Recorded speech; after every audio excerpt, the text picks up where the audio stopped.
The meaning, need, and scope of sex education. 1. Sex education and its relation to sex hygiene and social hygiene. Definition of sex education. Sex education, in its largest sense, includes all scientific, ethical, social, and religious instruction and influence, which directly and indirectly may help young people prepare to solve for themselves the problems of sex that inevitably come in some form into the life of every normal human individual. Note the carefully guarded phrase, help young people prepare to solve for themselves the problems of sex, for like education, in general special sex education, cannot possibly do more than help the individual prepare to face the problems of life. More than sex hygiene.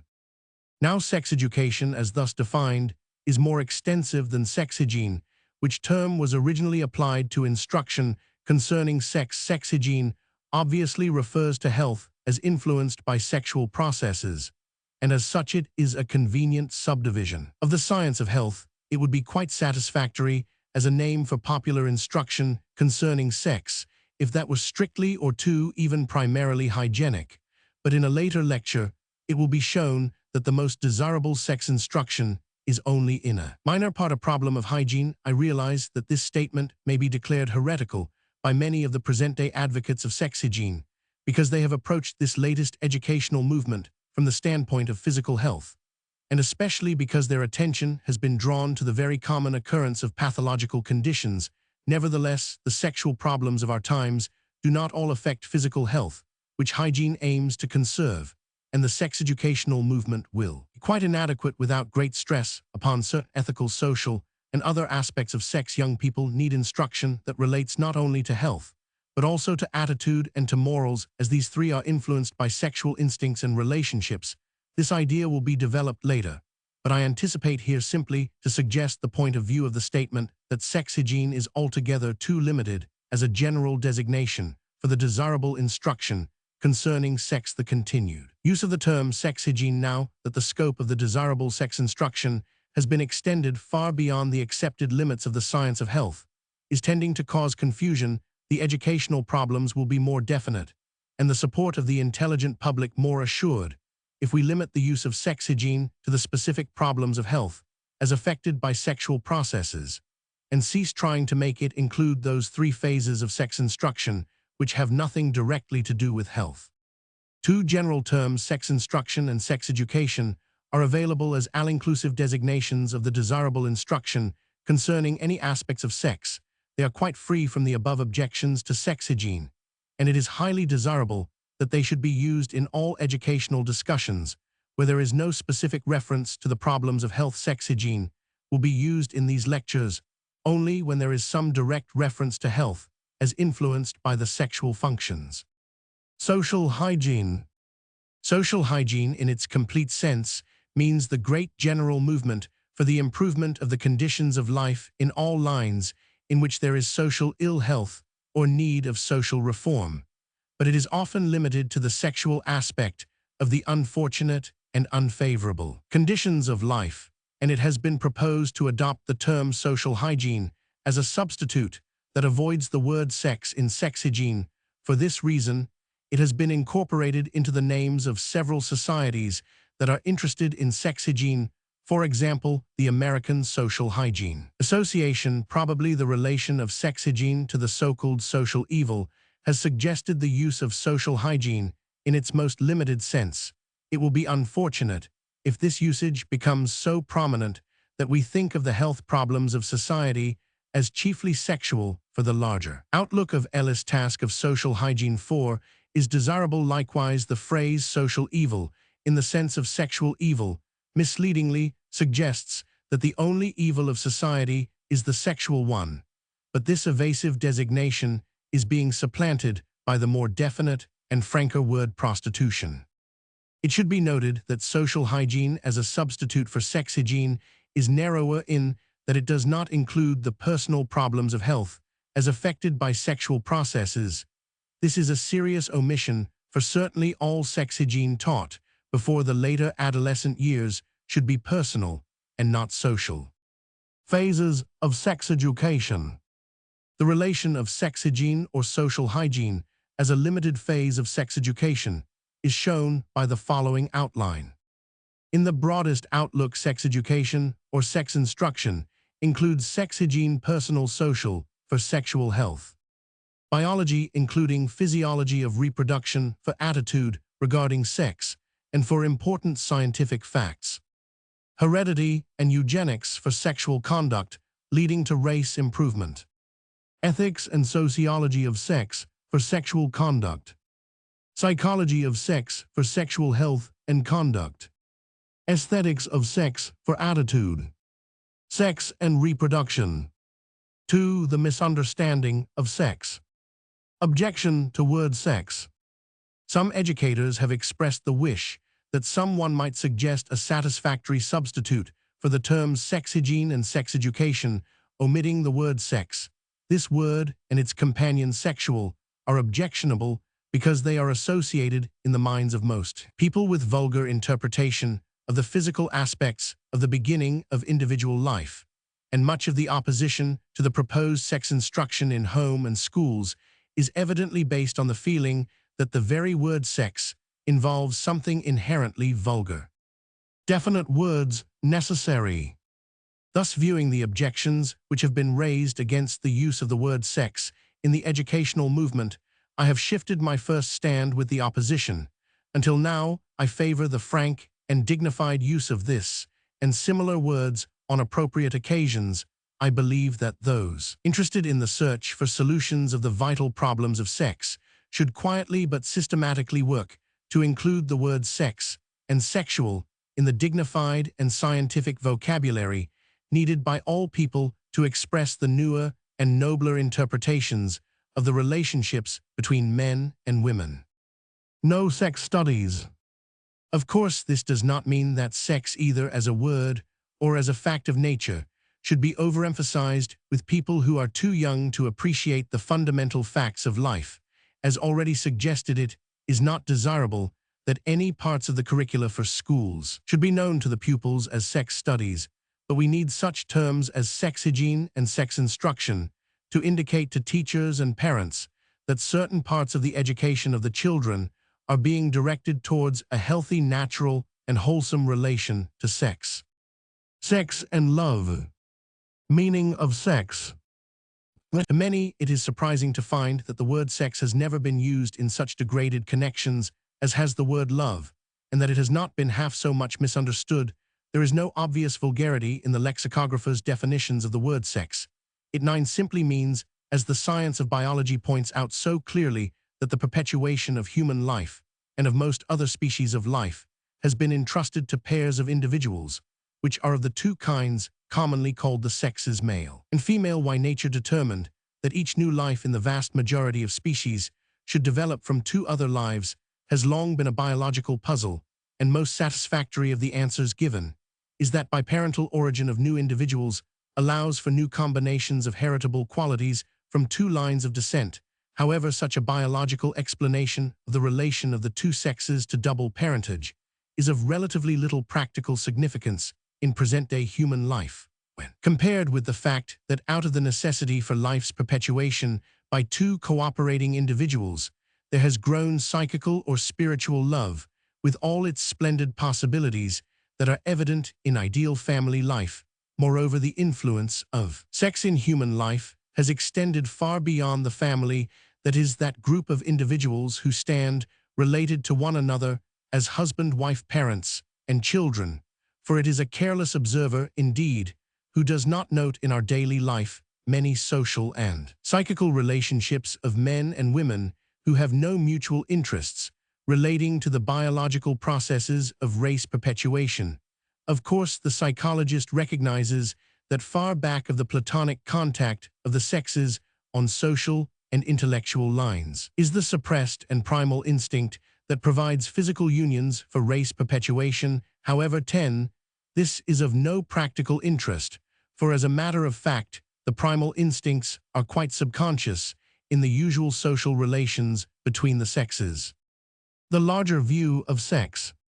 There is grandeur in this view of sex, as originally a provision for perpetuation of life by two cooperating individuals, later becoming the basis of conjugal affection of the two individuals for each other and of their parental affection for their offspring, and finally leading to social and intellectual comradeship of men and women meeting on terms which are practically free from the original and biological meaning of sex. Instead then of trying to keep sex both word and fact in the background of the new educational movement, I believe it is best to work definitely for a better understanding of the part which sex plays in human life as outlined in the preceding paragraph. Hence in these lectures I shall never go aside in order to avoid either the word or the idea of sex. On the contrary, I shall attempt to direct the discussion so as to emphasize the larger and very modern view of the relationship of sex and human life. The many-sided bearings of sex. In this first lecture, I want to make it clear that the role of sex in human life is vastly greater than that directly involved in sexual activity.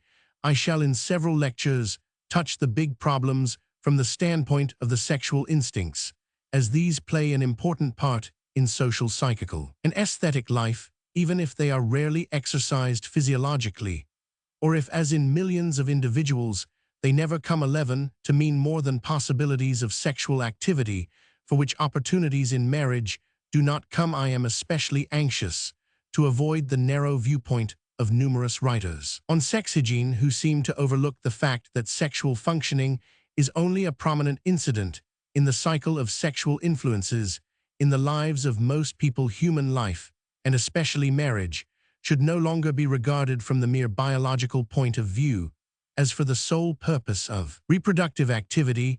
It is a far more uplifting view that the conscious or unconscious existence of the sexual instincts, with or without occasional activity, affords the fundamental physical basis for states of mind that may profoundly affect the whole course of life in every normal man and woman.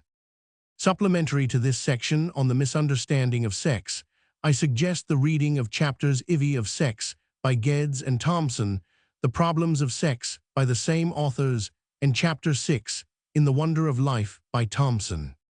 3. The need of sex instruction.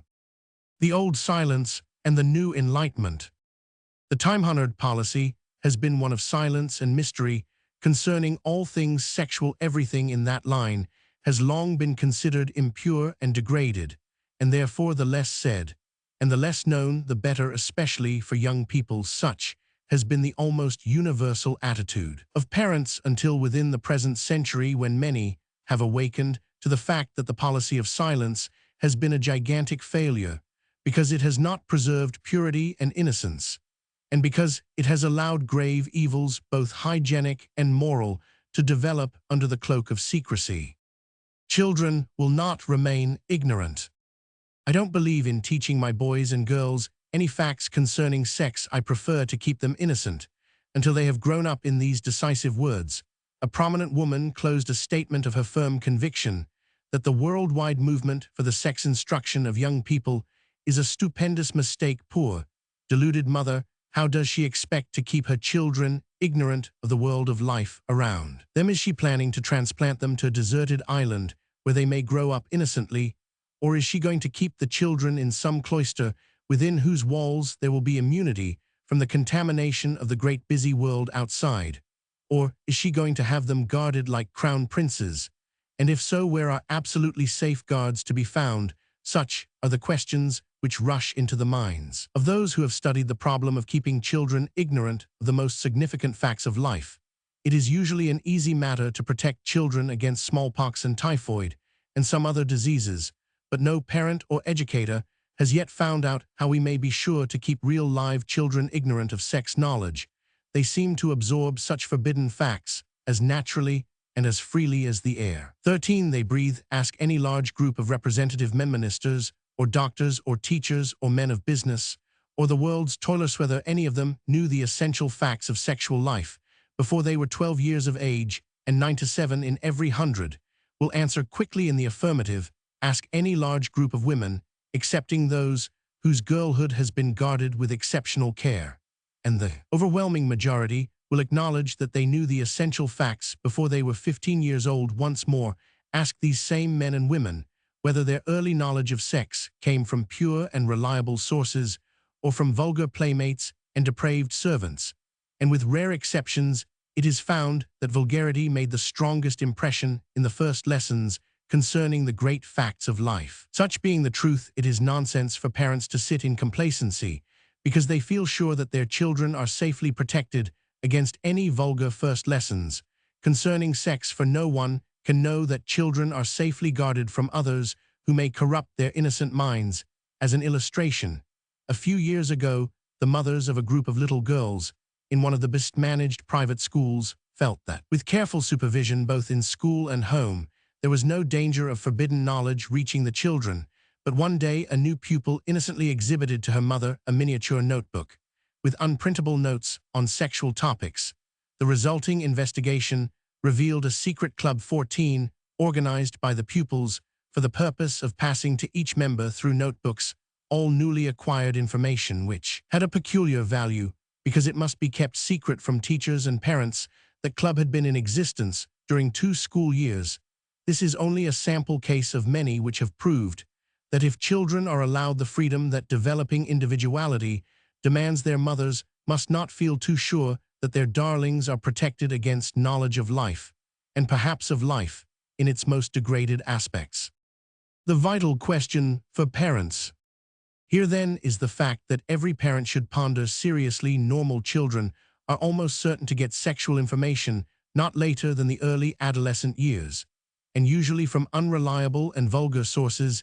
It is therefore not a question whether children of school ages should be taught the important facts of sex, but whether parents and trained teachers, rather than playmates and other unreliable persons, should be the instructors. Which will parents choose for their own children? Thousands of intelligent parents have already faced this question and have decided that their children shall have early sex instruction in home or school, or both, in order that there will be little danger of vulgar impressions taking a deep hold on child minds. Granted then that children should be given some reliable instruction concerning things sexual, who should be the teacher? What should be taught? And when should the instruction be given? These 15 are the fundamental questions now being considered by the parents and educators who have accepted sex education as necessary. Upon the final answers to such questions, the decision of many parents will depend. I shall attempt to answer them in later lectures. Sex mystery has prevented progress. The policy of maintaining mystery and secrecy concerning sex has failed with adults even more sadly than with children. Health and morals have suffered incalculable injury. The sexual evils of our time are not as bad as were those of the ancient civilizations, but we have little reason to be proud of the slight progress made. But why should we expect the human to make progress when sexual problems have been kept in darkness? The wonder is that with the prevailing dark outlook on sexual life throughout the past 19 centuries, the world has not developed more sexual vice. Innate animalistic appetites have tended to lead downward.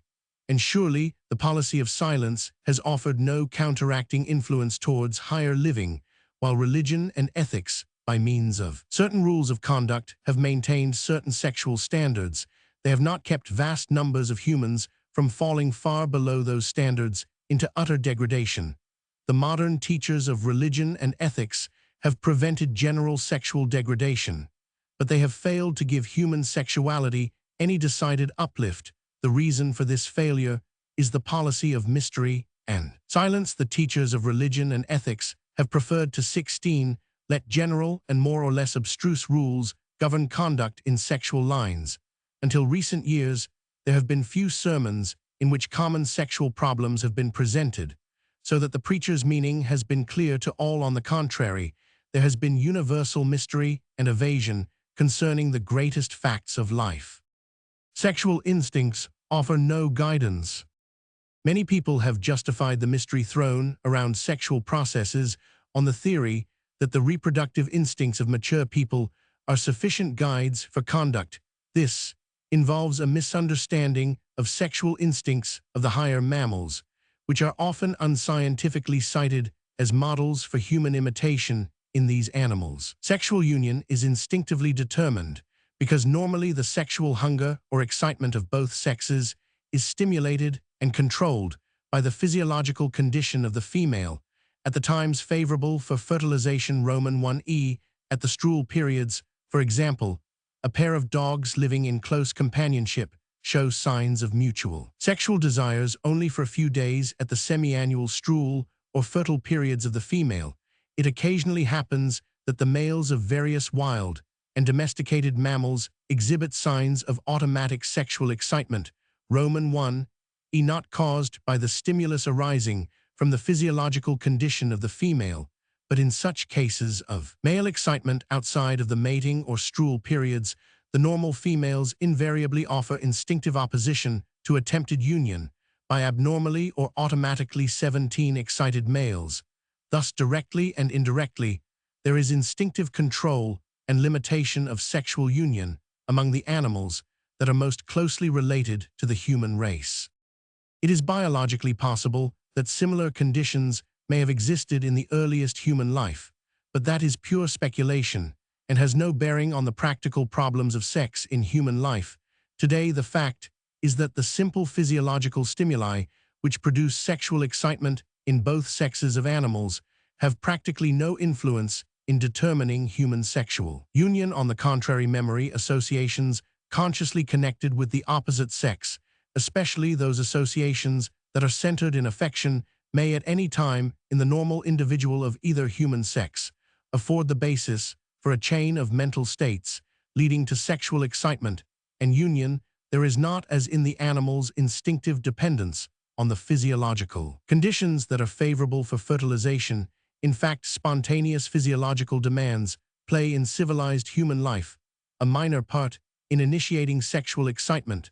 The reason why some humans seem to have unusual sexual intensity is not so much a matter of exceptionally strong sexuality as of susceptibility to the numerous sexual stimuli with which modern life abounds. For this reason, a man who has formed lewd memory associations is more susceptible to sexual stimulations, for example, by obscene pictures, vulgar words, unusual dress, or actions of women.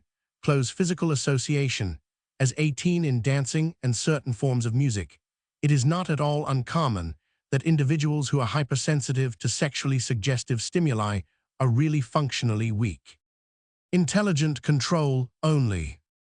It follows from the facts outlined above that instinctive control of sexual actions applies to animals, but not to human life. On the contrary, human control must be on the basis of intelligent choice.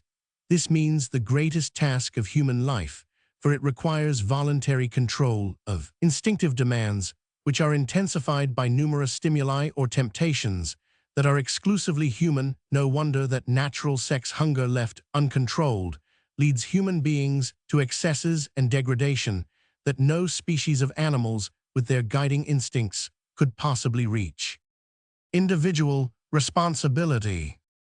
The absence from human life of any instinctive control of sexual actions leaves a great responsibility on each individual whose natural desires lead impulsively and insistently towards sexual union, and must be restrained, controlled, and directed by voluntary choice. In short, all individuals who are intelligent beings are personally responsible for voluntary control of their sexual desires, with reference to the ethical, social, and eugenic interests and rights of all other individuals now and in the future.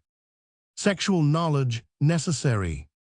With such an understanding of instincts in relation to human sexual actions, we cannot wonder that the old policy of mystery has failed so completely, since human beings are left to control 19, the most powerful appetite by intelligence.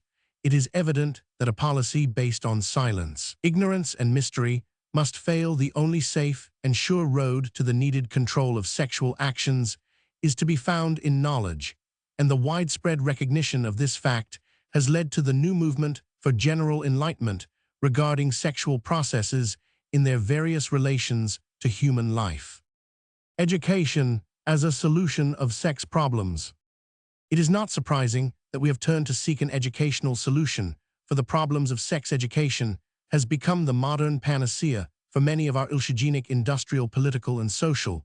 We have found people losing health for various reasons, and we have proposed hygienic instruction as a prophylactic. We have analyzed many problems of the industries, and now we are beginning to seek their solution in industrial education, we have noted that numerous social and political misunderstandings check progress of individuals and nations, and we are coming to think the pathway upwards is to be found in better knowledge of social and political science. And in like manner, in every phase of this modern life of ours, we are looking to knowledge as the key to all significant problems. It is truly the age of education, not simply the education offered in schools and colleges, but education in the larger sense, including the learning of useful knowledge from all sources whatsoever. With such unbounded confidence in the all-sufficiency of education, it is most natural that we should turn to it in these times when we have come to realize the existence of amazing sexual problems caused either by ignorant misuse or by deliberate abuse of the sexual functions, which biologically are entrusted with the perpetuation of human life, and which psychologically are the source of human affection in its supreme forms. If education is to solve the civic, hygienic, and industrial problems of today and tomorrow, why should it not also help with the age-old sexual evils? So reasoning, we have naturally turned to education as one, but not the only method of attack on the sexual problems which have degraded and devitalized human life of all past times, but which somehow have kept out of the limelight of publicity until our own times. 4. The scope of sex education. Sex education is not primarily for schools. It is well to make clear in this first lecture that no one proposes to limit sex instruction to schools and colleges. We may safely leave mathematics and writing, and even reading to schools, but sex education will fail unless the schools can get the cooperation of the homes, the churches, the Y Roman 1000 Roman 100A, the YW Roman 100A, the W Roman 100TU, the Boy Scouts, the Camp Fire Girls, and other organizations which aim to reach young people socially, religiously, and ethically. The part which these have already taken in the sex education movement is in the aggregate far more important than what the schools 21 have been able to accomplish. Sex education, then, should be understood as including all serious instruction, no matter where or when or by whom given, which aims to help young people face the problems that normal sexual processes bring to every life. Sex instruction, impossible in most homes. In a later lecture, I shall urge the importance of beginning sex instruction in the home.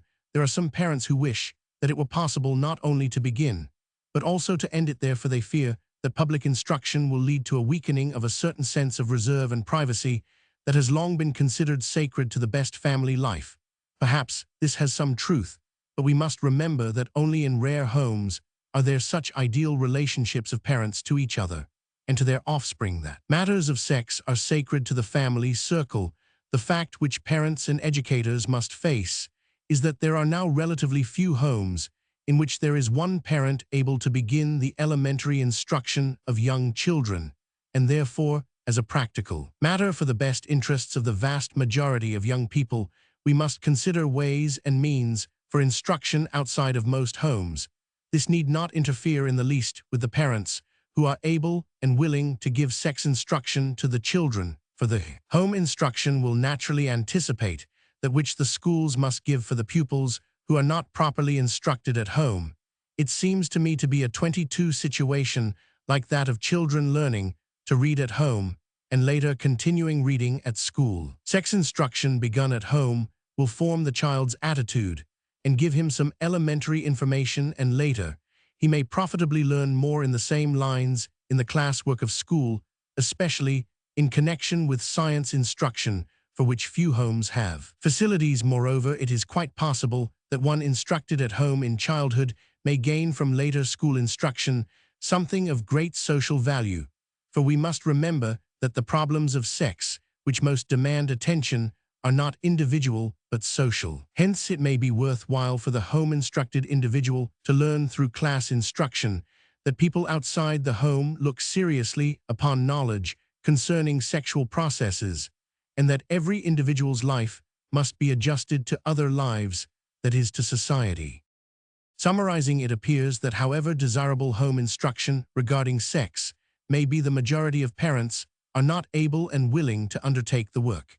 And so the public educational system and organizations for social and religious work should provide a scheme of instruction which will make sure that all young people will have an opportunity to get the most helpful information for the guidance of their lives.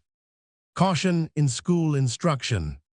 In order to gain the serious attention of those who believe themselves unalterably opposed to school instruction regarding things sexual, I anticipate a later discussion and mention in this 23 connection that there must be great caution in all attempts at school teaching that directly touches human sexual life. It would be a dangerous experiment to introduce sex instruction into all schools by sudden legislation. There must be specially trained teachers of selected personality, and tact no existing high school has enough such teachers, and in the grammar schools, where the pupils are at the age when proper instruction would influence them most, the problem of general class instruction is absolutely unsolved. Only here and there in schools below the high school has a teacher or principal of rare quality made satisfactory experimental teaching. So uncertain are we at present regarding how we should approach the problem of teaching grammar school children that the only safe advice for general use is that teachers, or preferably principals, should begin with parents' conferences led by one who is a conservative expert on sex instruction.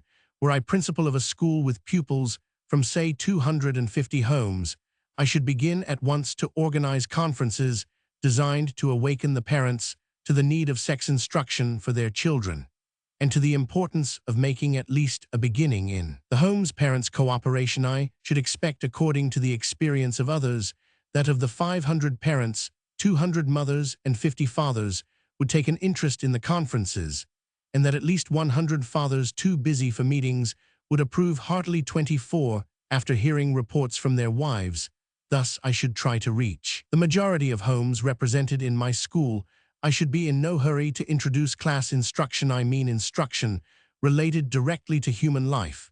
But of course, I should encourage my teachers to emphasize the life histories of animals and plants in the nature study, and so lay in the pupils' minds a firm foundation for later connection between human life and all life. At the same time, I should keep my teachers on the lookout for individual pupils or groups that might need special attention, and if such be found, I should seek the cooperation of their parents. And finally, after a year or two of carking with parents, I should hope to get permission for special talks based on nature study and hygiene. These talks should first be given to limited groups of pupils, preferably in the presence of some parents who are interested and who have given their children some home instruction working along such conservative lines. I believe a tactful principal of a grammar school might succeed in developing much of the needed instruction for pre-adolescent pupils. Instruction in high schools. With regard to high school pupils, we should remember that 9/10 of the desirable information is already included in the biology of our best high schools. The remaining 10th is that which connects all life with human life, and this requires tact and exceptional skill. However, the high schools no longer offer an insoluble problem, for many teachers have succeeded in giving the desirable instruction to the satisfaction of critical principals and parents. Sex education from early childhood to maturity. There is a widespread impression that sex instruction should begin with the approach of adolescence and soon be completed. This idea is often expressed by parents and even by prominent educators who say that the father or teacher ought to take the boy of 13 aside and tell him some things he ought to know still. Others have the same point of view when they advocate that a physician should be called for a lecture to high school boys.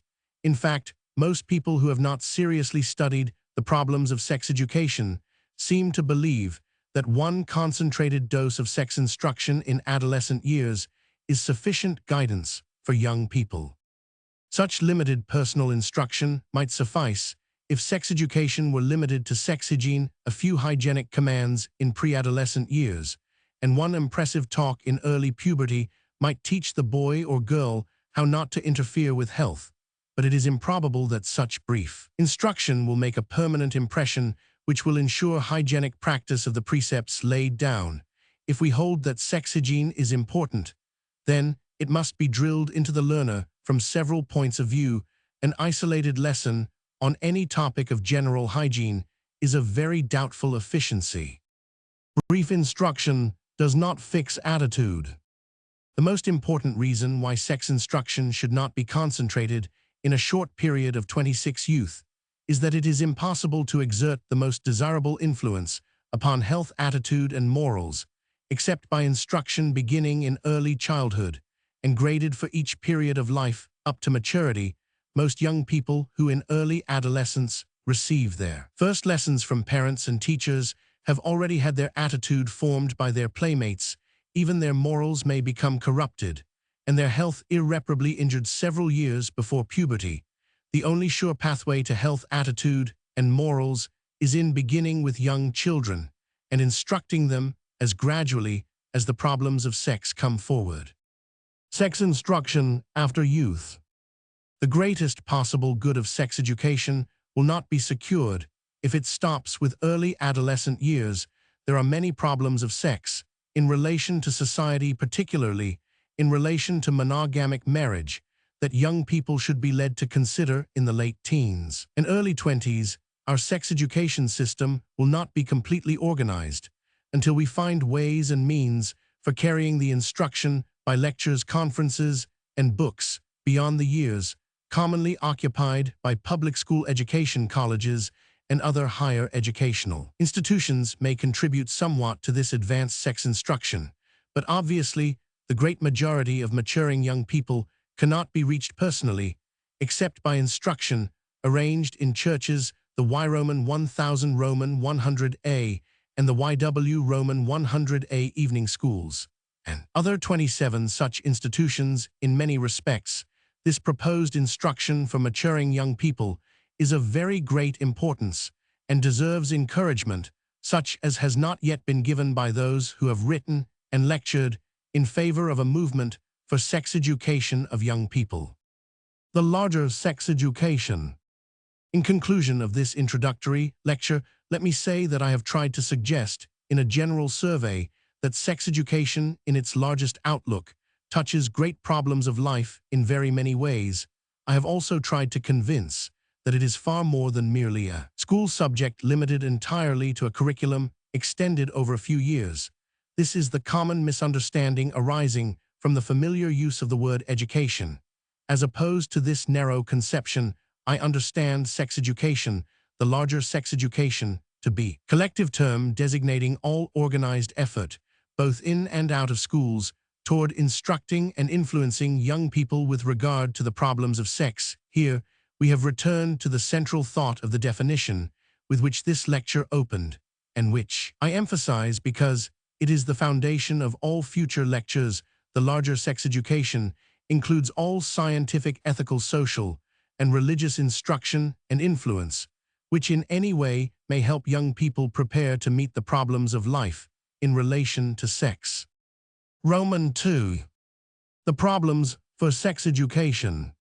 5 sex problems and the need of special knowledge. Arguments for sex education. In these lectures, I shall discuss the great sex problems towards the solution of which knowledge conveyed by special education may help. These problems offer reasons or arguments in favor of sex education, and I shall attempt to present them from this point of view. I shall at the same time point out in preliminary outline how organized instruction may apply more or less directly to the sex problems that seem to show the need of educational attack, but in later lectures, the organization of instruction will be considered more specifically. Propagandism needed. In reviewing the literature that during the past decade has advocated sex education, it has seemed to me that there is left little possibility of any decidedly new and important contribution to the arguments favoring such instruction. For the whole case has been splendidly presented by eminent writers in the fields of medicine, biology, sociology, and ethics. It now appears that the great majority of educators, scientists, and intelligent citizens in general have accepted the 29 arguments for sex instruction so far as they have been informed concerning the meaning and need of the movement. And this leads me to the belief that in the future we need not new arguments, but frequent restatements of the established facts, which indicate the importance of widespread knowledge regarding the function that is inseparably connected with the perpetuation of life.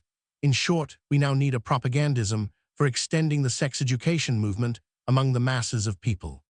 For those who have already accepted sex education, a survey of the facts that created a demand for sex instruction will give a clearer outlook on the movement. The rapid increase of interest in sex education has been the result of widespread dissemination of convincing facts concerning some common disharmonies that grow out of the sexual problems of the human race. These facts, which have led to sex education, should be kept in mind by all who wish to understand or to play a part in the instruction of young people. It is quite unnecessary and still more undesirable to recite at length in these lectures the social, medical, and psychopathological facts concerning abnormal or perverted sexual processes. Fortunately, the educational ends may be gained by a general review that points out the bearings of the main lines of the sexual problems, the misunderstandings and mistakes that education may help prevent and correct. Parents should know reasons for sex instruction. It is important that the general public, especially the parents, should understand the reasons which 30 have induced numerous physicians, ministers, and educators to become active advocates of systematic sex instruction for young people. Although the movement has made extensive progress in the 10 years of propagandic work, it is probably true that the majority of even intelligent parents are not yet convinced that their children need sex instruction. This is due largely to the fact that the parents have not yet been shown the reasons why it is now and always has been unsafe to allow children to gain more or less sexual information from unreliable and vulgar sources.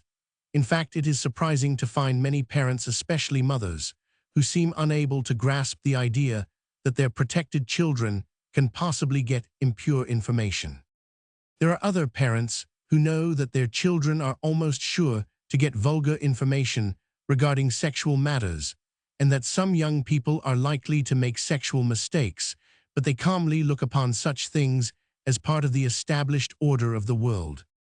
Still another type of parents who should know the reasons for sex instruction are those who accept the traditional idea that their daughters must be kept protected and innocent, while their sons are free to sow a large field of wild oats, concerning which society in general, and such parents in particular, will care little as long as social diseases, bastardy suits, or chronic alcoholism do not result from the dissipations.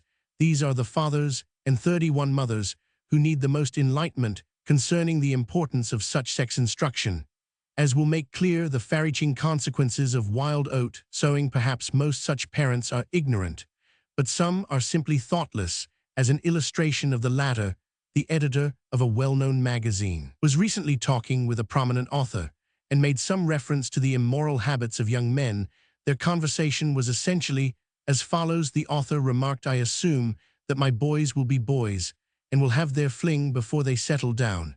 And Mary, the editor, quickly replied, "Yes, and I presume that you expect your boys to sow their wild oats with my daughters, and that in return you will expect my sons to dissipate with your daughters.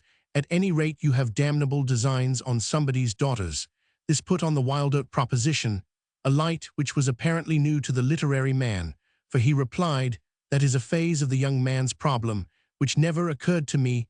It does sound startling when stated in that personal way."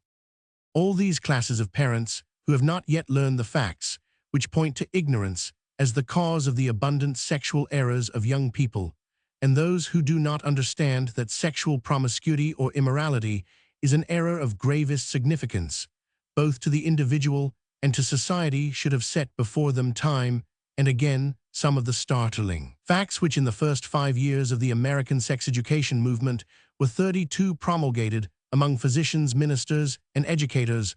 All such ignorant or indifferent parents will not take an interest in the proposed sex instruction unless they are convinced by frank and forcible statements regarding the great need of special safeguarding of young people. Special associations needed.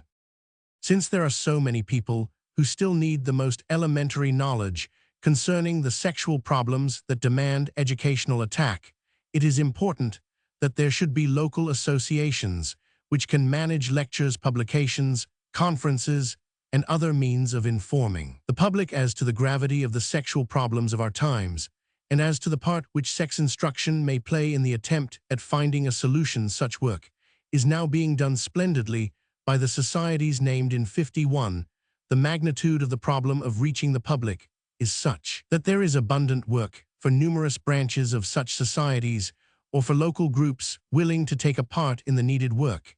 As suggested elsewhere, the success of the movement for sex instruction of children of school ages will depend largely upon the attitude and cooperation of parents, and hence, it is important that parents should be led to understand the reasons or arguments for sex instruction. In other words, they should know the problems that indicate the importance of enlightening the rising generation concerning the great facts of sex and life.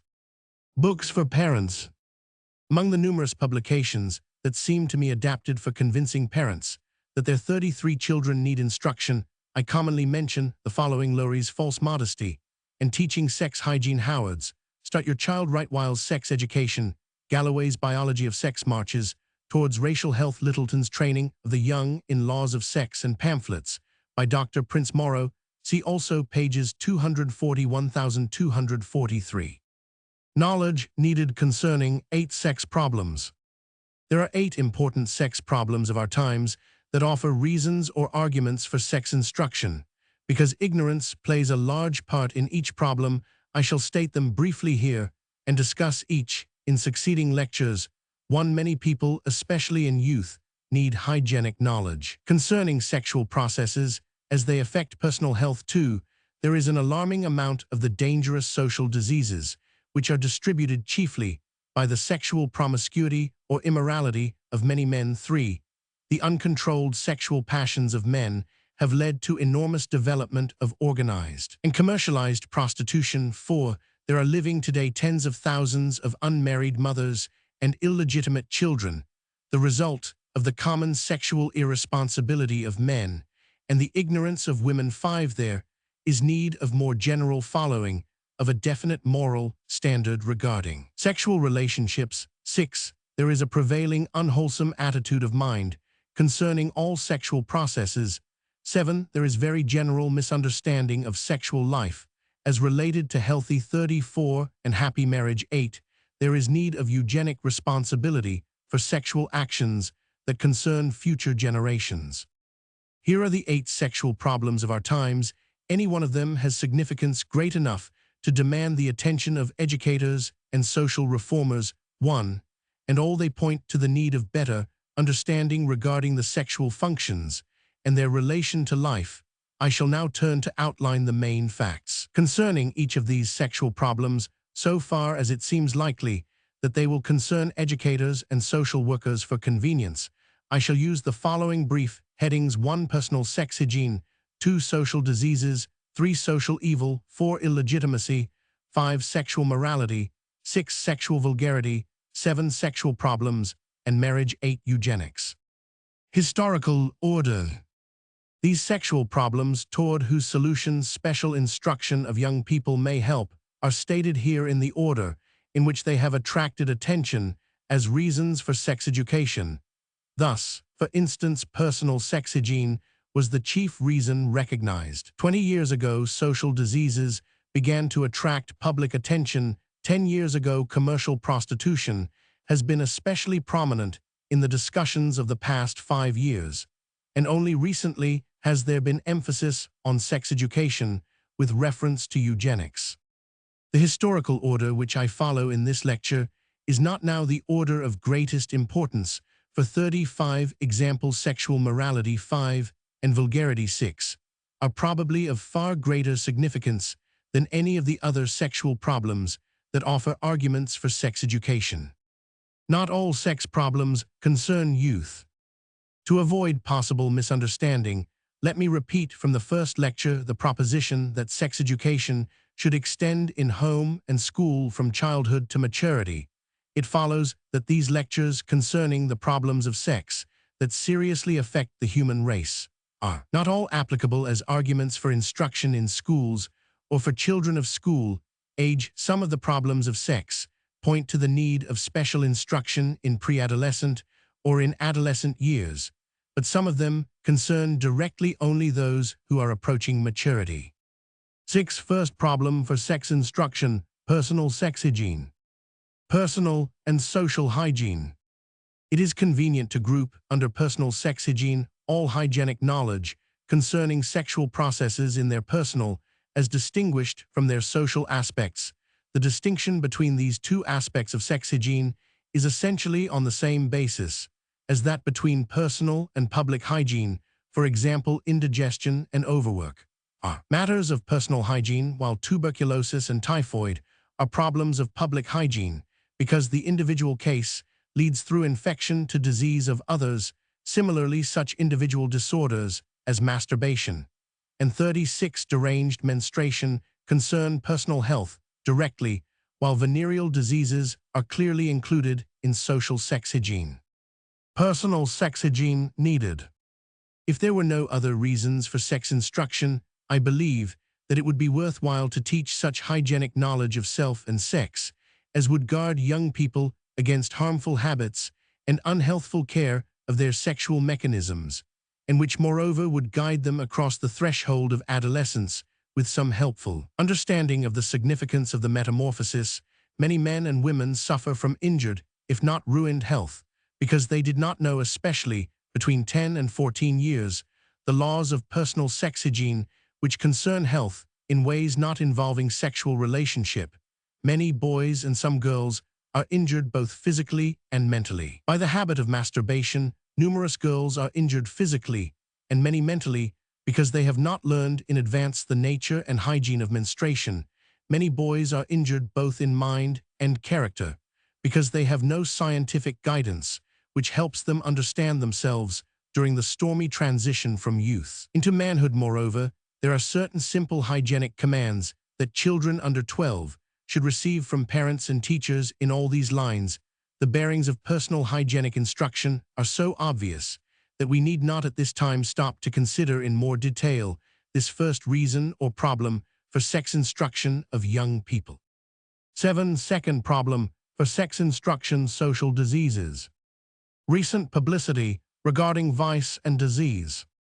During the past decade, the general public has received some astounding revelations concerning the enormous extent of illicit sexual promiscuity, which is immorality according to our commonly accepted code of morals. Along with the evidence as to the existence of widespread promiscuity, has come the still more alarming information from the medical profession that sexual promiscuity commonly distributes the germs of the two highly infectious and exceedingly destructive diseases, syphilis and gonorrhea, known in medical science as venereal or social. When these are acquired by individuals guilty of sexual promiscuity, they seriously and often fatally affect the victim. But of far greater social hygienic importance is the medical evidence that they are very often transmitted to persons innocent of any transgression of the moral law, especially to wives and children. The medical revelations concerning the relation of sexual immorality to the plague of social diseases has come from certain eminent physicians, notably the late Dr. Prince A. Morrow. His translation of Fournier's Syphilis and Marriage 1880, won his own Social Diseases and Marriage 1904, and several of his pamphlets published by the American Society of Sanitary and Moral Prophylaxis have been authoritative statements of conditions as the medical world sees them. Social diseases and immorality. Attack by education and sanitation. Reduction of the amount of venereal disease must depend upon one, hygienic and moral education, which will lead people to avoid the sources of infection, and 2, sanitary and medical science, which works either by applying antiseptic or other prophylactic methods for preventing development of the causative microorganisms, or by using germicides for destroying those germs which have already produced disease. Thus the educational and the sanitary attack on the social diseases lie parallel. Both are needed, for even with all the possible methods of attack, the progress against these diseases will be exceedingly slow. Estimated amount of disease. With regard to the accuracy of the commonly quoted statements concerning the prevalence of social disease and therefore of immorality, it must be said in all fairness that there has been much guesswork and some deliberate exaggeration. We learn from various books and lectures that 56 to 5, 7 to 5, and even 90% of the men in the United States over 18 years of age are at some time infected with at least one of the social diseases. The fact is that there is no scientific way of getting accurate statistics, for unlike other contagious diseases, the venereal ones are kept more or less secret, and numerous cases cannot be discovered by health officers. All the published figures regarding the prevalence of such diseases are merely estimates based upon the experience of certain physicians with special groups of men, especially in hospitals. There is no reliable scientific evidence as to the prevalence of venereal disease in the whole mass of our American population. Education not concerned with percentages. Established facts. The reports of medical men regarding the damage done by the social diseases are inaccurate chiefly when they attempt to state percentages of the whole population. They are reliable when they state observed facts, such as the following: it is now established in medical science that one gonorrheal infection results in tens of thousands of cases in complications such as heart disease, gonorrheal rheumatism, sterility of both men and women, blindness of infants, inflammatory diseases of female reproductive organs, and other well-marked sequel of the disease.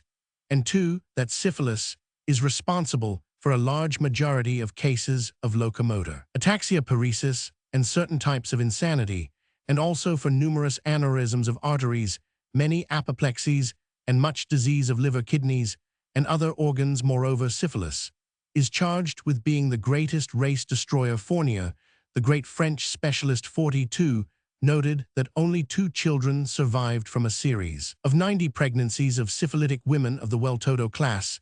It is probably true that much less than 10% of syphilitized embryos ever grow into mature men and women, and even these few survivors are likely to carry in their bodies the germs or the virus of syphilis, which may affect the next generation. Social diseases, admittedly dangerous.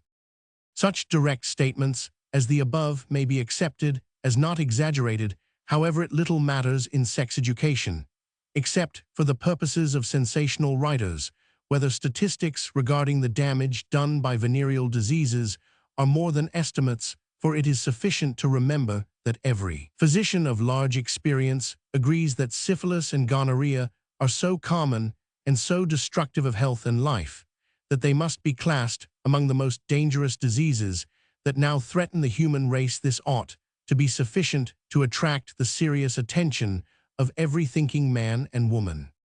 Double standard of morality. Thus, in general survey, we see the great problems of social sexual hygiene caused by diseases that are widely distributed because sexual instincts are uncontrolled. In short, the alarming problem of the social diseases results from masculine promiscuity or the failure of men to adhere to the monogamic standards of morality. In other and familiar phrasing, there is widespread acceptance and practice of the so-called 43 double standard of sexual morality, a monogamic one for respectable women and promiscuity for many of their male relatives and friends. See writings of Morrow. Especially the sex problem also creates the social disease. One problem for sex education. Our brief survey of the hygienic problems caused by sexual promiscuity and its characteristic diseases is sufficient to indicate one great problem for sex education. Such social hygiene problems have been most responsible for the recent and rapid rise of the movement for sex education, and they must be recognized in any adequate scheme for instruction of young people. Is sex hygiene adequate? Can scientific education hope to solve the sexual problems of society by inculcating such fear of venereal diseases that men will remain true to the monogamic code of morality? Many cynical disbelievers in sex hygiene answer this question negatively by asking in biblical phrase, can the leopard change his spots? In other words, these doubting ones believe that sexual instincts are so firmly fixed in the nature of many men and some women that there is no hope of radical change through education. 3. There is something in this point of view. It is probably true that even the most radical advocates of 44 sex education do not hope to secure universal monogamy and consequent disappearance of social diseases. A conservative and rational answer to the above question, whether sex education can solve the problem of social diseases, is that a large percentage of even civilized people are not yet ready to have their most powerful instincts controlled by scientific knowledge. Hence, there is no hope that the hygienic task of sex education will be finished soon after instruction becomes an established part of general education in homes and schools. At the very best, there will be incomplete returns for the social hygienic aspect of sex instruction. But already we know for a certainty that enough young men will be influenced to make the teaching justifiable. I feel sure of this, because I have met personally many such men, and my friends know many more. According to the investigations made by Dr. Exner, the medical secretary of the Young Men's Christian Association, a great reduction of venereal disease has followed sex hygienic campaigns in college towns. Medical treatment. In another way, hygienic teaching may reduce the amount of venereal diseases, and that is by leading infected individuals to seek thorough medical treatment without delay. This, of course, will render the diseased person non-infectious to others. Physicians report that there is now a marked movement in this direction, and moreover that many infected young men voluntarily seek medical examinations before marriage. Woman's need of information. Another case which illustrates the danger of a woman's ignorance. One of my students of many years ago married a minister who infected her with syphilis and kept her from medical attention until 46. The disease was in a highly developed stage, and even then conspired with an inefficient doctor to keep her ignorant of the nature of the disease. The right to knowledge. These are not extreme cases, for any physician with large experience knows that such things are common. Medical literature is full of such painful recitals of venereal tragedies. It is not desirable that all young women should know the details of such tragedies, but they should know that dangers exist. Parents and educators will not have done their duty until they cooperate to give all young women the protective knowledge they have a right to demand for. Best people must lead. There is another way of looking at the possible effect of the social side of sex hygienic instruction. It is sure to make a decided impression upon many young people of the type that we regard as the best in every way. These will be the leaders of the future, and they in turn will help improve conditions. Perhaps it may all work out as the drug problem is being solved. Widespread social and hygienic information regarding the harmful effect of alcohol, cocaine, opium, and other drugs has first of all impressed leading citizens, and these are beginning to control by laws those who cannot be reached directly by education. In some such ways, those who are impressed by 47 formal sex education may lend a hand in influencing many who could not be touched directly by hygienic education. Legislation needed. There is no doubt that public enlightenment regarding the dangers of social diseases will soon lead to legislation and public medical work, which will contribute greatly towards reduction of the diseases. For example, legislation with reference to venereal disease should require doctors to report cases to health officers, should forbid quack advertising of fake cures, should forbid sale by drugstores of nostrums for personal treatment, should provide dispensaries and hospitals for reliable treatment at reasonable cost, should require medical examinations for marriage licenses, and provide for such examinations at moderate charges or at public expense, should require certain sanitary precautions in care of eyes of newborn infants, and should provide for discovery and treatment of congenital syphilis in school children. These are lines in which good laws might help vastly in the war against the social diseases. Moreover, it is obvious that all laws which help control the social evil will work indirectly against the social diseases. Probable results of instruction. In conclusion, it seems probable that popular knowledge of the social side of sex hygiene will reduce the amount of venereal disease. 1. By teaching some people the dangers of promiscuity. 2. By adoption of certain sanitary precautions that lessen danger of infection. 3. By leading people to seek competent medical aid, which while often failing to restore the victim's health, will probably eliminate the danger of contagion for others. And 4. By intelligent support of laws that directly or indirectly affect the social diseases. Social diseases not most important.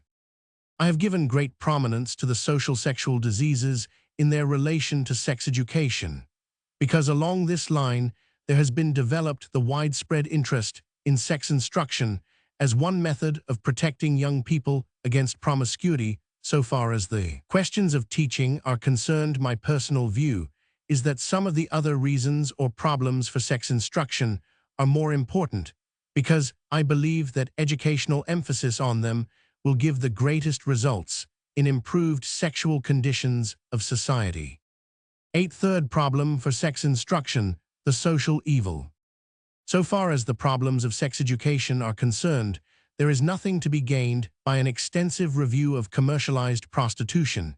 It is generally accepted that the social evil or prostitution is increased by the common ignorance of young people of both sexes regarding the physical and social relations of sex.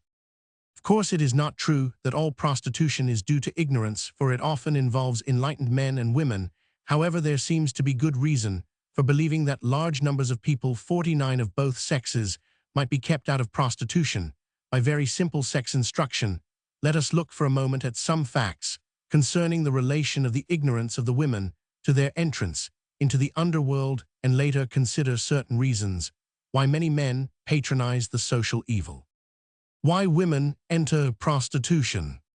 With regard to the women victims of prostitution, it seems to be generally accepted that economic pressure, feeble-mindedness, bad social environment, and unguided instincts, independently or combined, are the chief causes of their downfall. However, there is a deeper reason why numerous women enter prostitution, for all of these factors commonly operate because of inadequate sexual knowledge. In short, ignorance is the fundamental cause of much prostitution on the part of women. Many a girl with starvation wages, bad social surroundings, subnormal mentality, or even intense instincts is able to keep her womanhood because she knows the awful dangers of sexual promiscuity. For our present educational purposes, it is sufficient to point out the opinion of competent social workers that knowledge might often counteract the forces that lead women from virtue and down into prostitution. Men also ignorant. A large number of men patronize prostitution because they are ignorant in one or more of the following respects. Some of them have drifted into abnormal sexual habits when they were boys and later into illicit relations.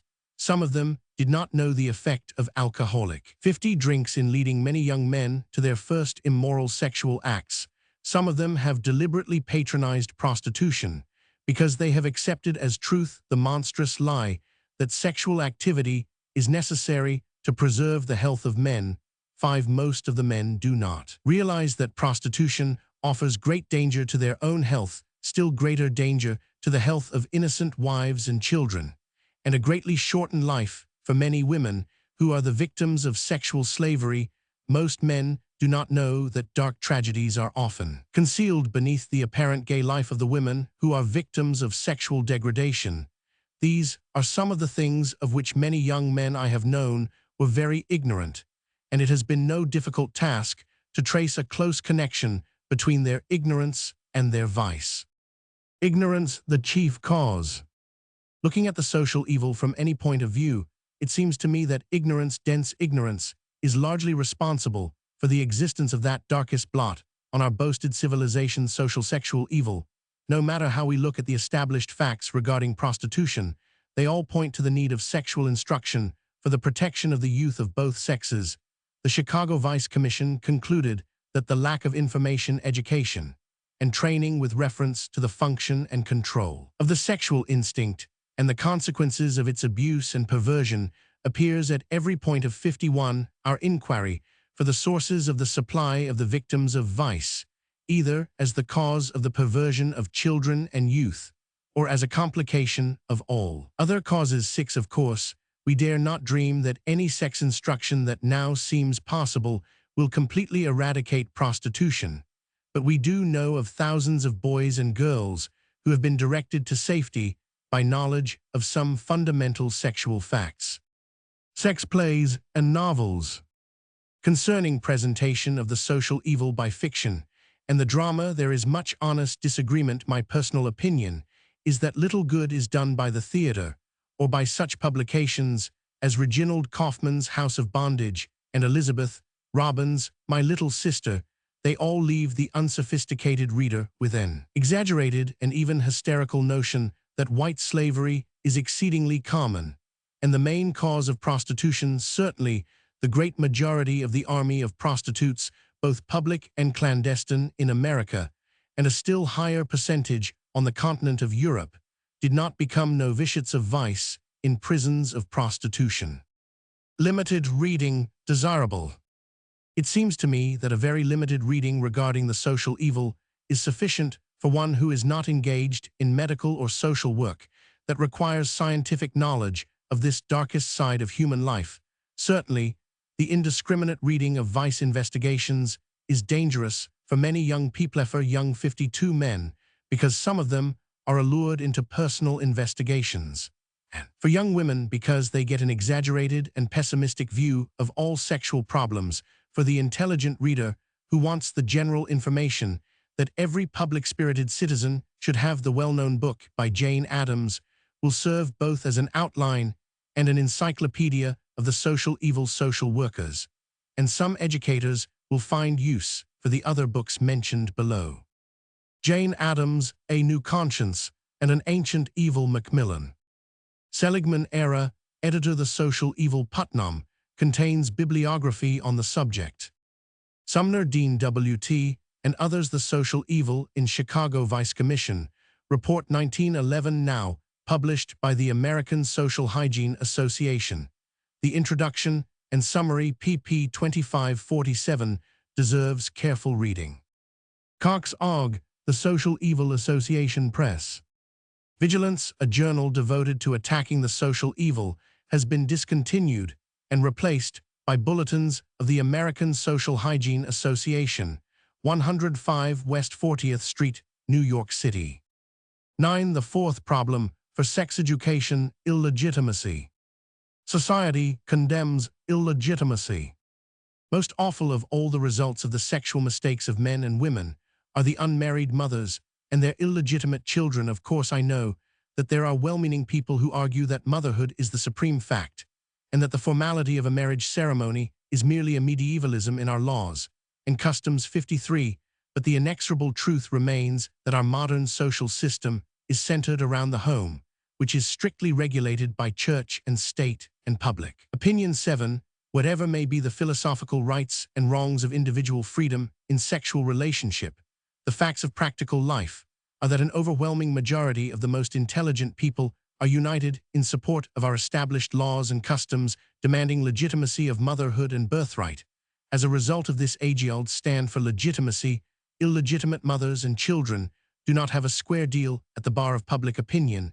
Everybody knows that the vast majority of illegitimate children do not have a fair chance in the world's work. Professor Cattell in Science, March 1914, points out that since illegitimates occur 1 in every 25 births in the United States, and since they are on the whole equal to other children in mentality, there ought to be 40 of them among the 1,000 leading men of science designated in the directory of the American men of science, but none are known. The conclusion must be that illegitimate children do not have an equal chance at education, which leads to prominence in science.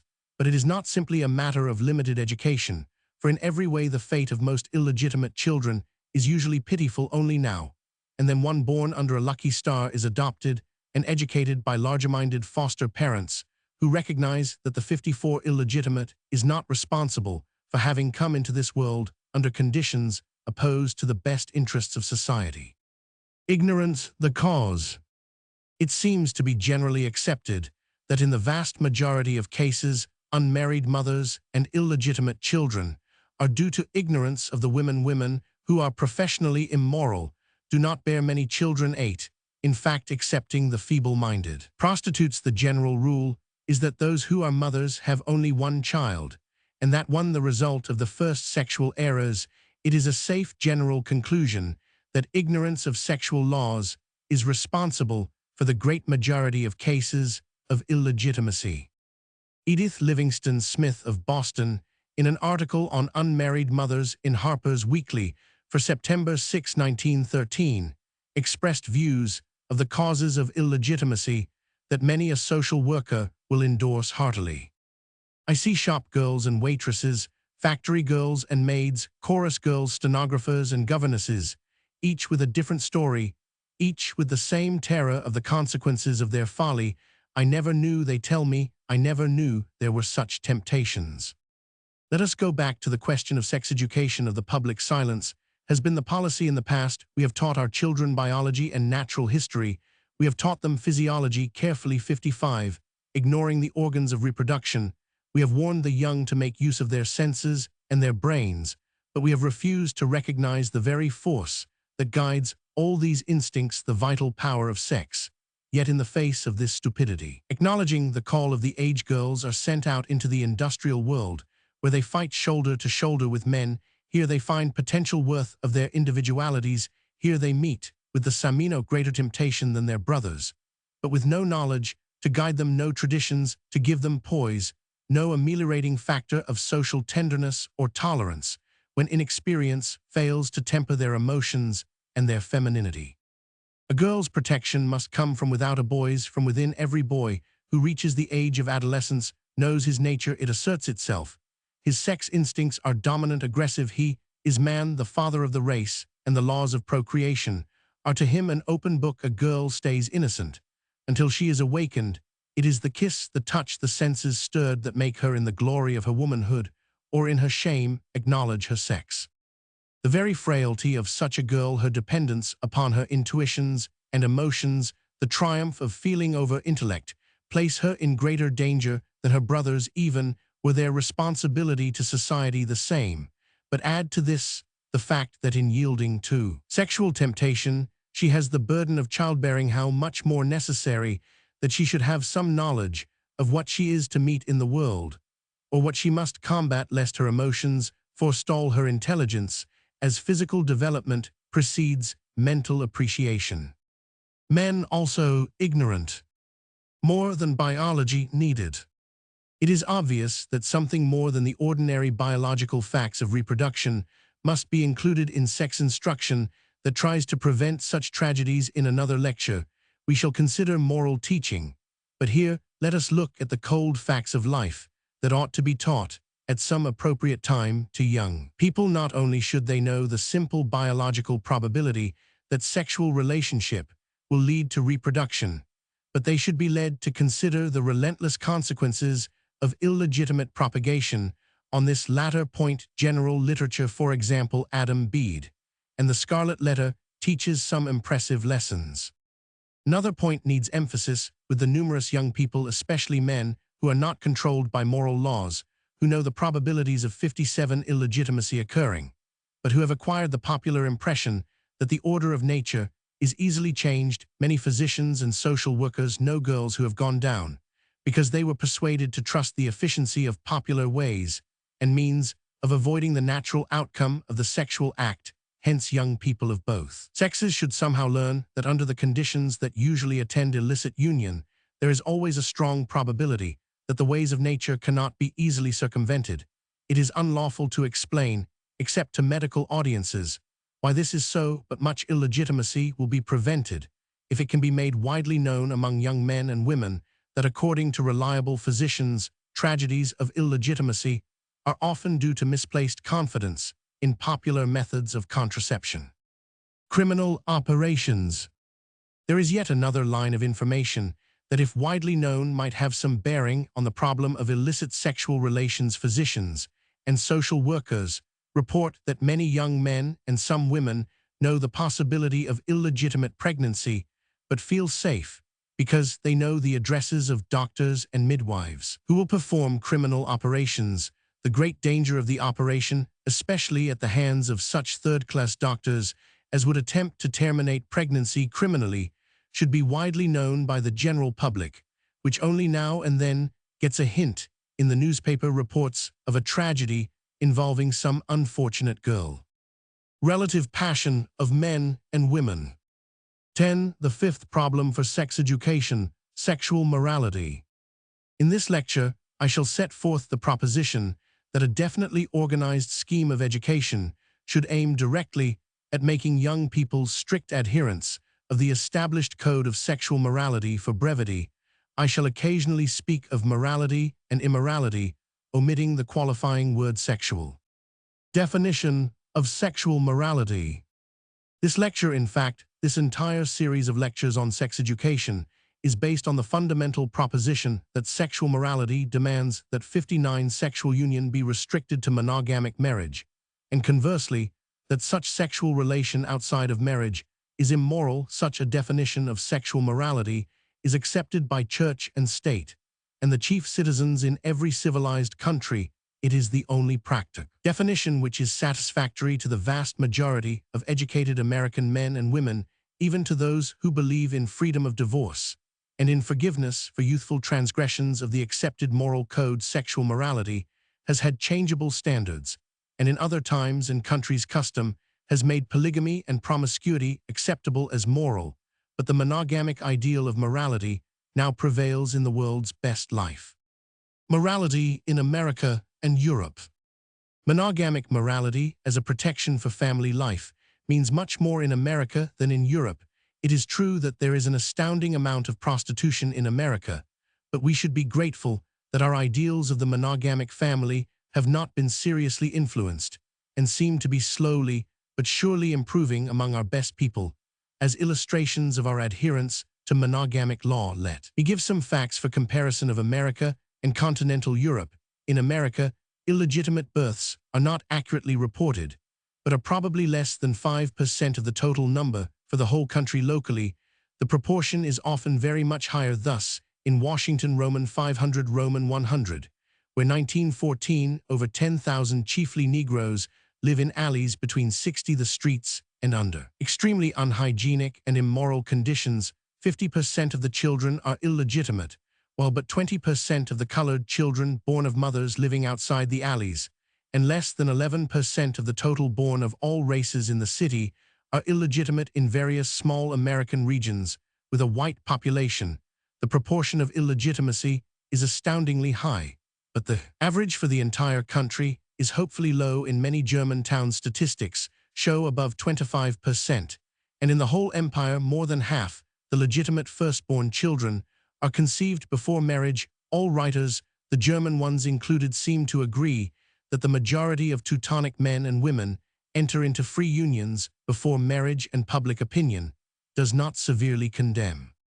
In many rural districts of England, France, and Sweden, and even in London and Paris, a large percentage of the marriages are simply legalization of free unions. In short, in all these countries, the monogamic ideal is not followed by a large percentage of people. It must be remembered that the great majority of people involved in the above figures are of the peasant and laboring classes. Conditions are quite different among women of the educated classes. These must ultimately set the moral standards for the masses. Our American conditions are quite different, especially outside of the large cosmopolitan cities. It is impossible not to believe in the moral integrity of the great majority of unmarried women in 61 America.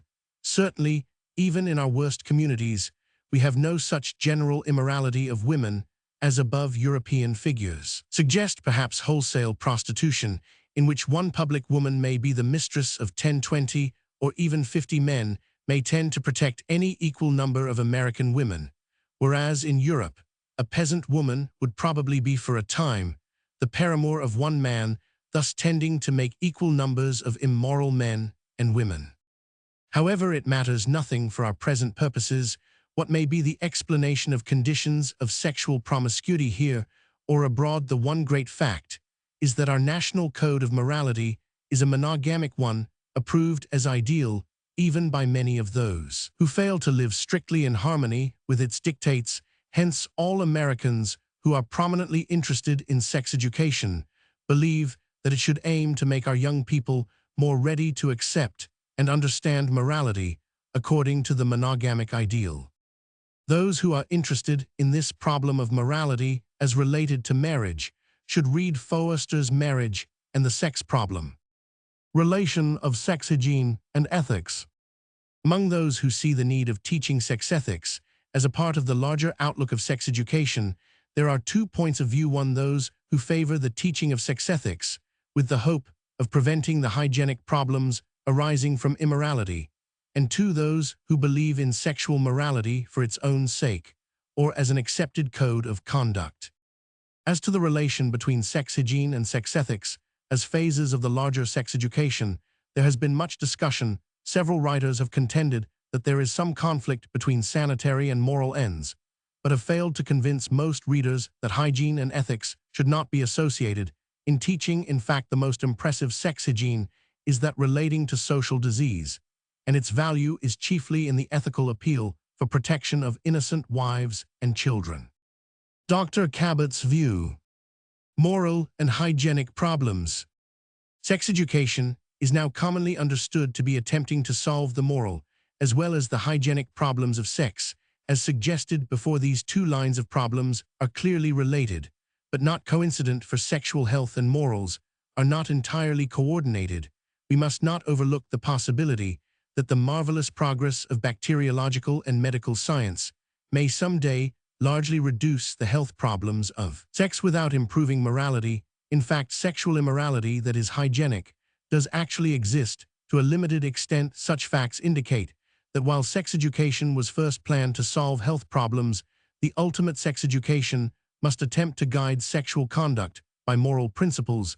This coming need of more emphasis on the moral problems of sex should be clearly foreseen by those who are interested in sex education. Supermorality desirable.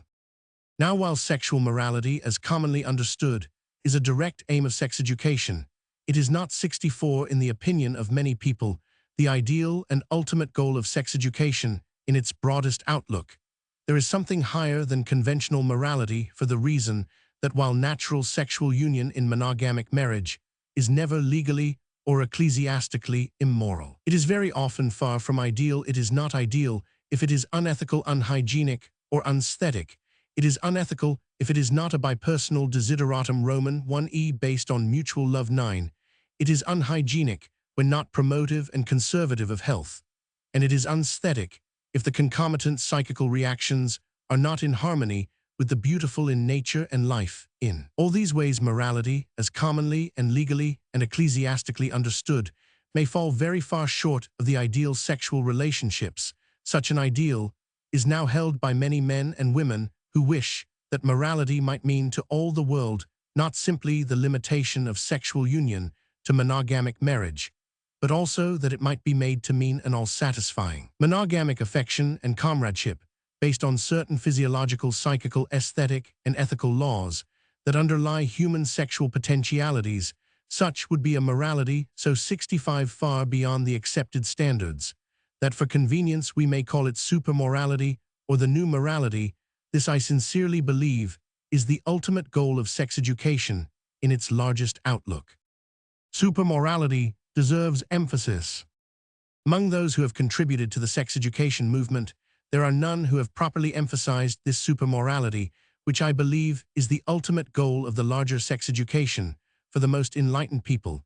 The definition that sex education means all instruction which aims to help young people prepare to solve for themselves the sexual problems that inevitably come to every normal individual, is broad enough to include all questions of hygiene, morality, and supermorality that may come into one's life. The third aim of sex education 16, which refers to the social, ethical, and psychical aspects of sex, as affecting the individual life in relation to other individuals, should be understood as meaning first to stand for morality, and then, this having been attained, supermorality is an easy stage forward. The same idea was touched by the writer in a paper on biology in Sex Instruction Journal of Society of Sanitary and Moral Prophylaxis, October 1911, in these words: "If the great questions of sex relationship are ever satisfactorily solved, it must be through the direct application of the 4 sciences which are centered around human life, namely psychology, ethics, sociology, and last, but far from least, aesthetics. As we have seen, biology teaches much 66 directly bearing on the purely physical aspects of the perpetuation of human life, and its study is absolutely necessary for mental attitude and basal facts. But the keystone of the arch of sex education must be contributed by these 4 sciences, which touch human life much deeper than the merely physical, to which the science of biology is limited. Above all, we must look to these sciences for the solution of the problems of sex in relation to society, which more than any physical ills have led to our present problems concerning sexual disharmonies. Supermorality, not for the masses. But while there is something attractive in this larger interpretation of sex education as looking forward to the highest adaptation of sex and life, I realize that as a practical matter, we must first of all work with young people for sexual morality as defined by the accepted code. We must remember that the vast majority of people are not yet ready and will not soon be ready for a code of supermorality. Confusion might result from an attempt at wholesale teaching of such idealism of sex relationship. Certainly, so far as sex education aims to help immature young people, there is nothing to do but hold up monogamic marriage as the basis of our accepted morality, but the higher view of supermorality should be promulgated as rapidly as possible among people who are advanced enough to understand that morality, as defined by church and state, is not the best interpretation of life's possibilities. To many it is a significant fact. 67 that we now find numerous young men and women ready to stand for supermorality as a foundation for monogamic marriage. Fortunately, such individuals need not wait for the world to grasp the idea of supermorals, and already there is many a home in which the higher view of life and sex prevails. Cautious teaching concerning immorality. Immorality in sexual lines should not be overstressed when teaching young people. Rather, should there be emphasis on the moral, the normal, the healthful, the helpful, and the aesthetic processes in human life. We should emphasize sexual health and morals, not disease and immorality. Concerning immoral living in general, young people should know only enough for necessary. Warning: curiosity derived from extensive knowledge of immorality has drawn many a young man into the whirlpool of sexual depravity. It is beyond question that in sexual lines there is the danger that Pope saw when he declared that vice is a monster that seen too oft we first endure, then pity, then embrace. Sex education should guard against such dangerous familiarity with vice. 11. The sixth problem for sex education: sexual vulgarity. Present attitude. Even a limited study of the prevailing attitude towards sex and reproduction convinces one that back of the greatest sexual problems of our times is the almost universal secrecy, disrespect, vulgarity, and irreverence concerning every aspect of sex and reproduction. 68. Even expectant motherhood is commonly concealed as long as possible, and all reference to the developing new life is usually accompanied with blushes and tones suggestive of some great shame. Nothing sexual is commonly regarded as sacred. Love and marriage, motherhood and birth are all freely selected as themes for sexual jests, many of them so vulgar that no printed dictionary supplies the necessary words.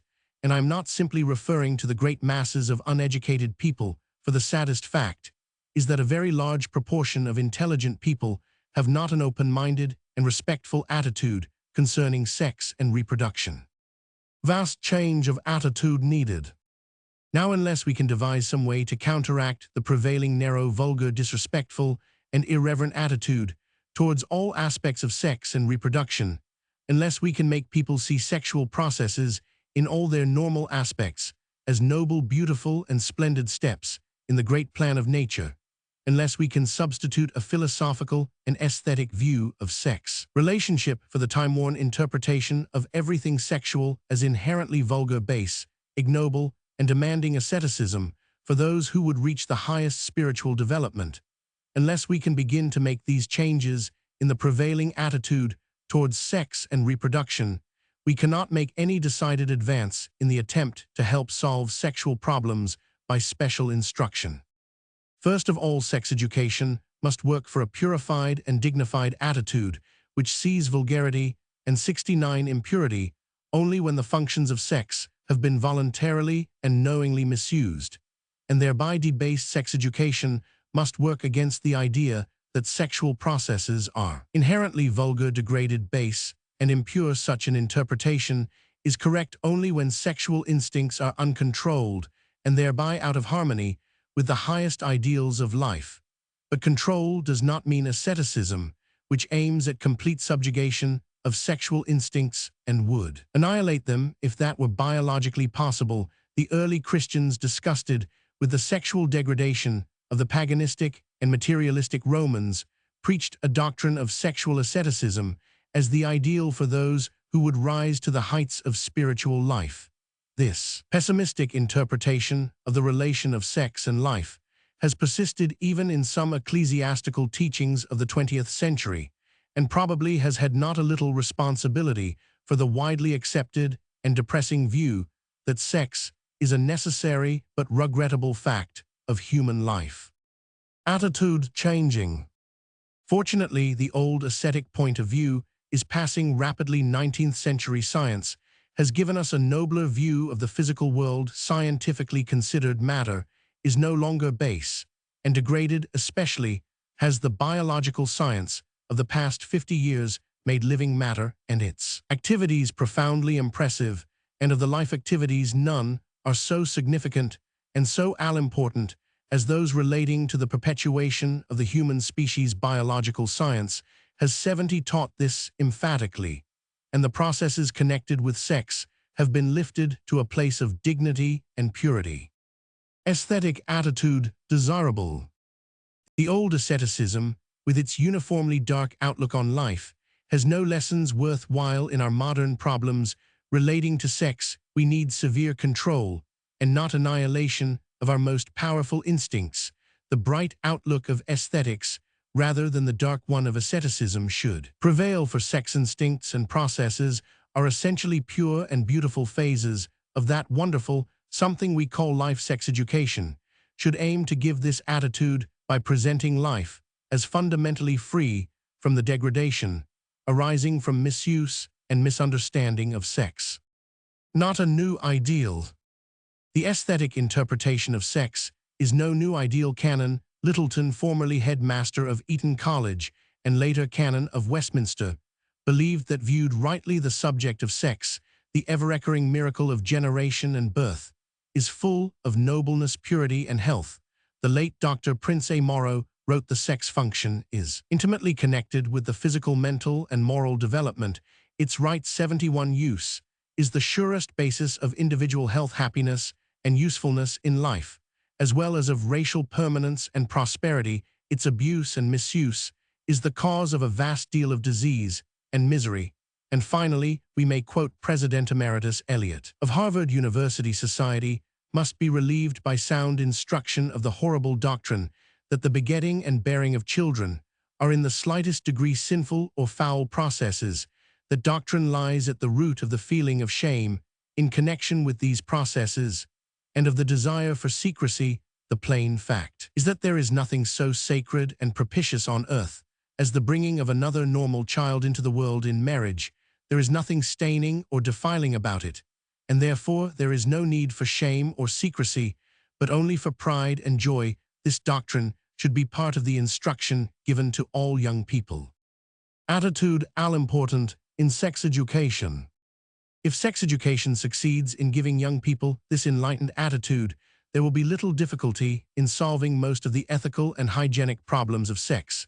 A young man who has caught a glimpse of the highest interpretation of sex in its relation to human life, in short, a young man to whom all natural sexual processes are essentially pure and noble and beautiful, is not one who will make grave hygienic mistakes in his own life, and he will not be personally connected with the social evil and its diseases, and he will avoid almost intuitively the physiologic and psychologic mistakes that most often cause matrimonial disaster. Everything, then, in successful sex education depends upon the attitude formed in the minds of learners, and towards this our major efforts should be directed.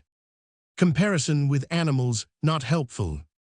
The prevailing vulgar attitude towards sex will not be greatly improved by repeated emphasis upon the animal nature of reproduction in attempts at supporting the thesis that propagation is the sole function of sexual processes in human life. Such an interpretation of human sexuality as purely animalistic function is implied, if not expressed, by some workers for the purity movement. I sincerely believe that such a view will inevitably tend to increase the feeling that sexual processes are heritages from the beasts, which unfortunately must be tolerated, because nature has provided no other way for perpetuating human life. Sexual pessimism. An intelligent woman, a happy wife and mother, who had accepted this ascetic and pessimistic view of sex, said the other day, "Oh, love and marriage and motherhood would be so beautiful were it possible to escape the unspeakably vulgar facts of physical life. Poor woman, it must have been some fiend incarnate, who, in the guise of a prophet of purity, preached to her the animalistic interpretation of sex, which made her overlook the fact that the very beauty which she could not quite grasp had its origin in her emotions arising from the despised sexual nature." Such depressing interpretations of life are bound to come from the radical type of purity preaching based on the sexual mistakes of the past and on the lives of animals. A similar pessimistic view regarding the function of eating might be based on mistakes of drunkards and gluttons, and on the habits of the porcine family. If these are to guide our conduct, then food-taking is to be regarded as a necessary but vulgar habit inherited from our animal ancestors. And if we are to be logical and attempt to rise to ideal purity in eating, we must hasten to dispense with the culinary science and all the aesthetics which have made civilized eating a fine art. Of course, this is just what the strict ascetic does, but such radical disbelievers in the pleasures that we have associated with eating would be declared lunatics in any civilized country. Two kinds of hunger. I have chosen eating for illustrating my point, for the demands for food and for sexual activity are the two primal and necessary forms of hunger. The hunger for food has led to the refinements of civilized dining, but there has been great evolution. The animals feed German fressen in order to satisfy hunger. Only civilized 74 humans eat essen, not only to satisfy the hunger appetite inherited from the animals, but also for the sake of the concomitant social aesthetic pleasures that add much to the joy of living. Now, if we are logical, we must interpret on parallel lines the sexual hunger that is necessary for the perpetuation of human life.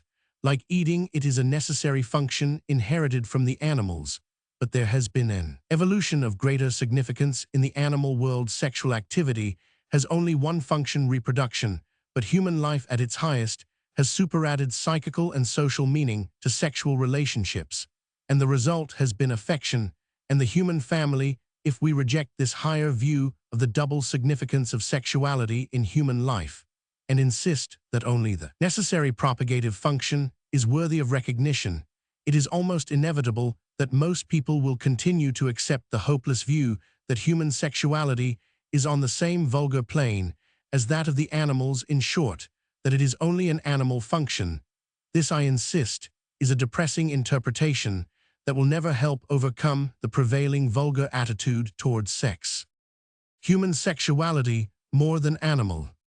It is only by frankly recognizing and developing the psychical and aesthetic meanings that are distinctly human and superadded to the merely propagative function of the animals that people can be led far away from the vulgar outlook on sex and reproduction in human life.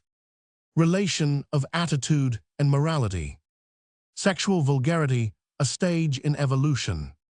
There is much evidence that the world is rapidly improving in this respect. Sexual vulgarity seems to represent a stage in the evolution of human life. From the barbaric to the fully civilized, the sexual vulgarity of primitive peoples, both ancient and modern, has been all too frequently recalled by writers whose pseudoscientific superficiality leads them to believe that knowledge concerning barbaric and ultrabestial sensuality will help solve modern sex problems. In the classical days, when Venus and Bacchus and other deities of sensuality were worshipped by their devotees, there was sexual vulgarity in action and language, such as now exists only among the most ignorant or depraved people in civilized lands. The advent of Christian civilization in Europe left no place for temples and worship of sensuality, but still, the age-old tendency towards 76A crude and barbaric kind of sexual vulgarity and obscenity has continued in folklore, in colloquial language, and in literature. However, there has been a vast change in the attitude of the best people within the last 2 centuries. Once many English writers, many of them now deservedly obscure, published prose and poetry that would now be criminal, an unexpurgated edition of Shakespeare's complete works or of Boccaccio's Decameron could not be circulated through the United States mails. and there are many good people who are asking how long we shall continue to allow the unexpurgated Old Testament the privilege of circulation. It is not simply prose and poetry that has been purified. Scientific literature has shown the influence of the reaction against obscenity. Linus and other naturalists of the past were fond of giving scientific names that perpetuated vulgar comparisons with sexual organs, but no naturalist of the present day would dare suggest such designations for unnamed animals and plants. The older medical literature contains abundant obscenities, but scientific dignity, as well as the refinement of modern medical writers, has tended to compel the elimination of vulgarity. However, are still too many physicians, especially those working with venereal and genitourinary diseases, who go out of their way to illuminate their conversations, lectures, books, and magazine articles with veiled vulgarity. Even high-class medical journals occasionally contain illustrations of this tendency. However, the medical profession, as a class, stands for dignified scientific presentation of facts, and obscenity will soon be tabooed in medical and all other reputable literature, save for occasional emanations privately printed by and for degenerate persons. Public obscenity will soon be unknown. Its complete disappearance will have a vast influence upon the problem of sexual attitude. 12. The seventh problem for sex instruction: marriage. Physiology and psychology of marriage. It is the consensus of opinion of numerous physicians, ministers, and lawyers that a very large proportion of matrimonial disharmonies have their foundation in the common misunderstanding of the physiology and especially of the psychology of sex. In the opinion of many students of sexual problems, this is the strongest reason for sex instruction. It is certainly a line in which limited spread of information has already given some definite and satisfactory results. Many of my friends and former students have helped me accumulate a long list of cases in which scientific knowledge regarding sex has prevented and corrected matrimonial disagreements, and having easily found so much definite influence of sex science upon marriage, I am forced to believe that sex instruction specially organized for people of marriageable age is already giving results of tremendous importance to very many individuals. Large numbers of young people are 78 already awake to the need of scientific guidance in marriage, and there is a great demand for helpful information. Advanced sex instruction with reference to the problems of marriage need not wait for general establishment of elementary instruction for children of school ages. Lectures and books are already reaching large numbers of adults. Such enlightenment will help in two ways: by the influence on marriage and by preparing adults to teach children. Other knowledge needed.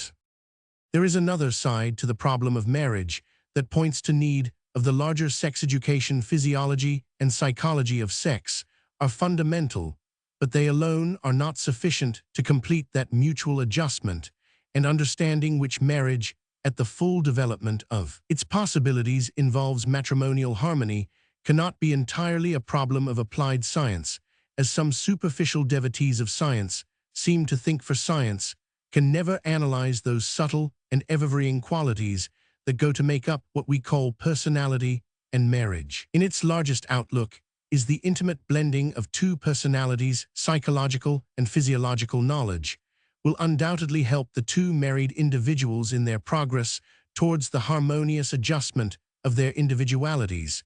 But there are many little, but often serious problems that the physiology and psychology of sex cannot solve. They are problems that involve mutual affection, comradeship, sympathy, unselfishness, cooperation, 79, kindliness, and devotion of husband and wife. Obviously, these can never be developed by any formal instruction. Helpful literature. Probably there is no better way to help young people realize the possibilities of matrimonial harmony than by suggesting wholesome literature. Some of this is a part of the world's general treasure of books that in prose and poetry, in history and romance, hold up a high ideal of love with marriage. There is much such literature that gives young people inspiration, but too much of it, like college life, ends with a commencement, and then they were married and lived happily ever after. The familiar closing as the novelist rings down the curtain After reciting only the prologue in the life drama of his two lovers, we need more literature that does not end with the wedding march, but which gives young people the successful solution of the problems after marriage. Some such is available in history and biography, some in essays. As I write there come to my mind several books that have impressed me: Professor Palmer's Life of Alice Freeman Palmer, Leonard Huxley's Life and Letters of T.H. Huxley, which gives many intimate glimpses of the ideal home life, which the great biologist centered around Mrs. Huxley. William George Jordan's Little Problems of Married Life, Orrin Cox, Engagement and Marriage, and that much misunderstood but helpful book 80 Love and Marriage by Ellen Key. Many of the stories by Virginia Terhune van de Water, published in the magazines and collected in a book entitled Why I Left My Husband, Moffat Yard Deal with Real Problems of Married Life. Similar education of the sexes. The problems of co-education and coordinate education have not a little bearing on the adjustment of the two sexes in marriage in these days, when vocational education is fashionable in theory and is attracting attention in practice.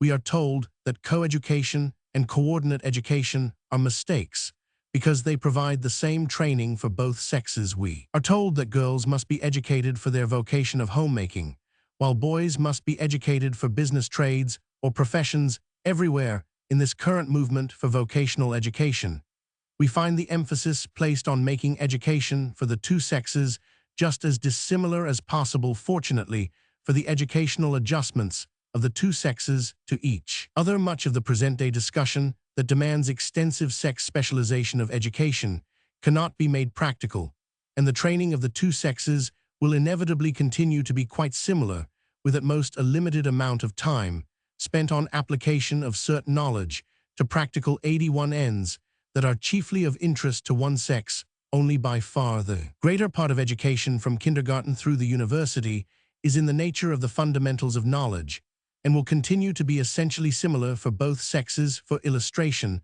the writer happens to be connected with a college which offers a 4-year course and graduate work specially arranged with reference to household arts. Surely here is an opportunity for education far different from that of the typical college for men. As a matter of fact, there is great similarity. The greater part of the 4 years is filled with general courses in English, modern languages, chemistry, biology, physics, sociology, economics, and fine arts, while a minor part of the curriculum consists of courses in cookery, clothing, and household administration. The general courses are in essentials not different from courses in colleges for men here, and their instructors select materials, and in other ways relate the general courses to household arts. But after all, a girl who completes these courses has acquired the same educational fundamentals that her brother gets in Columbia College or in any other standard college for men. It is only then in the cookery, clothing, and administration that there is sex-differentiated education.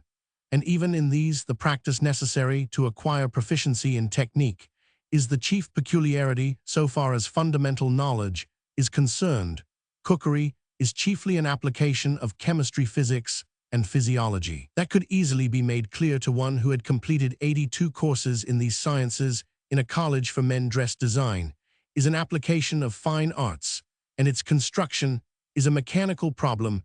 The mental problems involved in dress design and making cannot be far different from house design and construction, which are supposed to be primarily adapted to men. Little differentiation. On the whole, then, there is really little possibility of sex-differentiated education. This, I insist, is a fortunate fact of vast importance in the mutual adjustment of the two sexes in marriage. There could be no adjustment on an intelligent basis. If education could be utterly dissimilar, there can be perfect adjustment only when the two individuals are adjusted harmoniously, and that means similar outlooks on life's problems. Need of sex education for feminism. Many of the problems of the modern feministic movement are such as to demand rational education of both women and men with reference to sex and marriage. Let me quote Roman 100 Gascoigne Hartley, whose suggestive chapters Roman 8 and Roman 9 in her Truth about woman Dodd Mead deserve to live long after the readable but unscientifically applied earlier chapters are consigned to oblivion. To hear many women talk, it would appear that the new ideal is a one-sexed world. A great army of women have espoused the task of raising their sex out of subjection. For such a duty, the strength and energy of passion is required. Can this task be performed if the woman to any extent indulges in 83 sex otherwise subjection to man's sexuality, debases even reproduction and birth are regarded as nauseating? Woman is not free only because she has been the slave to the primitive cycle of emotions, which belong to physical love, the renunciation, the conquest of sex. It is this that must be gained. As for man, he has been shown up. Women have found him out. His long-worn garments of authority and his mystery and glamour have been torn into shreds. Woman will have none of him. Now, obviously, these are overstatements, yet they are the logical outcome of much of the talk that one hears. It is the visible sign of our incoherence and error. And in the measure of these follies, we are sent back to seek the truth. Women need a robuster courage in the face of love, a greater faith in their womanhood and in the scheme of life. Nothing can be gained from the child's folly in breaking the toys that have momentarily ceased to please. The monogamist type of woman cannot fail to prove as futile as the monogamist man. Not free from man is the watchcry of women's emancipation that surely is to be, but free with man. Sex and intellectualism. And further on the same author, considering the problem of the women of the common type that are classified as a third sex, that of temperamental neuter, says, economic conditions are compelling women to enter with men into the fierce competition of our disordered social state, partly due to this reason, though much more, as I think, to the strong stirring in woman of her newly discovered self. There has arisen what I should like to call an overemphasized 84 intellectualism, where sex is ignored. There is bound to lurk danger. Everyone recognizes the significance of the advance, in particular cases of women, towards a higher intellectual individuation, and the social utility of those women who have been truly the pioneers of the new freedom. But this does not lessen at all the disastrous influence of an ideal which holds up the renunciation of the natural rights of love and activities of women, and thus involves an irreparable loss to the race by the barrenness of many of its finest types. The significance of such intellectuals must be limited, because for them the possibility of transmission by inheritance of their valuable qualities is cut off, and hence the way is closed to a further progress. And thus we are brought back to that simple truth from which we started. There are two sexes, the female and the male, on their specific differences and resemblances blended together in union. Every true advance in progress depends on the perfected woman and the perfected man. Young women misled by sexual pessimists. One who studies carefully the various aspects of the extreme feministic movement must admit that there are many signs of the dangers which the above quotations point out so clearly. Of course, we cannot believe in the sincerity of all of the numerous women of 35 to 50 years who pretend to ignore sex completely. Probably most of them have discovered that they have misunderstood themselves, but it is also probable that they have discovered too late for making a readjustment in their own lives. However, it matters little whether such women have really succeeded in ignoring sex. The 85 real problem for educational attack lies in the fact that such women often succeed in proselyting young women under 25, and these in turn may not come to see the real truth about sex and life until 10 or 15 years later. Clearly organized education must protect young women against such influences. The greatest good in sex education. The greatest good which may come from the sex education movement is not prevention or elimination of social diseases. It is not improved health. It is not general acceptance of the moral law of sex. It is not one or all these that are devoutly to be hoped for, but far greater than such possible results from sex education. It will bring to many a man and woman a deeper, nobler and purer knowledge of what sex means for the coming race, and of what it means now to each individual who realizes life's fullest possibilities in conjugal affection, which culminates in new life and new motives for more affection. Such an understanding of sex in relation to home life will help this old world more than anything else which sex education may accomplish. The greatest sex problem. The problems of sex and marriage deserve far more attention than can be given in this lecture. I am convinced that knowledge of sex in its physical, psychical, social, and aesthetic aspects is the only sure foundation for harmonious marriage under modern conditions. Therefore, I believe this to be the greatest sex problem open to educational attack. 13. The eighth problem for sex instruction: eugenics. Meaning of eugenics. Eugenics, or the science of human good breeding, is just now the most popular of the problems concerning human sex and reproduction. In recent years, the biological investigators of heredity have published some startling facts, which show that the human race must soon check its reckless propagation of the unfit and encourage reproduction by the best types of men and women. This is not the place for a review of the eugenic propositions. Those interested will find them in non-technical form in many books. See the bibliographical chapter of this book, page 248. Eugenics in biology. Some of the chief facts of eugenics should be a part of every well-organized scheme of sex instruction and taught through biology. 17. Probably no other topic in biology is so likely to make an ethical social appeal. For the central point of eugenics is the responsibility of the individual whose uncontrolled sexual actions may transmit undesirable and heritable qualities and bring a train of disaster to generations of descendants. Relation of eugenics and sexagene. At this point, we digress to correct the widespread error in confusing sexagene and eugenics. Many people who ought to know better use the two terms synonymously, perhaps because they are afraid of that comparatively novel but frank prefix in sexagene. The fact is that eugenics and sexagene have little in common. Eugenics is the 87 science of reproducing better humans by applying the established laws of genetics or heredity. In brief, it means, on the positive side, selecting desirable people as parents and negatively preventing propagation by the undesirables. This is the sum total of the task of eugenics in the accurate sense of the term. Facts of heredity. So far as we know, each coming generation will inherit only qualities that the parents inherited from their parents. It is a well-known principle of biology that changes in the bodies of human beings during their lifetime, dating from the fertilized egg that produces the individual, are never in any noticeable degree inherited by descendants. In short, acquired characteristics of the body tissues do not influence the germ plasm, the living matter concerned with heredity and reproduction, but the germ plasm that determines what the next generation will inherit is fixed at birth. Thus, tuberculosis, alcoholism, gonorrhea, and syphilis may be acquired during the life of an individual, but do not become fixed in the germ plasm. If the infants show effects of any of these diseases, it is not because of true heredity, but because they were infected or influenced before birth. Rarely does this happen to children of a tuberculous mother, but often to those of a syphilitic mother.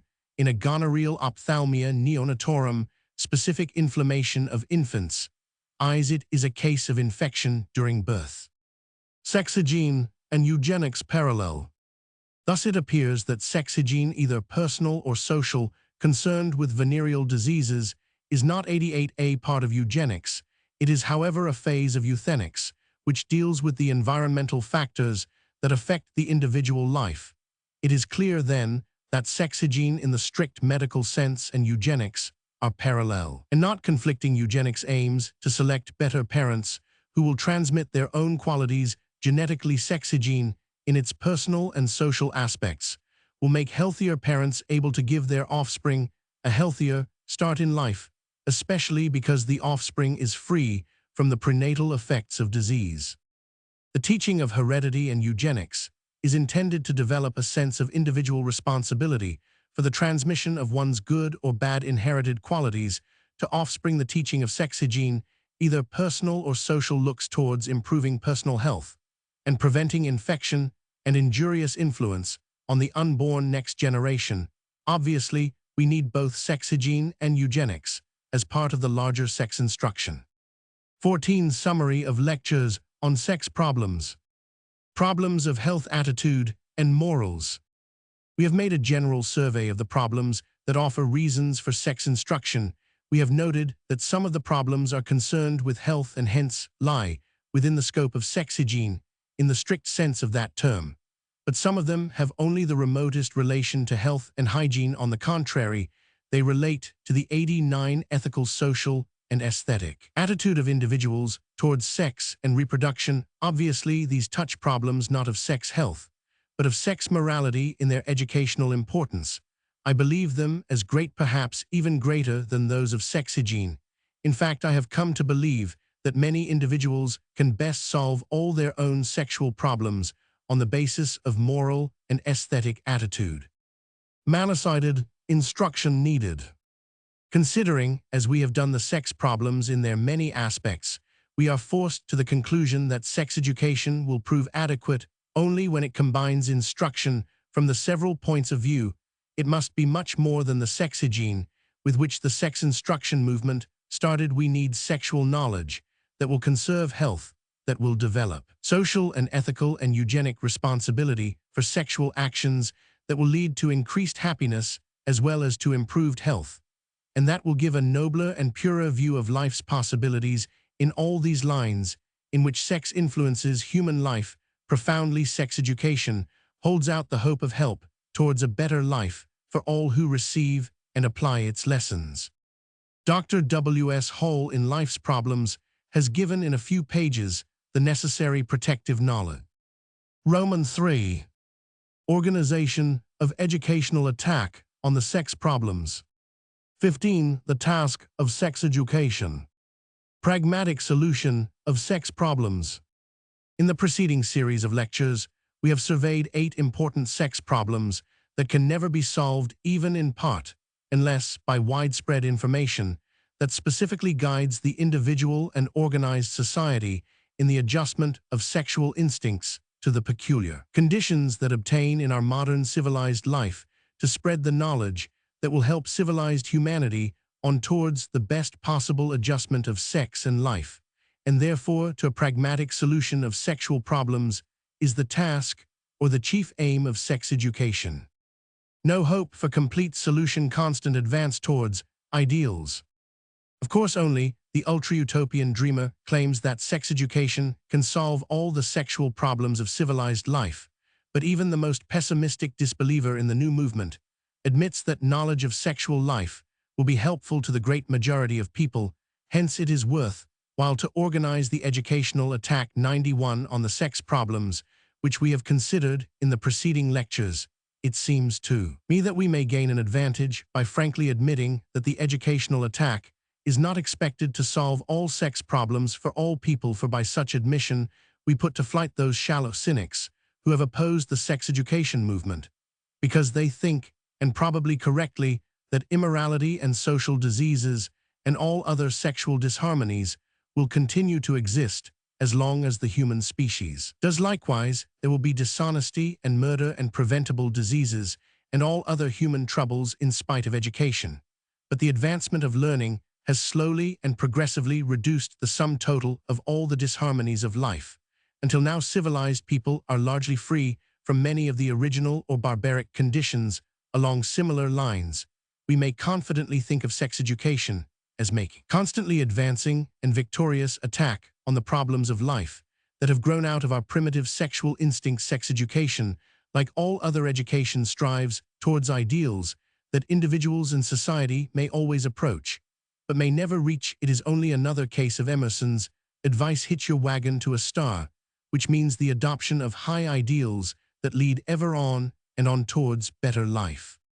With this understanding that the task of sex education is the ever-advancing improvement of sexual conditions in individual as well as in social life, let 92 us turn now to consider the possible lines for definite educational attack on the chief problems of sex. It will be most helpful if we first analyze the general task of sex education into some specific aims that may definitely guide instruction, and then in later lectures consider the methods and detailed subject matter of sex instruction. 16. The aims of sex education. Emphasis on social disease.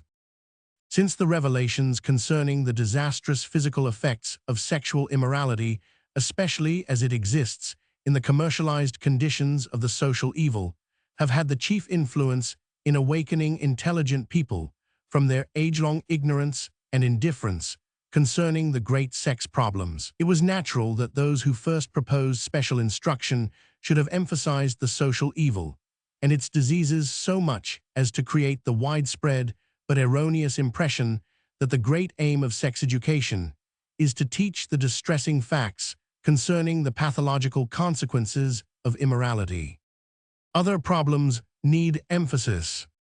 Now, without in the least underestimating the vast importance of the emphasis placed on sexual immorality and social diseases in the splendid pioneer work of the late Dr. Morrow and others for the sex education movement, and without suggesting that these topics should be neglected while reorganizing the educational attack on sex problems, I believe that so far as formal instruction in home schools and 93 colleges is concerned, we may gain a decided advantage if we now recognize and declare boldly that the physical effects of the diseases arising from the social evil constitute only one of several groups of sex problems that organized education should attempt to solve.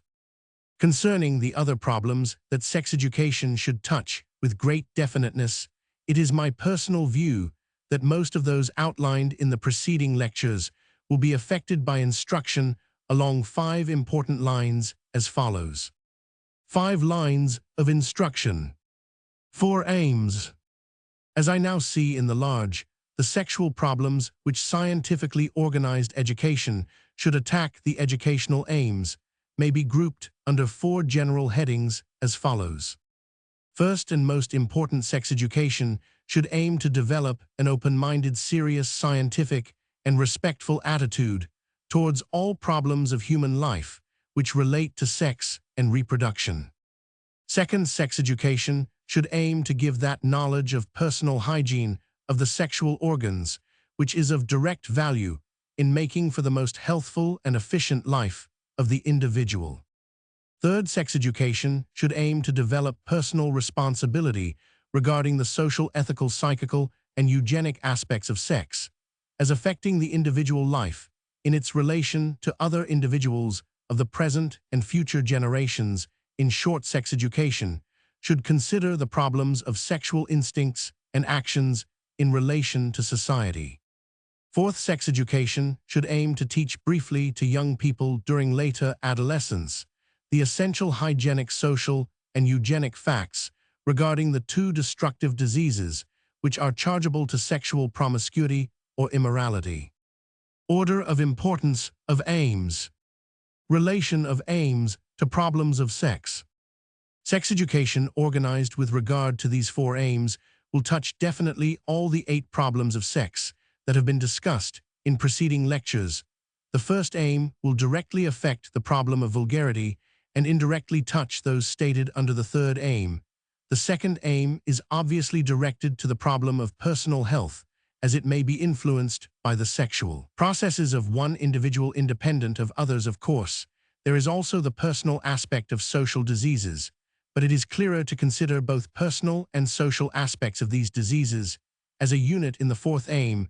The third aim is based on 5 of the 8 great problems, which involve individual responsibility for the social evil, for illegitimacy, for sexual immorality, for matrimonial harmony, and for eugenics. The social 96 aspects of the venereal diseases obviously involve personal responsibility of the individual in relation to society, as well as a personal hygienic problem. Thus, 6 of the 8 great sex problems are essentially social, and only those relating to personal hygiene and individual attitude are so distinctly personal as to have only an indirect relation to other individuals, as might be true in case of unharmonious marriage of individuals who are vulgar-minded or who have been injured by unhygienic personal habits. Finally, the fourth aim provides for teaching the essential facts that may help individuals protect themselves directly and society indirectly against the diseases that awaken the world to the need of sex education. Let us turn now to analyze the aims of sex education and consider how they may be connected with a definite scheme for sex instruction. 17. The aims as the basis of organized sex instruction. I have placed first the aim to develop a serious and respectful attitude towards sex and reproduction, because at the root of the sexual problems of our times is the prevailing vulgar interpretation of sex and life, discussed in a preceding lecture 11. Biology and attitudes. Recognizing the great importance of attitude, how may it be influenced by instruction in home or school? The most widely accepted answer is that the best beginning may be made through study of biology, including botany, zoology, and 97 physiology, and through nature study and hygiene taught on a biologic basis. No other method of introduction to sex instruction is so natural and so likely to lead to a serious scientific and open-minded attitude concerning sex. In fact, a large part of the study of reproduction of plants and animals in courses of biology in schools and colleges has its value chiefly in the overwhelming evidence that problems of sex and reproduction are natural and dignified aspects of life. Such biological study determines attitude in no small degree. This is the chief justification for study of the reproductive processes in a series of animals and plants, representing stages between the complex development of the highest animals, which parallel human life, and the lowest forms, which the microscope reveals. In all my classes of 20 years in high school and college, I have noted a marked development of serious scientific and open-minded attitude in response to natural and frank presentation of animal and plant life histories. Moreover, I have many times requested large groups of students to write freely and frankly concerning the influence of biological courses upon their own attitude, and their papers have strongly supported my observation that study of animal and plant life histories exerts a profound influence upon the attitude of students towards the human problems of sex and reproduction. If I were stating a defense for biology as one of 3 or 4 essential science courses for general education, I should place the greatest 98 emphasis upon the study of animals and plants as a foundation for sex instruction. Certain critics would reply that all the biological facts that are actually used in the direct human application of sex instruction could be taught in a few lectures without a year's course in biology. But it is a demonstrated fact that a few isolated lessons do not give the attitude that comes from a good course of biology taught with the view to culminating in special sex instruction. Literature and attitude. Only recently has it been pointed out that one's attitude towards sex may be profoundly influenced by reading certain general literature that holds up high ideals of love and sex and life. It will be most convenient to consider the influence of literature on sex instruction in another lecture 23. Teaching personal sex hygiene. Now let us consider the general bearings of the personal sex hygiene demanded by the second aim for children under 10 and 12. The necessary hygiene should be presented personally. C25. For young people of adolescent years, there are 4 possible ways of instruction in personal sex hygiene. 1. It may be added naturally to a course or series of lessons in general hygiene, including the problems of health for all systems of organs. 2. It may be included in a study of vertebrate and human reproduction in a course of biology or zoology. 3. It may be presented by a special lecture that is independent of all regular courses of study. 499 special booklets may be put into the hands of young people. Let us now examine each of these ways. Sex hygiene in general hygiene. Hygiene in biology. Special lectures on hygiene. Difficulty in ethical social teaching. Social hygiene and ethics. The value of all the proposed teaching concerning the relation of immorality and social diseases is more ethical than hygienic. Read any of the standard literature on the social side of venereal diseases, especially the masterly writings of the eminent physician and chief organizer of the American movement for sex education, the late Dr. Prince A. Morrow of New York City, and one notes that the medical facts have bearings in 2 directions. First, they indicate the desirability of morality as a protection of personal health, and second, they teach that the pathological results of the individual's immoral living may be passed on later to innocent wives. 102. And children. The first is as clearly personal hygiene as teaching that impure water may cause typhoid, but the second is social hygiene and ethics. The second is more impressive to all but the most selfish people.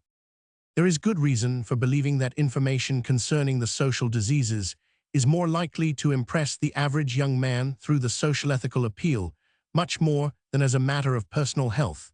Therefore, a biological lesson on social diseases, which may be presented most logically in connection with other germ diseases, may have its chief value in that its meaning is social and ethical.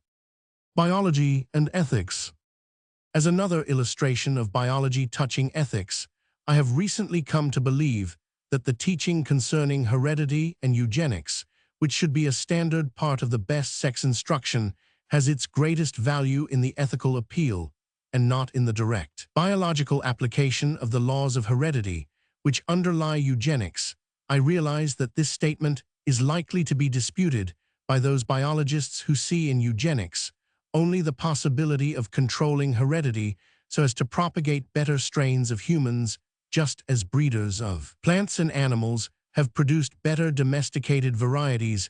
A biologist naturally believes that the ultimate aim of eugenics is improvement of physical and psychical qualities, but considering the ethical, social, biological complications of human sex problems, it seems improbable that any decided and 103 extensive improvement is likely to come if we continue to limit our interpretation of the principles of eugenics to the purely biological standpoint of the breeder of plants and animals. Let me illustrate by some concrete facts from eugenics.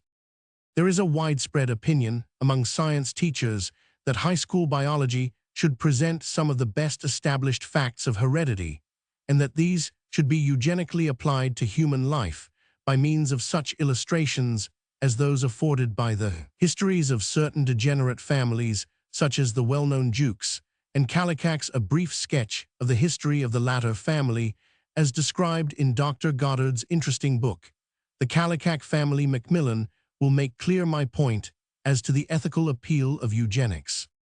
Eugenics and ethical teaching.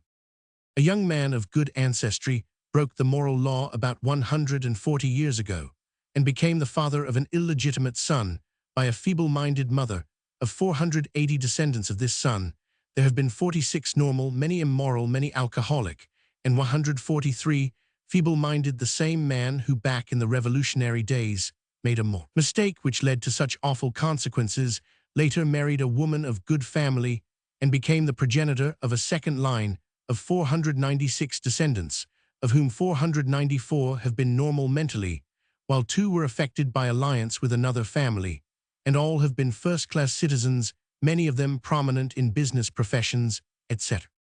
Such a eugenic record as that of this Kallikak family should be reviewed in every high school and college in connection with the topic heredity, in a course of biology, for it will teach 2 important lessons. 1. The biological principle that defects both physical and mental are highly heritable even for many generations, and 2. The ethical responsibility for the sex actions of the individual, who may start a long train of human disaster that may visit the children unto even later than the 3rd and 4th generations. The first lesson is a purely biological one, which suggests the eugenic argument that defective humans, like undesirable animals and plants, should not take part in the perpetuation of the species.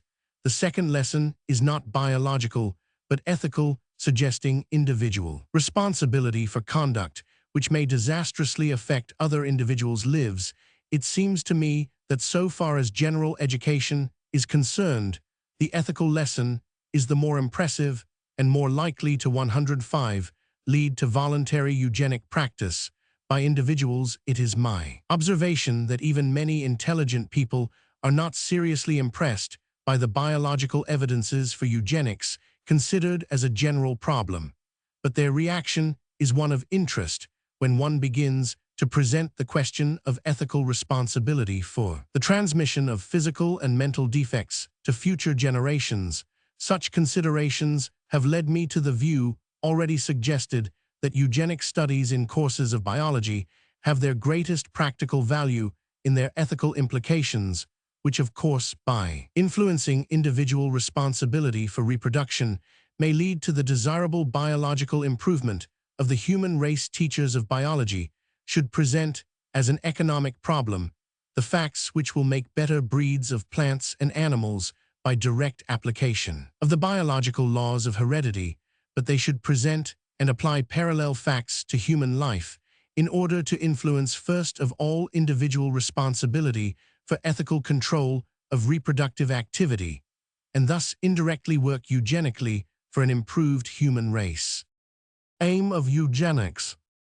Thus the aim of eugenics is most likely to be attained through ethical rather than biological application of the teaching which our schools can give the men and women who view life selfishly with no feelings of ethical responsibility towards others of the present or future, will take no practical interest in the biological problems of human eugenics, although the economic problems of plant and animal breeding may interest some of these same people.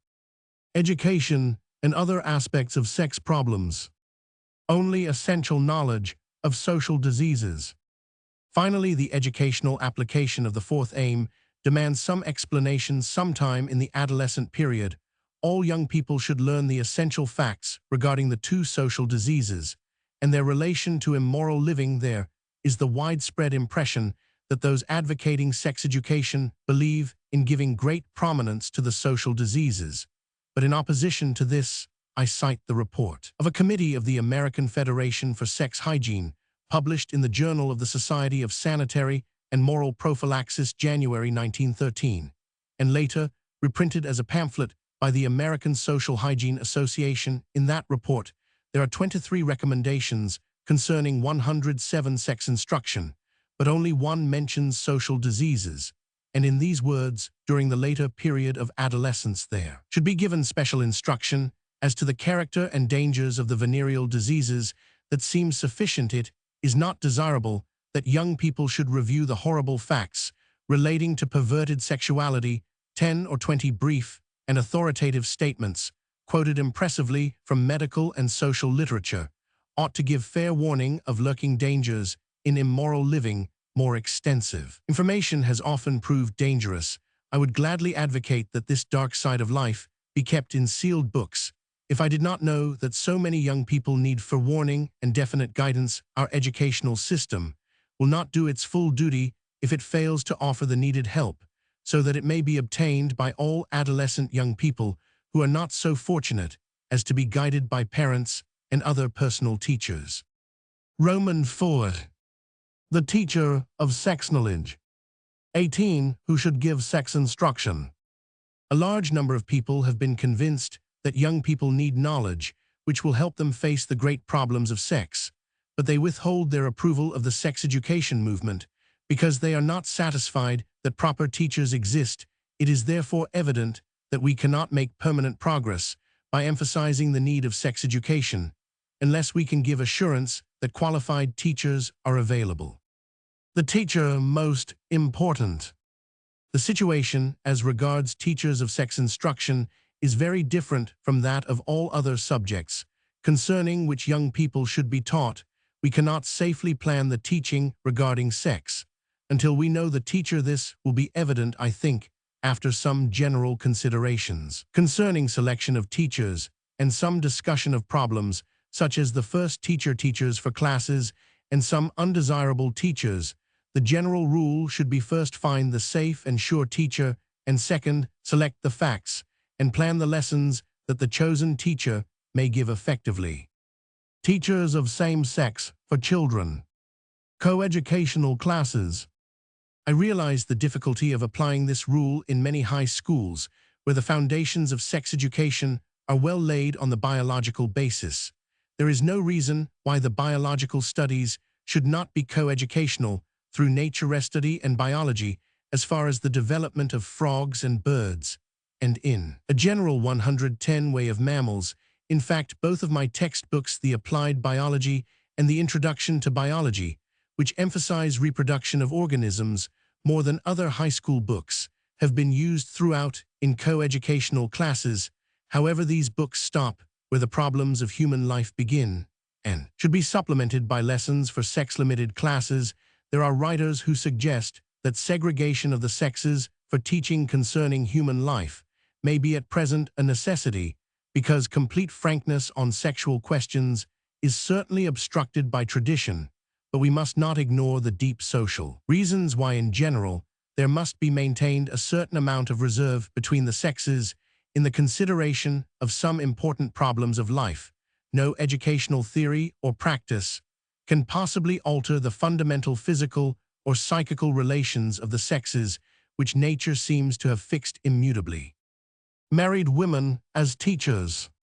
One other point that deserves attention in this connection is the common statement that only married women, preferably mothers, can be competent instructors of young women. This strikes me as more than absurd. Personal experience is not always necessary for teaching in any line.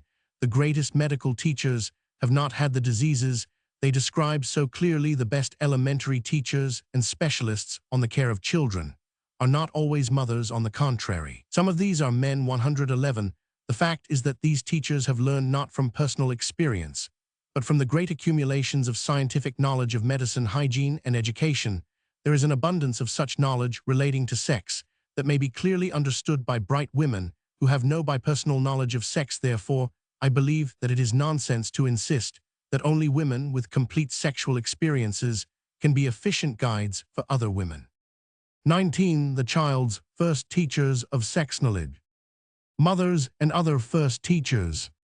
The first instruction, which may begin to lay the foundation for the individual's sex education, should be given in early childhood by parents or by other adults who happen to be on the most intimate personal terms with the child. Usually, this means the mother, but there are numerous cases of teachers, governesses, grandmothers, and even fathers who have greater personal influence with certain children than their mothers have. The essential point is that the child should be instructed only by an adult who can exert the greatest personal influence. Mothers and adolescent boys.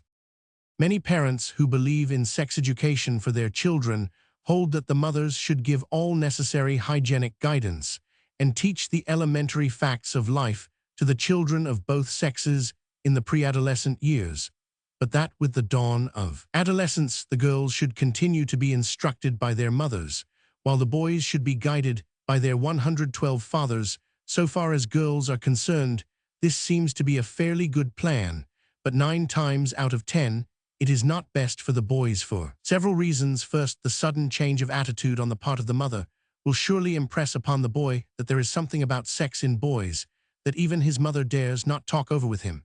At about this same time, when the mother begins to avoid the sex question with her boy, he will surely begin to get vulgar information and impressions from his boy companions. He will in all probability begin to hear the impure and obscene stories and vulgar language that are so common among many men and boys, and he will be sure to learn that the vulgarity which he hears must not be repeated in the presence of his mother and sisters. It is a most critical time in the mental attitude of the boy. His mother has so far been directing him towards purity, and then suddenly sets him adrift. If there is ever a time in a boy's life when he needs intimacy with his mother, it is in the early adolescent years of 12 to 14.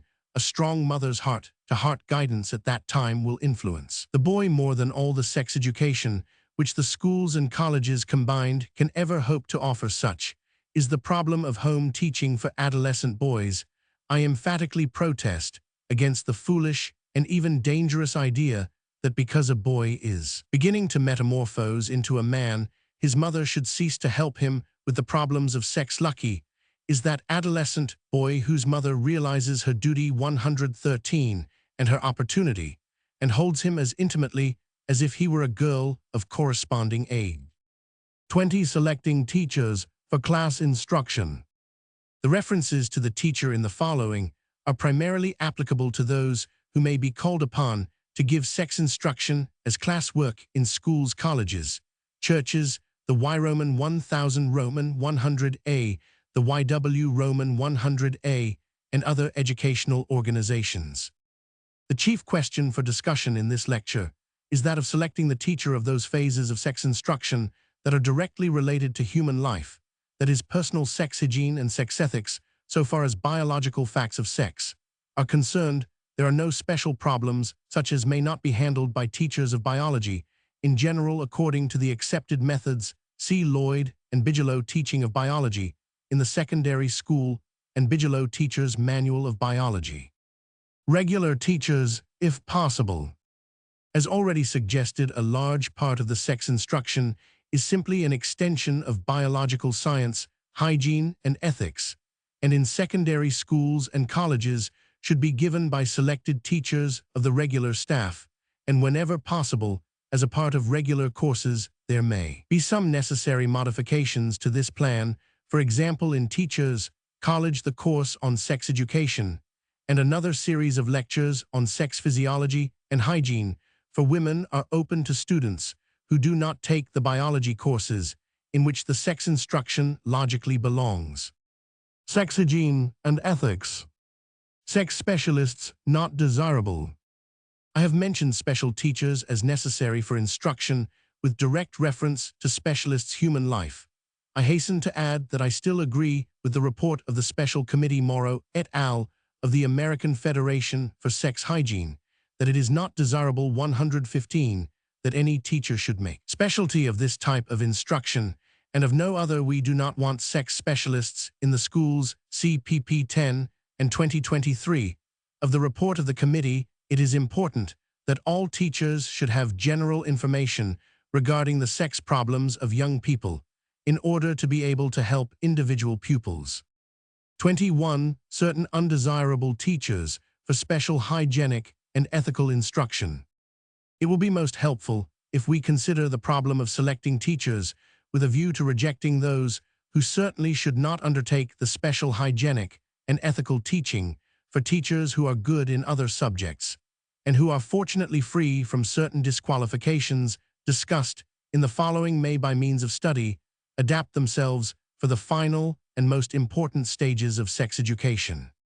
There are 5 types of teachers who should be regarded as disqualified for teaching personal sex hygiene and sex ethics. Embarrassed teachers. First, those men and women who are unable to speak of sex hygiene as calmly and seriously as they do of any other phase of hygiene had better not undertake the instruction of young people.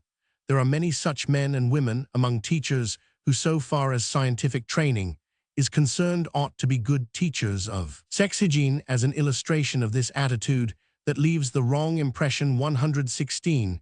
With students, it is reported that a good teacher of hygiene recently prefaced a brief talk to college girls as follows: I shall now consider a process that no cultured woman ever mentions except with bated breath. I refer to menstruation.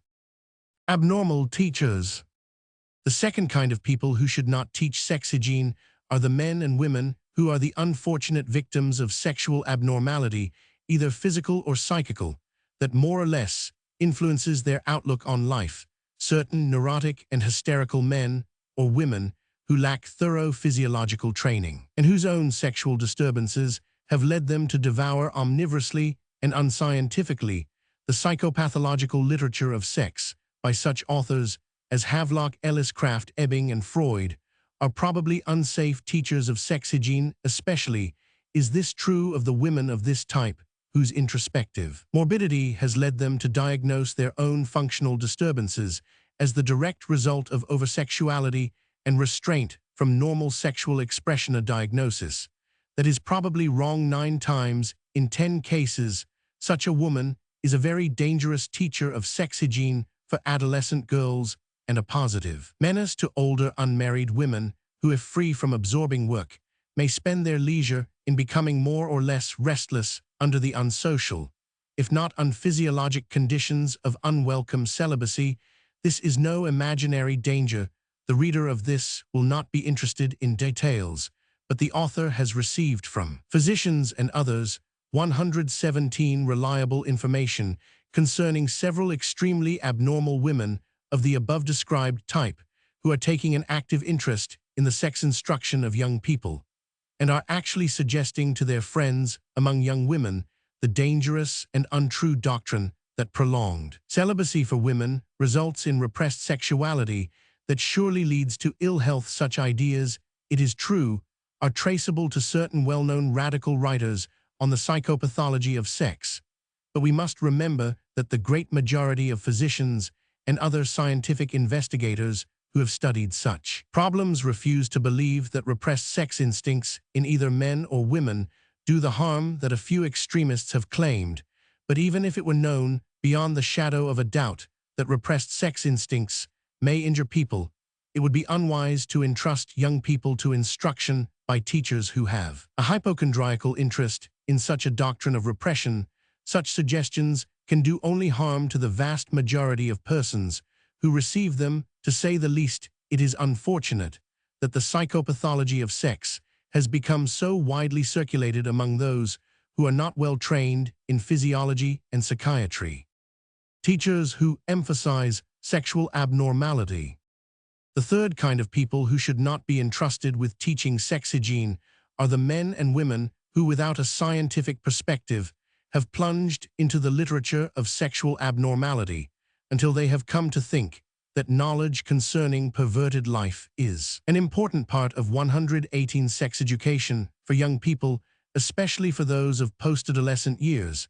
I know of teachers and physicians who advise young people not much over 20 years of age to read such psychopathological works as those of Kraft, Ebbing Ellis, and Freud, and various works dealing with commercialized vice. Here is a grave danger the less that people without professional use for knowledge of sexual pathology know concerning it, the better it will be for their peace of mind, and possibly for their morals. Therefore, I urge that he who enthusiastically studies the abnormalities of sex life without reference to scientific research or professional demands is not likely to be the kind of teacher who will present abnormal life only so far as is necessary to an understanding of the perfectly normal. Pessimistic teachers. The fourth kind of people who ought not to instruct the young in personal problems of sex hygiene are the men and women whose own unhappy romances or married life, or whose knowledge of vice conditions have made them pessimistic concerning sex problems. There are in our schools and colleges today some such men, and many such women, and there will be danger for young people when the growing freedom of expression allows these sexual pessimists to impress their own hopeless philosophy of sex upon students. The educational world does not need such teachers, but rather those who can follow the late Dr. Morrow 119 in seeing a bright side of life that almost dispels the darkness of sexual errors. Teachers not respected by pupils. The fifth kind of persons who ought not to teach the personal side of sex hygiene are those who cannot command the most serious respect of their pupils. This applies especially to many men teachers whose flippant attitude and even questionable living are not likely to help their pupils, especially boys, towards a satisfactory interpretation of sex problems. Of course, such teachers ought not be in schools at all, but the fact is that for various reasons they sometimes get there and stay there, and so they must be weighed by the school official who selects the teachers to be entrusted with special problems of sex education. No instruction without satisfactory teachers. Summarizing, I have in this lecture aimed to warn the school administrator and others who must select teachers of classes against the kinds of teachers who ought not be chosen for presenting the special problems of sex education, especially those of sex hygiene and sex ethics. I have pointed out that there are 5 serious disqualifications, and it is probable that if strictly applied, when choosing teachers for special sex instruction, there will be elimination of 3 or 4 in every 10 of those whose training in science might be expected to qualify them as teachers of this special line. It is a fair question as to what a school or other institution should do if it has no teachers who are free from the above 120 disqualifications. My own belief is that it is better to get an outsider for the handling of the special problems. If this is impracticable, then suggest to the students that they read certain books, such as are recommended in the last sections of this book. Even entire omission of the study of the personal and social aspects of sex hygiene and sex ethics is far wiser than entrusting a class to a teacher with one or more of the negative qualifications that we have been considering in this lecture. The effect of sex education upon individual lives will in no small degree depend upon the impression made by the living teacher who deals with the difficult problems of sex in relation to hygiene and ethics. Hence, the greatest care should be taken when selecting the teacher for this all-important part of the student's sex education. V. Books as teachers concerning sex and life.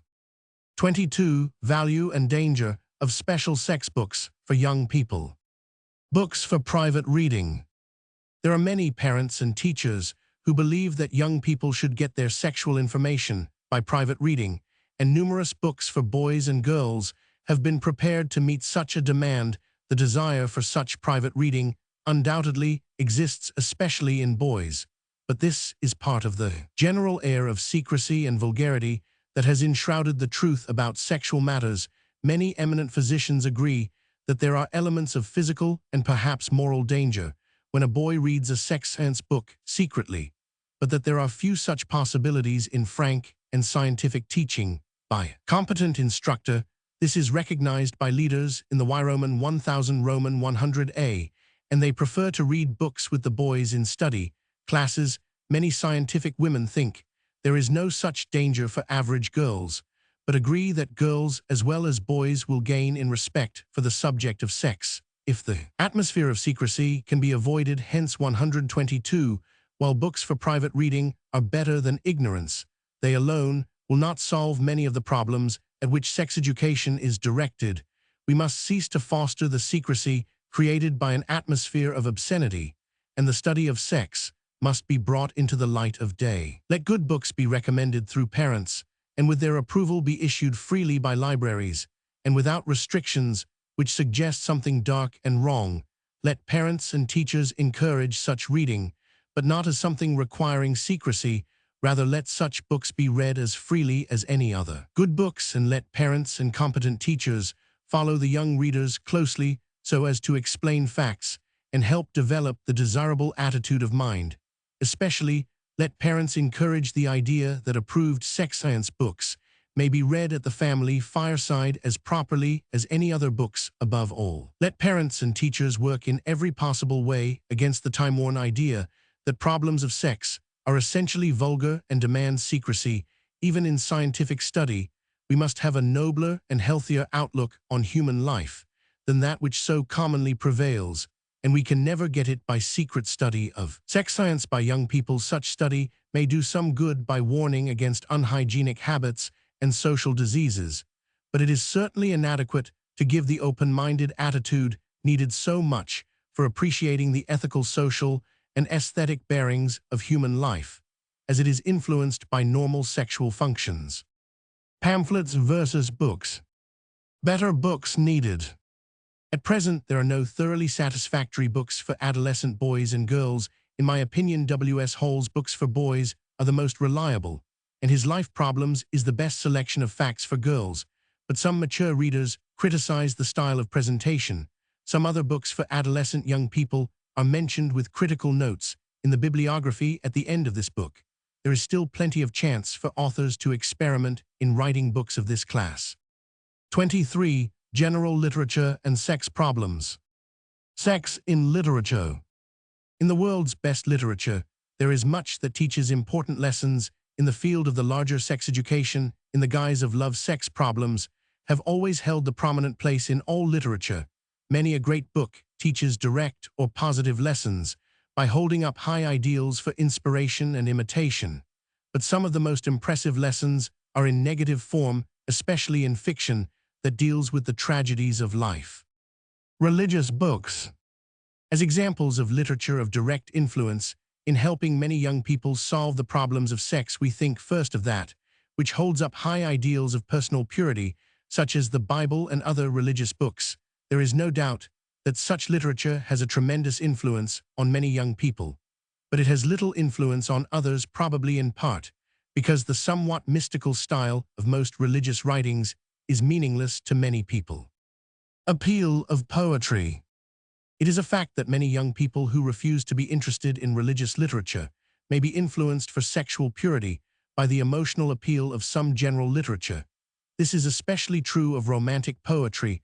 I believe that the high idealism of love inspired by Tennyson's The Princess and Idols of the King by Longfellow's Evangeline, and The Hanging of the Crane by some of Shakespeare's plays, and by other great poetry with similar themes has had 125, and will continue to have greater influence on the attitude and ethics of many young people than all the formal sex teaching that can be organized.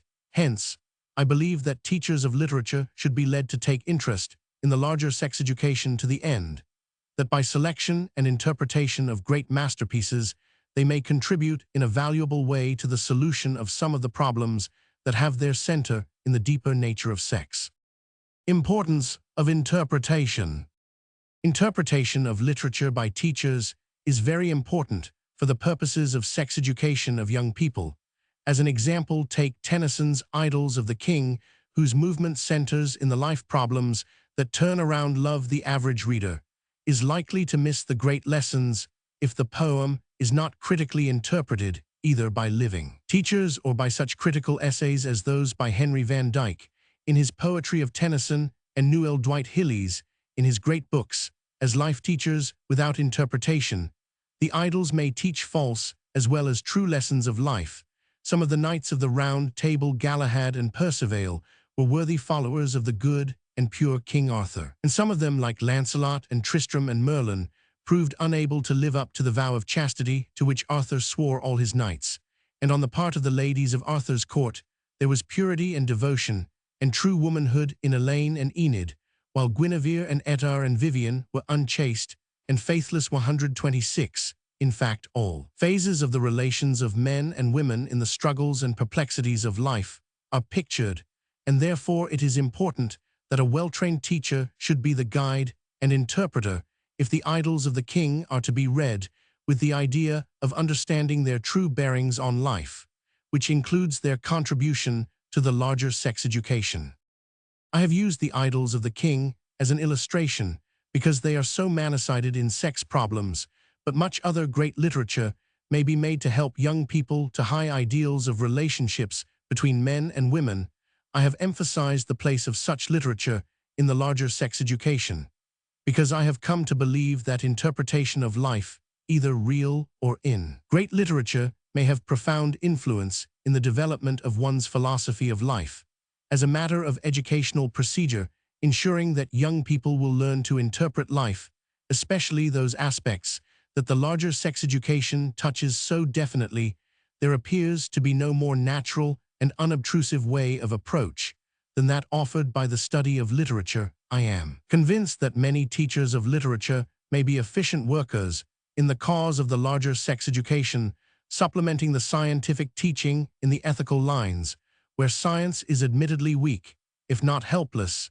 It is to be hoped that numerous teachers will soon grasp this opportunity if they will study the sex education movement in order to get its general bearings. 127, and will teach the sex aspect of literature on a basis of high ideals of life and love.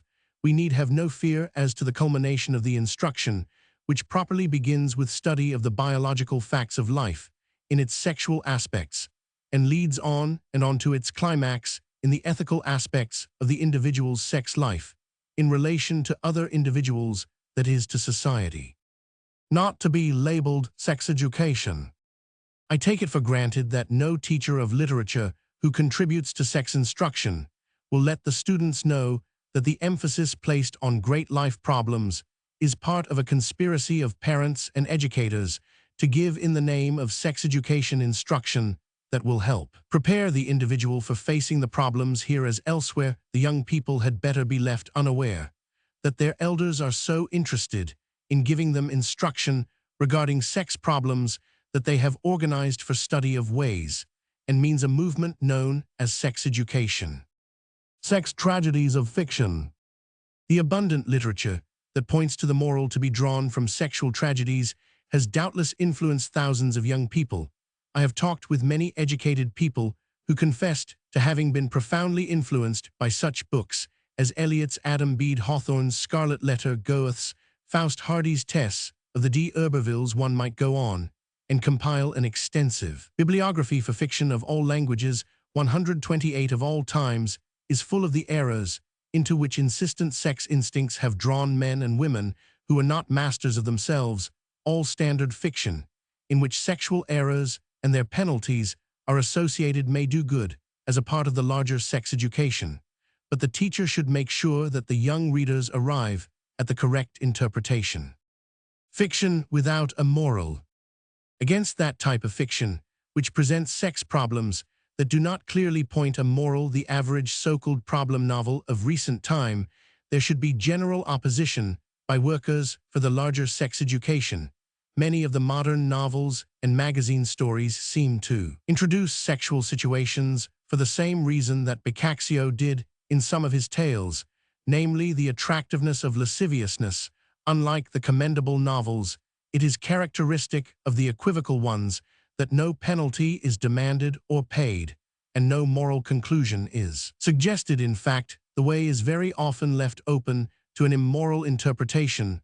All such literature certainly tends to work against the aims of sex education. Perhaps parents and teachers may cooperate to keep much of this kind of literature out of the hands of young people, but the safest procedure is in cultivating taste for literature that does teach helpful lessons of life. If young people do read books and magazines that seem to stand for uncertain morals, it is best that parents and teachers should point out the moral interpretations.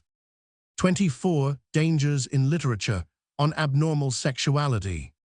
Danger in present interests in the abnormal. The opinion is spreading among those who are studying the educational problems relating to sex that there is great danger even for many adults in much of the literature describing psychopathological and abnormal social sexual facts. There are enormous quantities of such literature, particularly concerning the social evil. It is extremely doubtful whether the reader who is not directly engaged in medicine, psychiatry, or social reform will profit by filling his mind with facts from the darkest side of life. No doubt, it is important that all intelligent men and women should know enough about sexual immorality and the life of the underworld so that they will realize the necessity of protecting young people from vice in all its forms, but this does not mean that everybody should read extensively in the mass of printed matter that sets forth the most awful details concerning human depravity. There is a real danger in this line. The sex education movement has already brought the problems of sex out of the old-time secrecy, and no other topics of the times are so freely read and discussed. This might be well if the reading and discussion always took constructive lines leading towards improvement of sexual relationships. But unfortunately, much of the present popular interest in sexual problems seems to be a morbid craving for the abnormal. We find this tendency in the demand for 130 a certain type of sex problem novels. We see it frequently on the stage and in motion pictures, and we hear it in general conversation. The advertised suggestion of sexual immorality in a forthcoming serial novel often raises surprisingly the circulation of certain magazines. A few hints of sexual irregularity in certain plays have brought crowded audiences. A scandalous divorce case, reported as freely as the law allows, is a choice morsel for average readers of newspapers. Everywhere it is the sexual abnormality, perversity, and even bestial vulgarity that seems to attract the most attention. Books and magazines and theaters and preachers who extol the normal and bright side of sex life are not now extremely popular with the masses of people. As a well-known magazine recently summarized the present situation, it has struck sex o'clock in America. There is no denying the fact that in recent years, the popular interest in sex problems has taken a dangerous turn. It is time for those who are active in the sex education movement to note the signs of the times. For an effective educational scheme for young people must take into account the present tendency towards a dangerous interest in literature relating to sexual abnormality, especially immorality. All this tendency towards interest in the abnormal or irregular sexual problems must cause not a little worry to those whose interest is primarily in securing widespread recognition of the advantages of normal and moral living. Need of interest in normal sex life. Limited knowledge of the abnormal.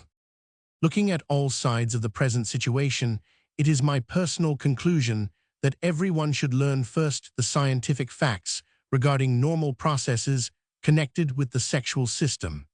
And then for the general reader, there should be only a limited amount of warning knowledge regarding the dangers of sexual abnormalities. Romans 6. Sex instruction for pre-adolescent years. Periods of early life. In 8 of the report of the Committee of 3 of the American Federation for Sex Hygiene by Morrow and others, the life of the child was divided into 4 periods, namely under 6 years, from 6 to 12 to 16 to maturity.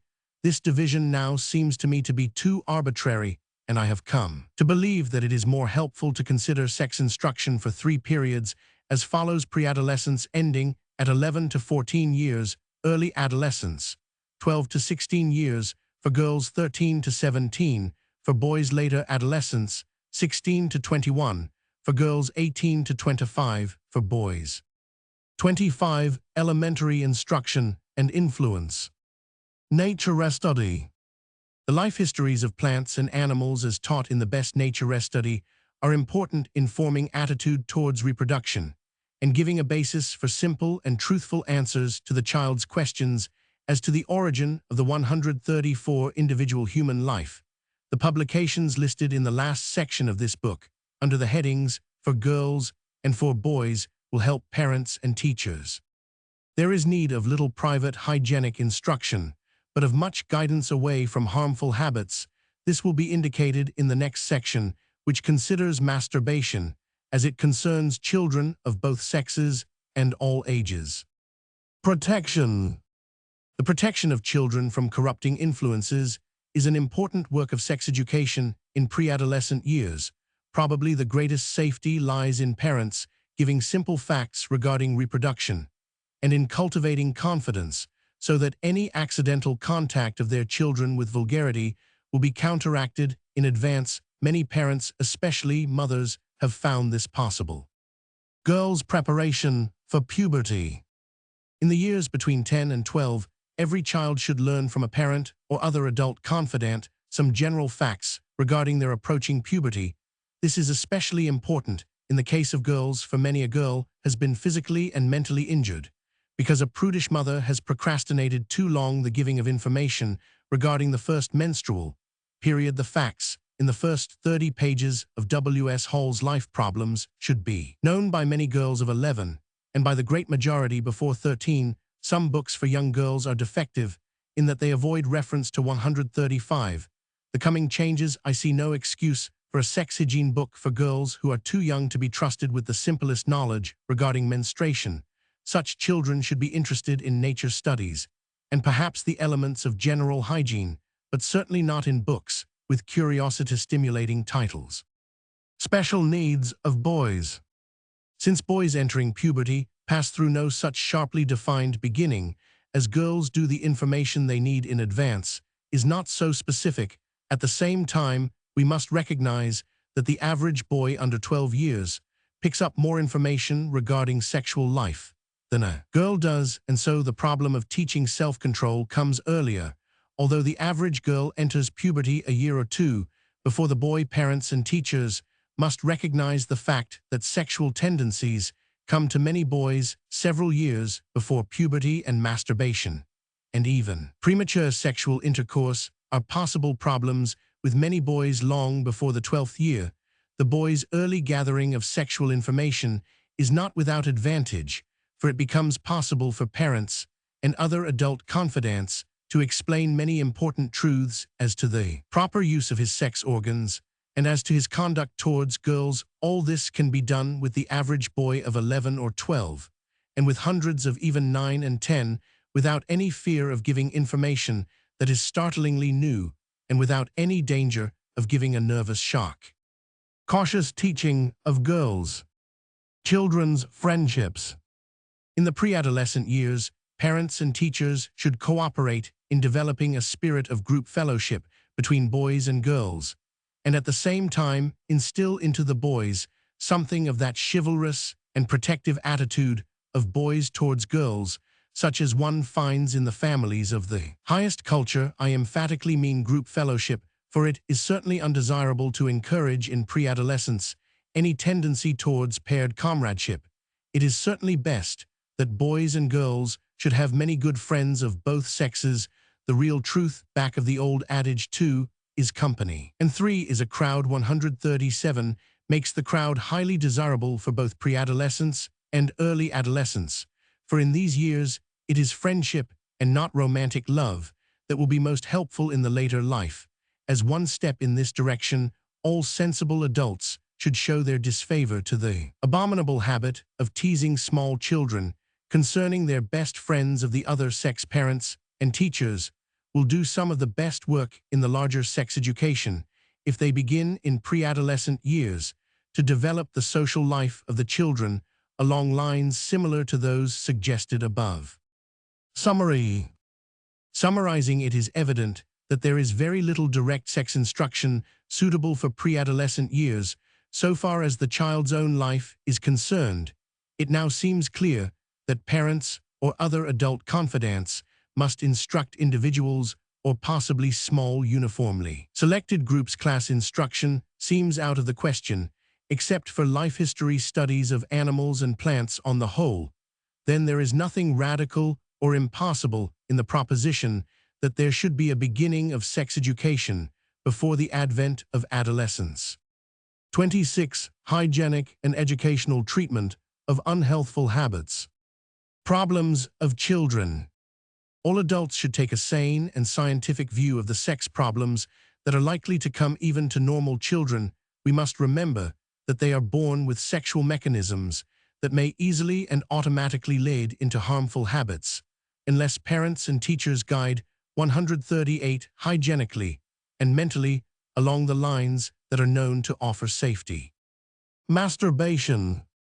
Concerning habitual manipulation of the sexual organs of either sex, known in medical literature as masturbation or self-abuse, often erroneously called onanism, there are certain facts that are important for the guidance of all parents and teachers.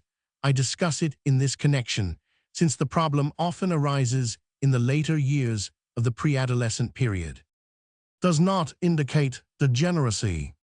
It is absurd to suppose that the tendency towards the habit means degeneracy or innate viciousness of children. Young horses, dogs, monkeys, and other animals sometimes form a similar habit, the stimulus being some irritation of the sexual organs. Hence, it is not at all unnatural when children attempt to relieve their irritated organs by friction, and then it is inevitable that the sensitive nerve endings will give sensations that are more or less pleasurable and satisfying, depending upon the sex, age, and emotional peculiarity of the individual child. This fact suggests to parents and teachers the methods of prophylaxis, namely avoid 1, irritation of sexual organs, and 2, opportunity for manipulation. Irritation. Circumcision. With regard to irritation, the first sign of such disturbance may appear in babyhood in the case of boys, whose structure renders them vastly more liable than girls to external irritation. The family physician should make sure during infancy whether circumcision 139 or stretching of the prepuce foreskin may be desirable. According to Dr. Emmett Holt, the eminent pediatrician, about 1 male baby in 4 or 5 is born with an elongated or tight prepuce that needs surgical attention. A corresponding abnormality of the clitoris is sometimes found in baby girls. Some radical surgeons advocate universal circumcision of boys because they believe that it reduces local irritation, favors cleanliness, tends to prevent masturbation, and reduces susceptibility to the venereal diseases. There is certainly some truth in these claims, but some conservative surgeons point out that for the great majority of boys, all these advantages may be obtained by reasonable attention to hygienic habits, that Orthodox Jewish and other circumcised boys are by no means free from harmful habits, that some boys are more irritable after circumcision, that preputial stretching is often a good substitute for circumcision, and that the taunts of other boys often make circumcised boys too conscious of their own mutilation. A scientific doctor who has no special financial interest in the increase of surgical operations, and who carefully reviews both the radical and conservative literature relating to circumcision, will not hasten to submit boys to this operation until it is certain that their sexual organs happen to have congenital deformity that only radical surgical treatment can correct. Hygienic rules.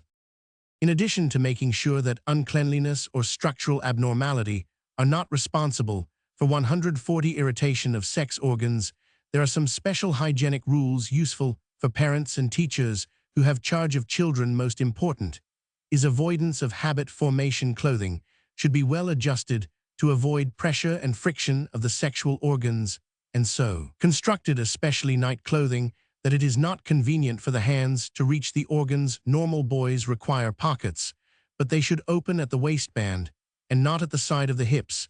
The reason for these suggestions is evident when we recall that little children naturally tend to explore themselves, such as by putting fingers into the mouth, feeling their toes, inserting foreign objects into nose and ears.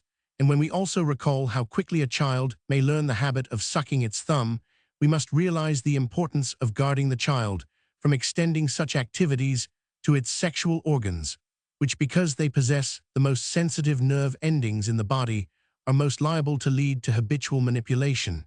In light of such facts, it is nonsense to assume, as so many good mothers have done, that only innately vicious children learn masturbation. The truth is that in the case of most children under 12, this habit has an origin no more vicious than such habits as thumb-sucking, and in all cases of habits, parents and others responsible for the children should be given the blame. Other suggestions for parents. The following suggestions, in addition to those above, are likely to help parents do much. 141 towards avoiding or solving the early sex problems of their children. These facts apply also to later years. Have children sleep on a hard mattress. The old-time feather bed was dangerous. There should be lightweight covers, and the room cool. Children should sleep on either side, rarely in the unnatural back position. Aim to have regular sleeping hours, but do not send children to bed unsupervised when they are excited and not tired enough for immediate sleep. Have them arise as soon as wide awake in the morning. Never punish children by sending them to bed. Dangers of privacy. Do not leave children to their own devices. They may naturally fall into dangerous play. Privacy is often demanded by the moods of adults, but it is dangerous for children. A certain camp for boys has the commendable rule that the boys have no privacy during the entire summer. Many educators and physicians condemn private bedrooms or cubicles in schools for boys. Athletics.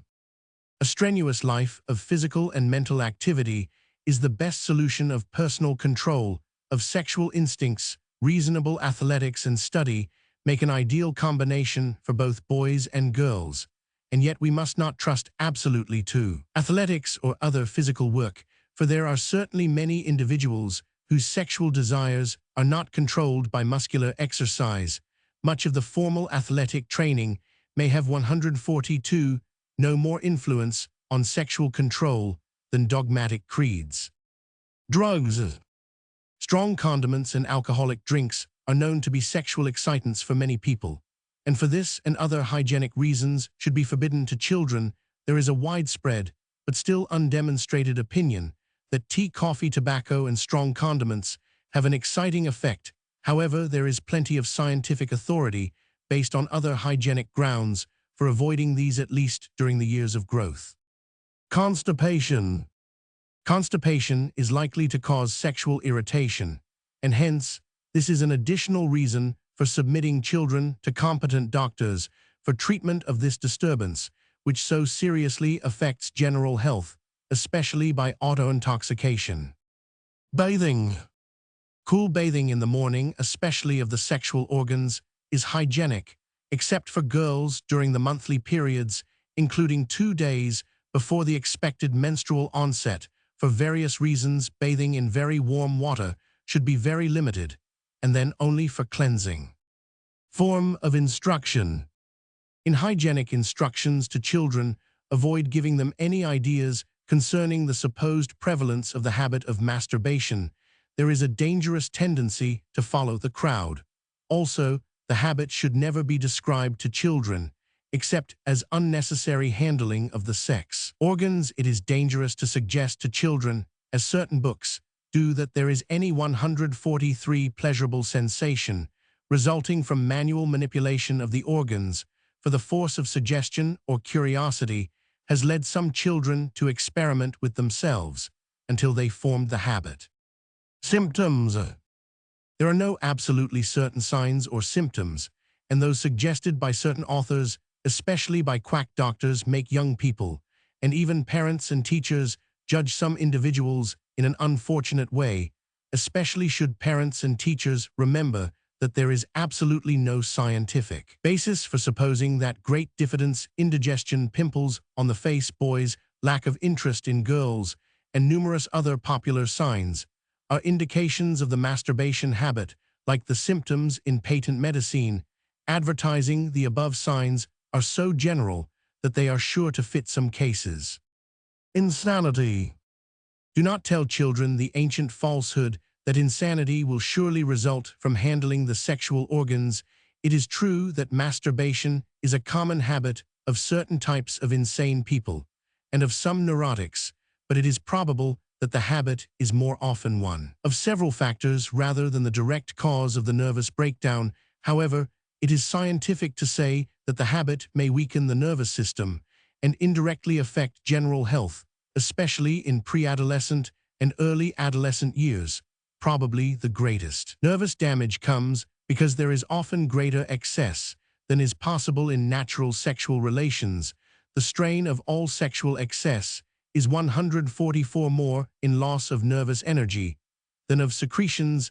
The safest advice one can give children is that the doctors agree that unnecessary touching of sexual organs has interfered with the health of many children, and that those who avoid this are most likely to grow up strong in body and mind. This is the truth, and practically the whole of the known truth that might have influence with young people.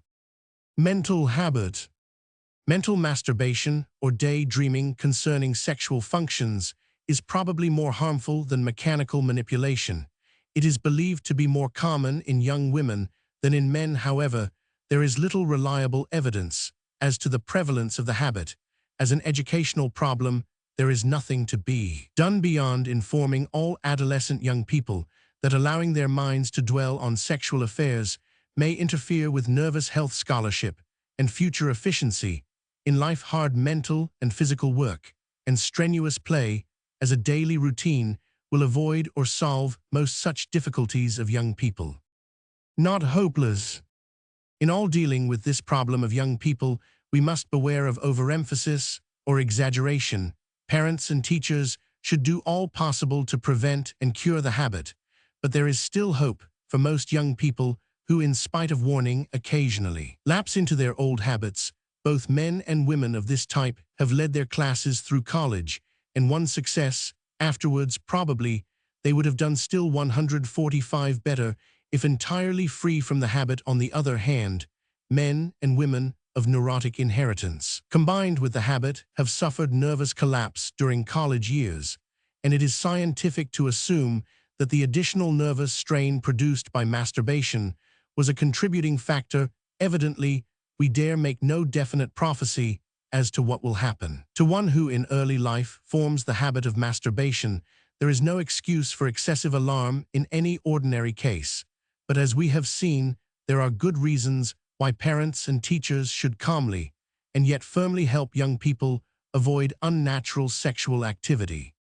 To those who must consider the problem of masturbation in boarding schools, I recommend hymns Schoolboys' Special Immorality. Romans 7. Sex instruction for early adolescent years.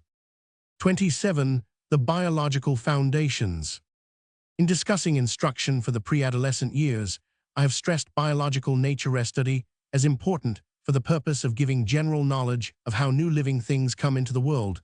This will develop a good attitude concerning the origin of the individual human life. In this lecture, I wish to direct attention to the scientific facts, which are foundations for the sexual knowledge that is important for other phases of sex instruction during early or late adolescence. Biological foundations. I believe that the best introduction to advanced sex instruction is through biological ideas, which may be presented in popular lectures and books, but of course, will be best taught in courses of biological science. My own view as to the selection of materials for such biological studies is expressed in the sections on reproduction connected with the account of each animal or plant type in the Applied Biology and in the last chapter of the Introduction to Biology. In these books, the study of life histories of plants and animals leads up through vertebrates to mammals 147, and there are few remarks suggesting that human development is like the mammals at this point. These books should be supplemented by a brief survey of the essential structure, physiology, and embryology of human reproduction. Mixed classes.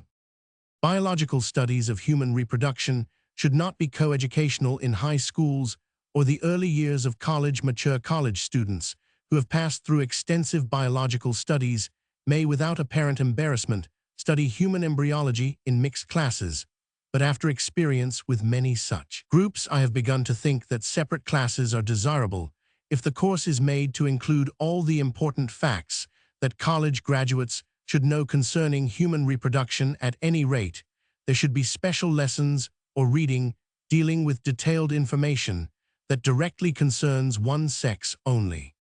Impersonal approach of biology. I certainly do not believe in completely revamping biological science. For the purposes of sex education, it is better not to spoil a course by overemphasis on sex, for much of the value of biology as a basis for sex education is the fact that sex appears gradually and naturally and far away from human relations.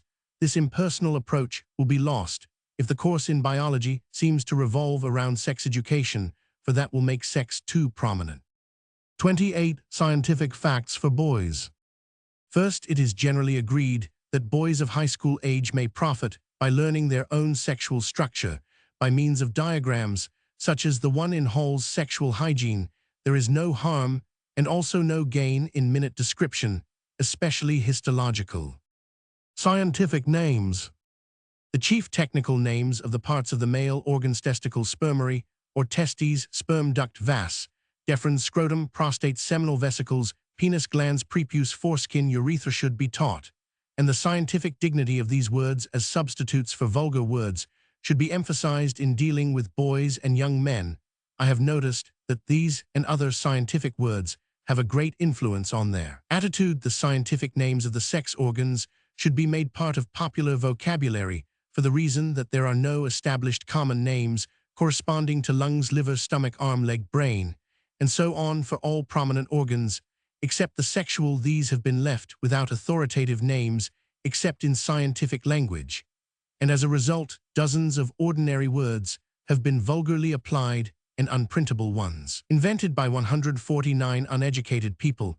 Such usage of vulgar terminology is widespread, especially among men and boys. An editor of schoolbooks recently called my attention to the necessity of changing some ordinary words in certain books, because in some localities, the boys applied the words to sexual organs, even the little words nuts, stones, balls, accompanied by the adjective too mean, testicles, in the widespread vulgar language. And a physician told me that a college graduate used one of these words the other day when seeking medical advice concerning her baby. Here is an intolerable situation that must be improved by establishing in popular usage the dignified scientific words for the chief sexual organs. We must begin to do so by teaching the words frankly to boys of adolescent years, and by persuading parents to teach their children correctly. Sex physiology. Having learned the structure and names of their sexual organs, boys may easily understand the function of each part. If explained in simple language, 10 or 20 minutes ought to be enough time for stating the important facts.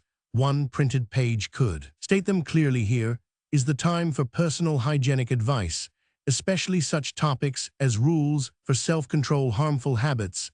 See discussion of masturbation in 26. Sexual activity, not necessary for health, occasional nocturnal emissions, not pathological. Female organs. No pictures. Embryology.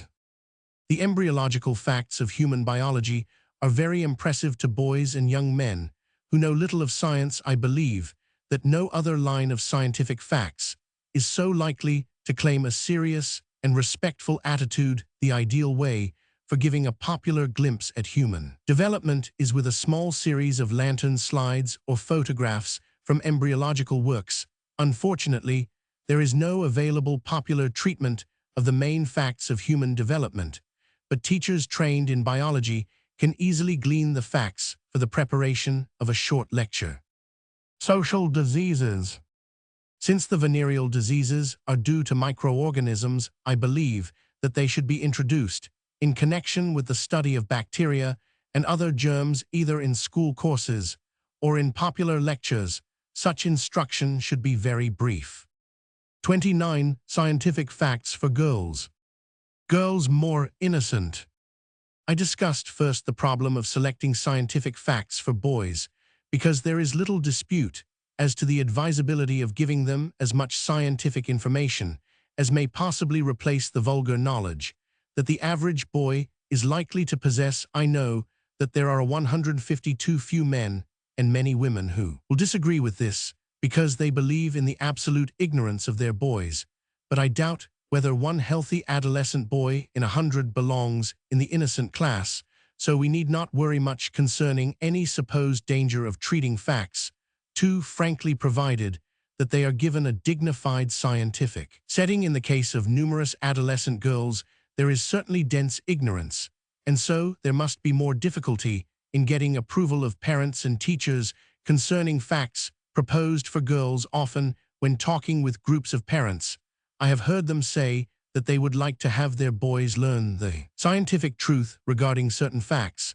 but they feel that it would be too startling and unnecessary for their daughters. Such is the widespread feeling, which must be seriously considered in all planning of advanced sex instruction for girls. No doubt, there will be much honest disagreement with the suggestions here offered.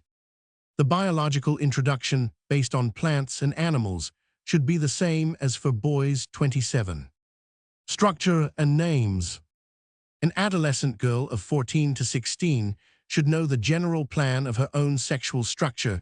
She should know the scientific names of her organs, not because there are many vulgar names, as in the case of boys, but because dignified names help attitude. Ovaries, uterus, womb, vagina, fallopian tubes, and vulva will be sufficient. Detailed description of the external 153 organs. Vulva might arouse curiosity that leads to exploration and irritation, and hence many women physicians think that a girl under 16 or possibly 18 needs only the name vulva for the external parts surrounding the entrance to the vagina. An ancient belief. Some books for girls perpetuate the ancient but absurd emphasis on the virginal significance of the hymen, and a recent book from a prominent publisher goes so far as to try to frighten girls into remaining chaste by stating that a physician could discover if they have been unchaste.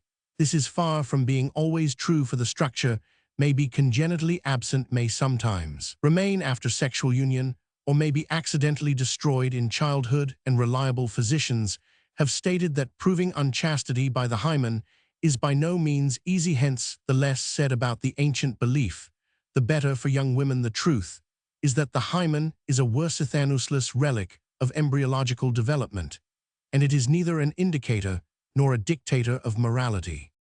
Physiology of women.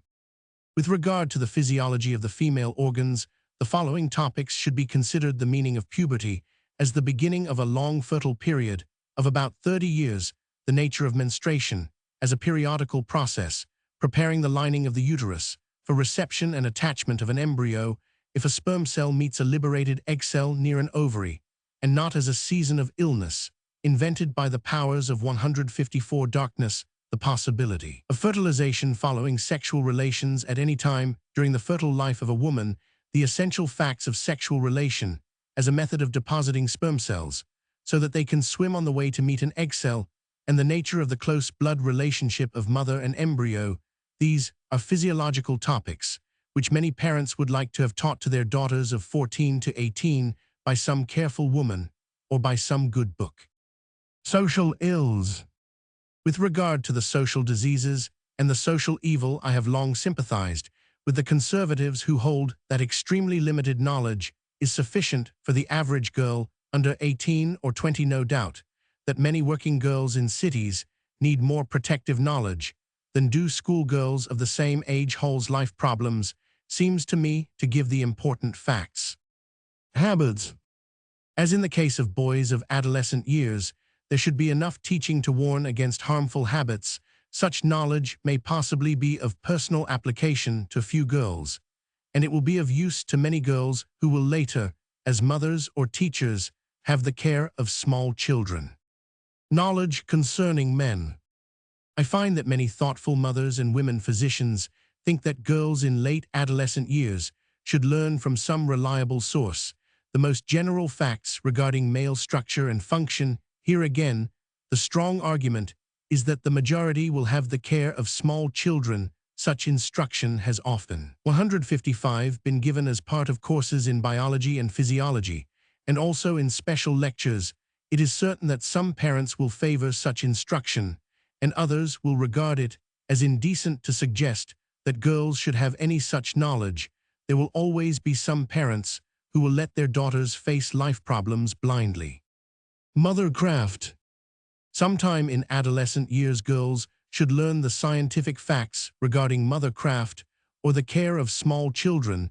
This phase of the sex education is rapidly attracting attention from those who are interested in practical arts education, and before many years pass, it will probably be treated adequately in connection with household arts in schools and colleges.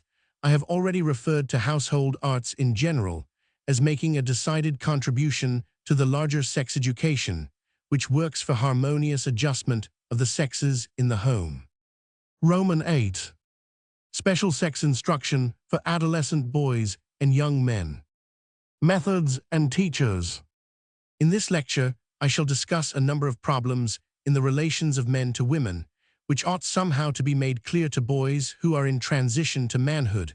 I can do little more than point out the lines along which it is desirable that young men should be informed and influenced, for I confess that I do not know any guaranteed pedagogical method for teaching along these lines. So far as I can now see, it seems to me that a good beginning would consist in getting the best ideas before young men by lectures, books, and personal conversations. Here, more than in any other phase of sex education, the influence of personality is of great importance. An ordinary teacher or lecturer may well present the cold facts of biological science that help interpret sex, but one who does not by his personal qualities command the entire confidence of his hearers is worse than useless in presenting to young men such problems as those outlined in this lecture under the following subheadings: Developing young men's attitude towards womanhood. 157. Developing ideals of love and marriage. Reasons for premarital continence. Essential knowledge concerning prostitution. Need of more refinement in men. Dancing as a sex problem for men. Dress as a sexual appeal. The problem of self-control. The mental side of a young man's sex life. 30. Developing attitude towards womanhood. Influence of ideals. Many there are among the believers in the larger sex education who feel sure that a young man's greatest safety lies in having high ideals of womanhood. I have known a number of men who passed unscathed through the storm and stress of early manhood, because each of them could say, as Tennyson makes the lover confess to Princess Ida from earlier than I know, immersed in rich foreshadowings of the world, I loved the woman. Some of these men learned to love the woman in the abstract, in the dream world, perhaps, as the brushwood girl of Kipling. Others first loved the woman through boyhood sweethearts. Still others came to love her through mothers who inspired them with reverence for womanhood and motherhood. Happy he, with such a mother faith in womankind, beats with his blood and trust in all things high comes easy to him. Tennyson. But it matters little for the future purity of the boy on the threshold of manhood whether he has 158 learned to love the woman in the dreamland of youth or in the very real world of life. It is simply a question of the intensity of the devotion and of the loftiness of the ideals which she has aroused within him. Who may influence boys?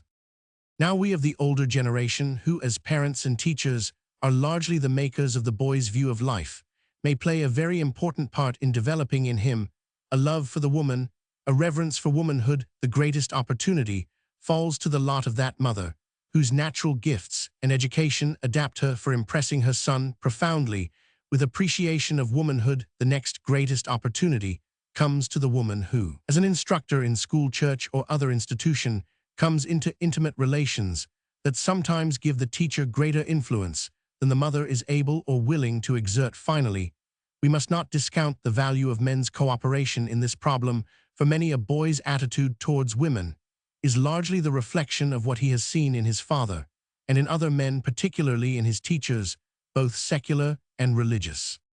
Now, while the direct influence of personality is most important in this problem of developing a young man's attitude towards women, organized educational effort should not be neglected. It is important that both men and women help by encouraging young men to read good literature that unobtrusively tends to introduce them to the best in womanhood C23, and by discussing with 159 them as opportunity offers the higher ideals of the relationships between men and women. 31. Developing ideals of love and marriage. Closely associated with high ideals of womanhood is necessarily a pure understanding of love, even in its physical basis.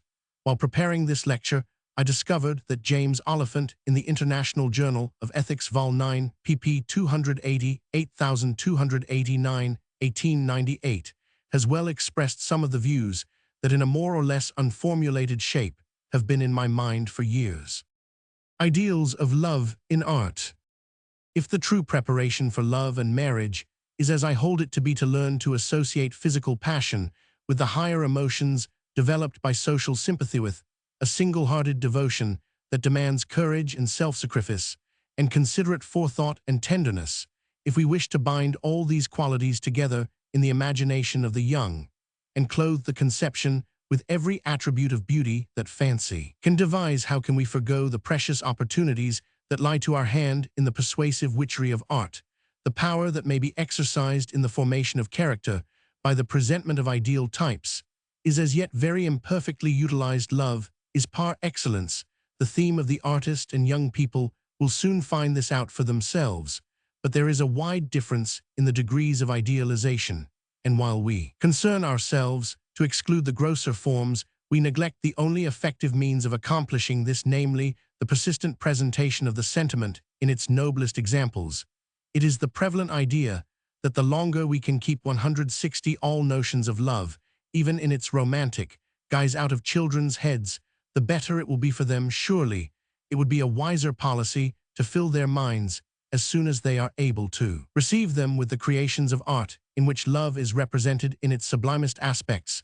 The youth who is familiar with the love stories of Shakespeare and George Eliot and Meredith will suffer little harm from the gilded sensualism of the Restoration drama. Let us hasten to implant the images of beauty that will keep the soul sweet and wholesome and free from the taint of any later influences, however sordid these may be. In the lecture on marriage, as offering one of the problems for the larger sex education 12, and in the reference to general literature in 23, I have called attention to literature, which will be suggestive and useful to those who are considering the young man's attitude towards love and marriage. 32 reasons for premarital continence of men. Recognizing the fact that moral considerations fail to reach many people, the following points should be emphasized in trying to show young men practical reasons why they should avoid premarital sexual relations. Continence and health. Dr. Exner's physician's answer is based on the following declaration, which was signed by about 300 of the foremost physicians of America. In view of the individual and social dangers which spring from the widespread belief that continence may be detrimental to health, and of the fact that municipal toleration of prostitution is sometimes defended on the ground that sexual indulgence is necessary, we, the undersigned members of the medical profession, testify to our belief that continence has not been shown to be detrimental to health or virility, that there is no evidence of its being inconsistent with the highest physical, mental, and moral efficiency, and that it offers the only sure reliance for sexual health outside of marriage. Psychical results of incontinence. Physical results. Possible diseases. Purity for purity. Responsibility. Sexuality and affection. Some men beyond appeal. I realize that all these 7 reasons for continence will fail with that large group of young men who have persuaded themselves that they will never marry, and thus they shake off all responsibility, such as appeals to the man who looks forward to love that culminates in marriage, no one has yet suggested any line of appeal to the men who are physically or 164 psychically or morally so abnormal that they have no interest in the possibility of marriage. But fortunately, such individuals constitute an insignificant minority. 33. Essential knowledge concerning prostitution. Safeguarding boys. Prostitution, a business. Some causes of prostitution. Appeal to men. Tell young men these facts as to why women become prostitutes. Help them to realize that most of these women are pitiful victims of man's worse than brutal sexual passions. Then add the 166 astounding fact that very many of the women of the underworld have short lives, their health being undermined rapidly by dissipation, by alcohol, used to bury their shame or to stimulate their flagging energies, and by the two loathsome diseases gonorrhea and syphilis, which relatively few prostitutes escape. Tell young men such facts, which eminent physicians and sociologists have often verified, and there are good chances of striking sympathetic notes in their young manhood. Danger of social disease. Limited reading. Liaisons. 34. Need of more refinement in men. While refinement is a part of general culture, it is beyond doubt an important phase of the problems. 168. For the larger sex education elsewhere, I have referred to the need of better understanding and better adjustment between men and women, especially in marriage. Towards such a desideratum, refinement of men will contribute immensely. Many cultured women avoid marriage, and many are unhappy in marriage, because men, sometimes even educated men, lack refinement in manners, language, and personal habits. In fact, lack of refinement is altogether too mild an expression for many men are positively crude in manners, coarse and vulgar in language, and disgusting in personal habits. Manners and chivalry. In referring to manners, I am including not only the 1,001 little customs of everyday life among refined people, but also chivalric attitude towards all women. The world has changed vastly since knighthood was in flower, but many men of today might well take lessons in the art of courtesy to women as practiced by the famous knights of the age of chivalry. This problem of manners will be an increasingly important one, for here in America there is growing up a generation of boys who are far from chivalrous even to their mothers and sisters. And at the same time, the industrial competition and daily association of the two sexes is making young men realize that women are simply human beings and not super beings. Language. With regard to language, I am thinking not so much of the general need of speech, that is 169 grammatically, rhetorically, and vocally polished, which no doubt determines many a woman's estimate of a man, as I have in mind the repelling effect upon sensitive women of language, that is coarse, vulgar, and profane. Hence, quite apart from the effect of low language on character, I believe it worthwhile to work for refinement of language of young men. Personal habits. And now, with reference to personal habits, including cleanliness and refinement of actions, the average women of all classes set splendid examples for men of the same groups. It seems scarcely necessary to explain in detail concerning unclean personal habits and vulgar actions.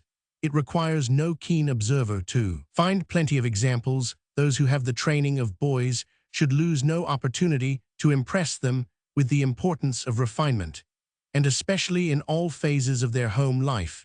It is in the most intimate life of the home that refinement of personal habits of husbands may mean much to sensitive wives. 35. Dancing as a sex problem for young men. Dancing not to be eliminated. It is more than useless to discuss the question whether dancing ought to be eliminated from the social life of young people, for it has physical, social, and aesthetic or dramatic values which will make dancing in some form or other coextensive with human life. Young people and dancing. Those who deal with adolescent boys and girls ought to have some understanding of the facts for 170 and against dancing, as it may influence the sexual control of young people. Men, especially, it is no longer sufficient to say even to the young members of certain religious denominations that good people must not dance because it is wicked, for in this doubting age, young people will ask first what we mean by the word wicked, and then for proof that dancing is wicked, the time has come when young people must be shown the scientific reasons if we want them to avoid dancing or to dance with certain approved movements. Dancing, a sexual stimulant. It seems to be an accepted opinion among physiologists that dancing of any of the types that involve more or less closeness of contact between men and women in pairs is likely to lead to sexual stimulation that at times may be consciously recognized by normal men, but probably is not identified other than as general excitement by most women. Danger, no reason for condemning dancing.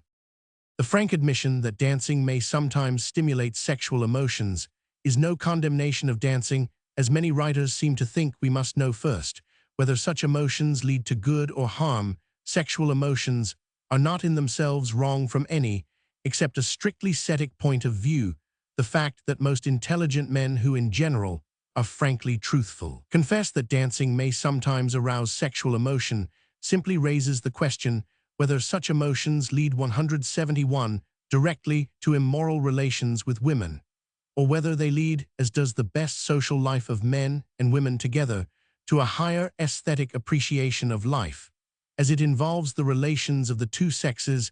After discussing this with many eyes with more than 100 men and women, I am now convinced that dancing may have both results depending upon the individuals. Dancing then has its dangers, but so have many other things that go to make up the most complete life. Eating may lead to gluttony, mountain climbing may lead to a broken neck, swimming to drowning, music and art to sensuality, and even love is not without danger of bestial degradation. Life is full of dangers, and we are constantly striving to reduce them to a minimum, so we must refuse to condemn dancing because of its admitted sexual dangers for young people, unless it can be shown that the danger is so great and so unconquerable as to outweigh all the physical, social, and aesthetic considerations in favor of the pastime. Dancing and immorality. That dancing is a strong incentive to immorality is contended by many writers. A prominent physiologist has said that the dance is the devil's procession so far as the young man is concerned. Others have pointed to the immorality that is connected with the dance halls, and to the fact that waves of immorality of young men have often followed the annual balls given in some high schools and colleges. Contrary to the view which I formerly held, I am now 172 inclined to think that it is not fair to charge such immoral tendencies entirely to dancing, and therefore condemn all dancing as immoral. It is no secret of sociology that similar epidemics of immorality have been known to occur in connection with Sunday school picnics, camp meetings, expositions, political and other conventions, and religious revivals. Shall we condemn all these along with dancing on the ground that they lead to immorality? We say no, because immorality is only an incident, not a result in these cases. Likewise, I believe that dancing is but one of several factors that have led to immorality at the time of annual balls in high school and college. These are times of general tendency towards dissipation. Regular duties are cast aside, all the hygienic rules for eating and sleeping are broken, there is unusual freedom of speech and manners available, alcohol is freely used, emotions and not reason rules. These are characteristic of the college festivals that center around grand balls. In short, at such times, there is a general letdown of usual standards and a swing back towards the barbaric festival of the ancients. It is not surprising, then, that pent-up sexual instincts assert their force at such times, and dancing, if it occurs under such conditions, is of course likely to increase the danger of moral collapse because it incites sexual emotions. Regulation of dancing needed. Our conclusion, then, is that it is unscientific to charge dancing with being the direct cause of immorality when it has been only one in a series of 173 events. The facts warrant not condemnation of dancing as something utterly bad, but rather of allowing dancing to be associated with conditions that are likely to lead to dissipation and immorality, unless some argument other than that arising from the coincidence of dancing with dissipation and immorality is brought forward. We must conclude that dancing should be regulated and associated so that the admitted dangers will be reduced to a minimum. Recognition of the dangers will lead mature people to see the importance of supervising and regulating dancing, As a phase of the social life of young people, it will lead to dancing that is improved along social and aesthetic lines. Self-control necessary. While improvement of dancing will reduce its dangers, it will not eliminate the problem of self-control for normal young men. They must learn to understand their own emotions.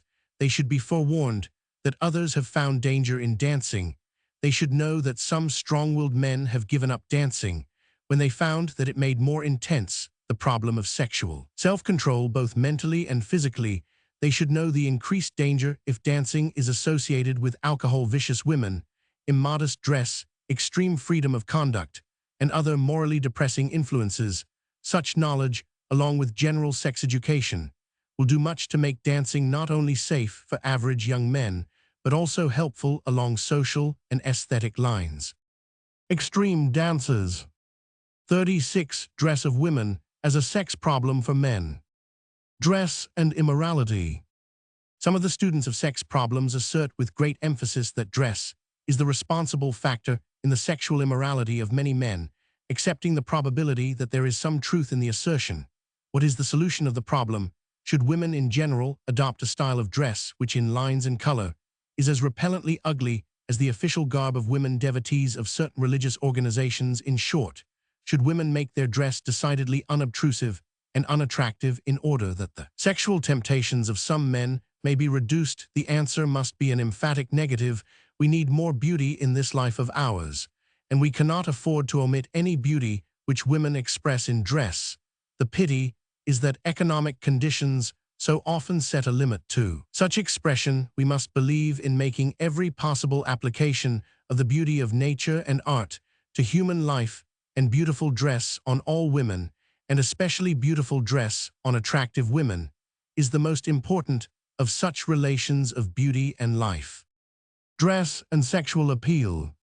Accepting then beauty of dress as worthy of 175 encouragement, what shall be done about its sexual attractiveness? This is a difficult question in these days, with ever-changing fashions, whose novelty makes extreme modes more dangerously attractive than they would be if universally adopted for a long term of years, but permanency of extreme styles or general adaptation of modest ones are absolutely impossible for the average woman of today. Hence, we must look forward to one extreme style.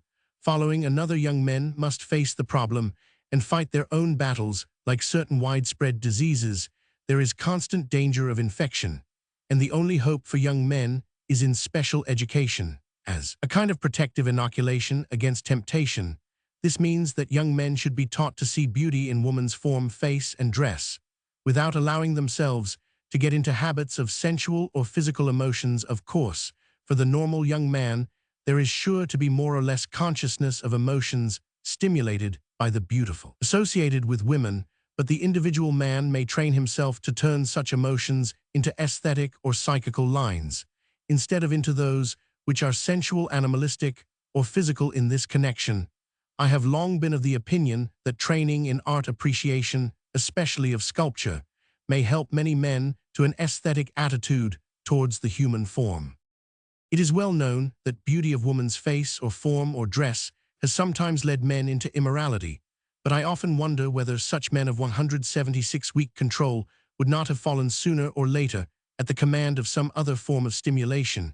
At any rate, such men do not lead us to general conclusions, for there are many more men who have been led upward, and not downward, by the combined beauty of form, face, and dress of women. Duty of women. While we refuse to excuse men who allow the sexual suggestiveness of women's dress to overcome their self-control, we should at the same time recognize that women have themselves to blame for much of the existing situation. I believe it is true that the average woman does not understand how dress that makes unusual exposure of the body may make a sexual appeal to men, but there is no such innocence on the part of the demi-mondes, by whom many of the most dangerous styles are introduced. Perhaps women of intelligence and good standing may someday come to realize their responsibility for wearing clothing that means unusual temptation for men. However, this seems utopian in these years, when even women of the best groups are wearing equivocal dress. And so men must learn to fight their own battles against natural instincts, stirred to greater intensity by dress invented to increase the trade of the women of of the underworld. 37. The problem of self-control for young men. Difference between sexes' automatic arousing of boys' instincts. The problem of control of the insistent passions of normal young men has been unscientifically minimized by numerous writers and lecturers. It 177 should be noted that many of these are men who have long since forgotten the storms and stresses of their early manhood, and others are women who do not know the facts indicating that the sexual instincts young men are characteristically active, aggressive, spontaneous, and automatic, while those of women as a rule are passive and subject to awakening by external stimuli, especially in connection with affection.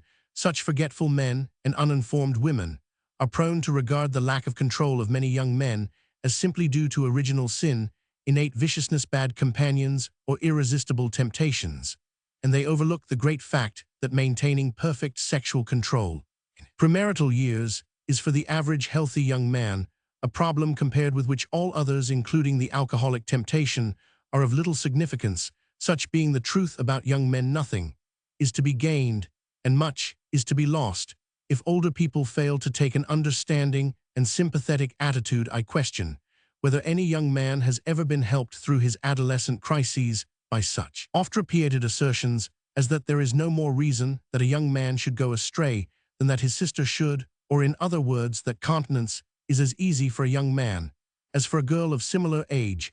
An observing young man will doubt such statements, and if he has had access to scientific information, he will feel sure that there has been an attempt to influence 178 him by the kind of exaggeration commonly adopted by specialists in moral preachments. The plain truth is that there is a physiological reason or explanation, although not a justification for failure of self-control, even if we accept the improbable statement of some writers that boys and girls are in early adolescence potentially equal in sexual instincts, and assuming that they may be protected equally against vicious habits. We must not forget that every normal boy passes in early puberty through peculiar physiological changes that arouse his deepest instincts. I refer especially to the frequent occurrence of involuntary sexual tumescence, and to the occasional nocturnal emissions, which processes leave the boy in no doubt whatever as to the nature, source, and desirability of sexual pleasure. Especially is this true of the automatic emissions that usually follow continence of healthy young men, for in connection with such relief of seminal pressure, every nerve center of the sexual mechanism seems to be involved in the culminating nerve storm, of which the awakening individual is often quite pleasurably conscious. In short, as men looking backward to their early manhood well understand, the physical sensations that come into the normal sexual experience of the adolescent boy are different only in degree of intensity from those which later are concomitants of sexual union. Such, in brief, is the physiological history of the normal adolescent boy, and one who has fallen into even most limited masturbation will 179 probably be still more conscious of the fact that the ordinary sequence of events in the activity of the sexual organs leads to intense excitement that has almost irresistible attractiveness. Average young women different. Now most scientific trained women seem to agree that there are no corresponding phenomena in the early pubertal life of the normal young woman who has good health. A limited number of mature women, some of them physicians, report having experienced in the pubertal years localized tumescence and other disturbances which made them definitely conscious of sexual instincts. However, it should be noted that most of these are known to have had a personal history, including one or more such abnormalities as dysmenorrhea, uterine displacement, pathological ovaries, leukorrhea, tuberculosis, masturbation, neurasthenia, nymphomania, or other disturbances, which are sufficient to account for local sexual stimulation. In short, such women are not normal. Such facts have led many physicians to the generalization that the average healthy adolescent girl does not undergo normal spontaneous changes, which make her definitely conscious of the nature, source, and desirability of localized sexual pleasure. On the contrary, such consciousness commonly comes to many only as the result of stimuli arising in connection with affection. Clearly, it is nonsense to claim that the sexual temptations 180 arising within the individual are equal for the two sexes. Potentially girls may have passions as strong as boys, but they do not become so definitely and spontaneously conscious of their latent instincts. Helping the young man. Thus, considering the available facts regarding the physiological reasons for the sexual tendencies of men, it seems to me that we gain nothing in trying to minimize the young man's sexual problems, for he is quite conscious that they are insistent. Far better it is that mature men who know life in its completeness should make the young man feel that his problems are not new, not insignificant, and that many another man has met and solved them in such a way as to make life more full of real happiness. Such sympathetic helpfulness will mean something to a young man, but he cannot be led far by one who, in his own early experience, has not learned both the strength and the mastery of the sexual instincts. Women should know. In another lecture, I have discussed the proposition that it would be better for all concerned if women could have scientific understanding of the physiological facts concerning the sexual tendencies of men, not to make women more lenient or forgiving towards the mistakes of men, but rather to enable women to play an important part in the necessary adjustments through helpful comradeship. This last phrase will mean nothing to many people, but in many a modern home, a well-informed wife has been able to lead the way to the satisfactory solution of the fundamental problems of life. Self-control in marriage. Now I believe this is all wrong. In fact, I am so radical as to believe that the intelligent women of the world would gain more from temperance and unselfishness and delicacy of men in sexual functioning in marriage than from sexual continence before marriage. Of course, I do not propose that ideal sexual conditions in marriage may justify premarital incontinence, but I make this sharp contrast simply to emphasize the belief that sexual intemperance and selfishness of men in marriage causes more mental and physical suffering of women than does sexual incontinence of men before marriage, and I am not forgetting the vast problem of social diseases and prostitution. 38. The mental side of the young man's sexual life. Effect of mental imagery. Most of the discussions of the education of young men for moral living have centered around the problem of keeping him from physical sexual activity so far as society is concerned. This is the great desideratum so far as the individual life is concerned.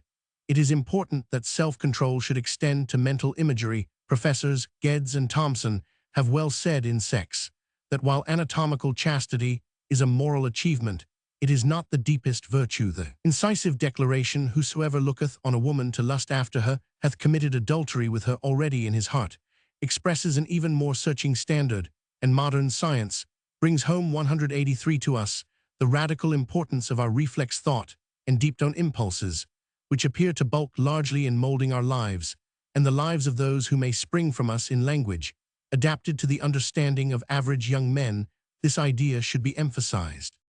In the opinion of some physiologists, the greatest harm done to the individual who has long been a victim of masturbation is in the centering of the attention on imaginary sexual situations. This is especially true of mental masturbation, hence the relation of masturbation to the possible establishment of a disordered mental state should be known by adolescent boys and young men. Control of thoughts. It appears from the experience of many men that strenuous work and play are the only efficient weapons for driving sexual images into the background of the mind. This applies not only to sordid and lewd thoughts of unchaste sexual situations, but also to the mental images that are inevitably associated with the purest affection, and which should be trained to obey when calm reason so orders. The following literature will be especially helpful to young men. W.S. Hall's Sexual Hygiene for Men, or His Sexual Knowledge. Exner's The Rational Sex Life for Men. Maurice, The Young Man's Problem and Health and Hygiene of Sex for College Students. King's Fight for Character. Y. Roman 1000 Roman 100a, and the chapter on Ethics of Sex in Sex by Geddes and Thompson. Roman 9. Special Sex Instruction for Maturing Young Women. Parents would limit knowledge of daughters. It was my original plan to make this lecture parallel with the preceding one for young men, but much discussion with parents and with scientifically trained women whose suggestions and criticisms I value has shown me that there is no consensus of opinion as to what should be taught to young women between 18 and 22 years of age. I have found many fathers and mothers who think that their boys of 14 or 15 should be informed as suggested in the preceding lecture. But concerning some of the facts for boys, these same parents were doubtful whether their daughters ought to know before 20, and some of them have said 25 and even 30. Some of them have said that they see no reason why an unmarried young woman of the protected group should know much more than a very limited amount of personal hygiene. But most of these people were decidedly hazy as to how the young woman about to marry may be sure of getting belated knowledge. In short, all along the line, I have found intelligent 185 parents and others who believe in very thorough sex instruction for boys, but that nice girls should be kept as ignorant and innocent as possible. With such disagreement existing, it is evidently not possible to make such specific recommendations as have been made for boys. 39. The young woman's attitude towards manhood. Women should have ideals. Among those who agree heartily with the proposition that by education, the young man's attitude towards womanhood 30 should be cultivated, I find to my surprise many who object to any parallel attempt to influence young woman's ideals of manhood. I say that I am surprised because it has long seemed to me that many of the faults of men are largely traceable to the fact that women as a sex have not been able to hold a high standard for manhood, and therefore I wonder when some thinking women question the desirability of trying to influence young women by organized instruction. Of course, we must not forget that, before the coming of the economic and social freedom of women, there were very few of them who were able to maintain a stand for their ideals of manhood. But this is no longer true in a great and rapidly increasing group of the individualized and educated classes.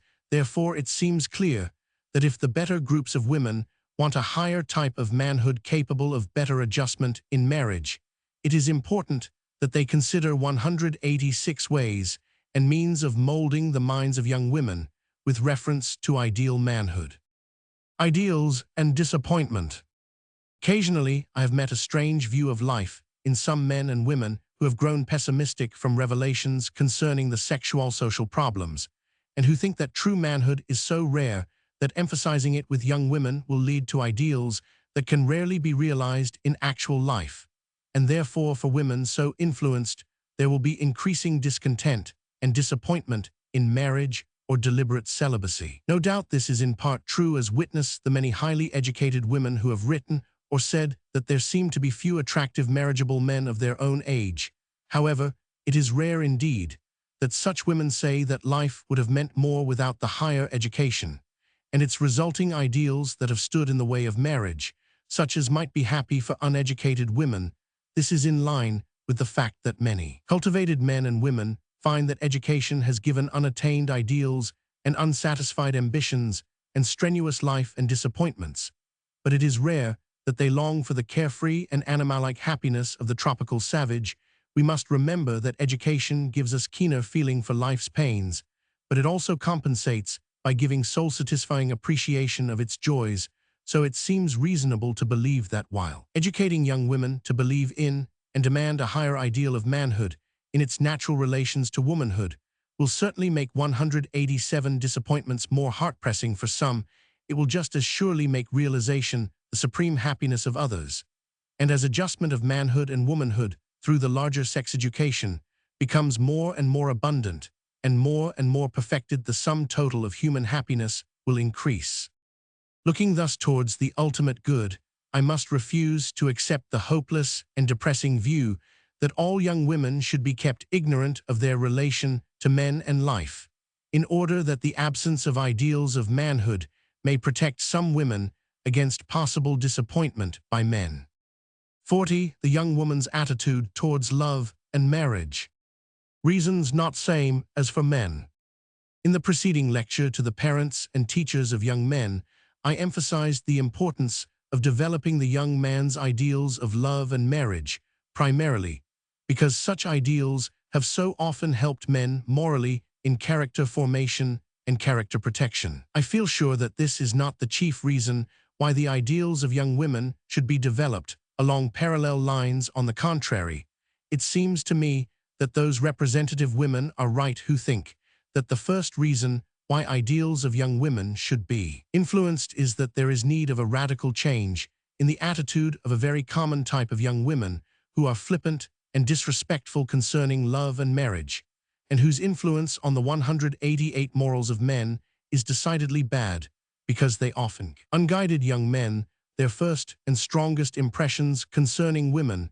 A second reason, which is equally applicable to both sexes, is that advanced understanding of the relations of love and marriage is likely to lead to happy and satisfactory adjustment in marriage. Men naturally lead in love.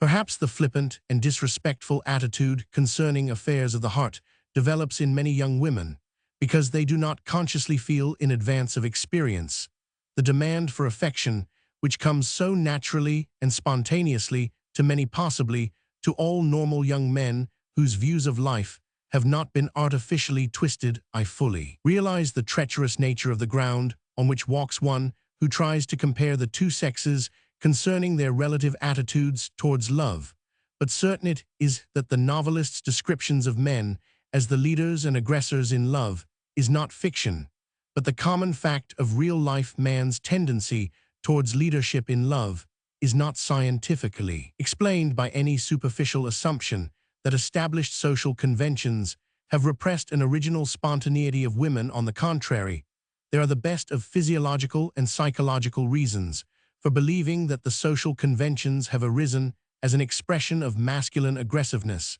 and natural tendency towards leadership. Affairs of the heart. The accepted fact is that many young women have no understanding of or demand for affection until experience 189 has taught them its place in life, in the records of real life, as well as in fiction.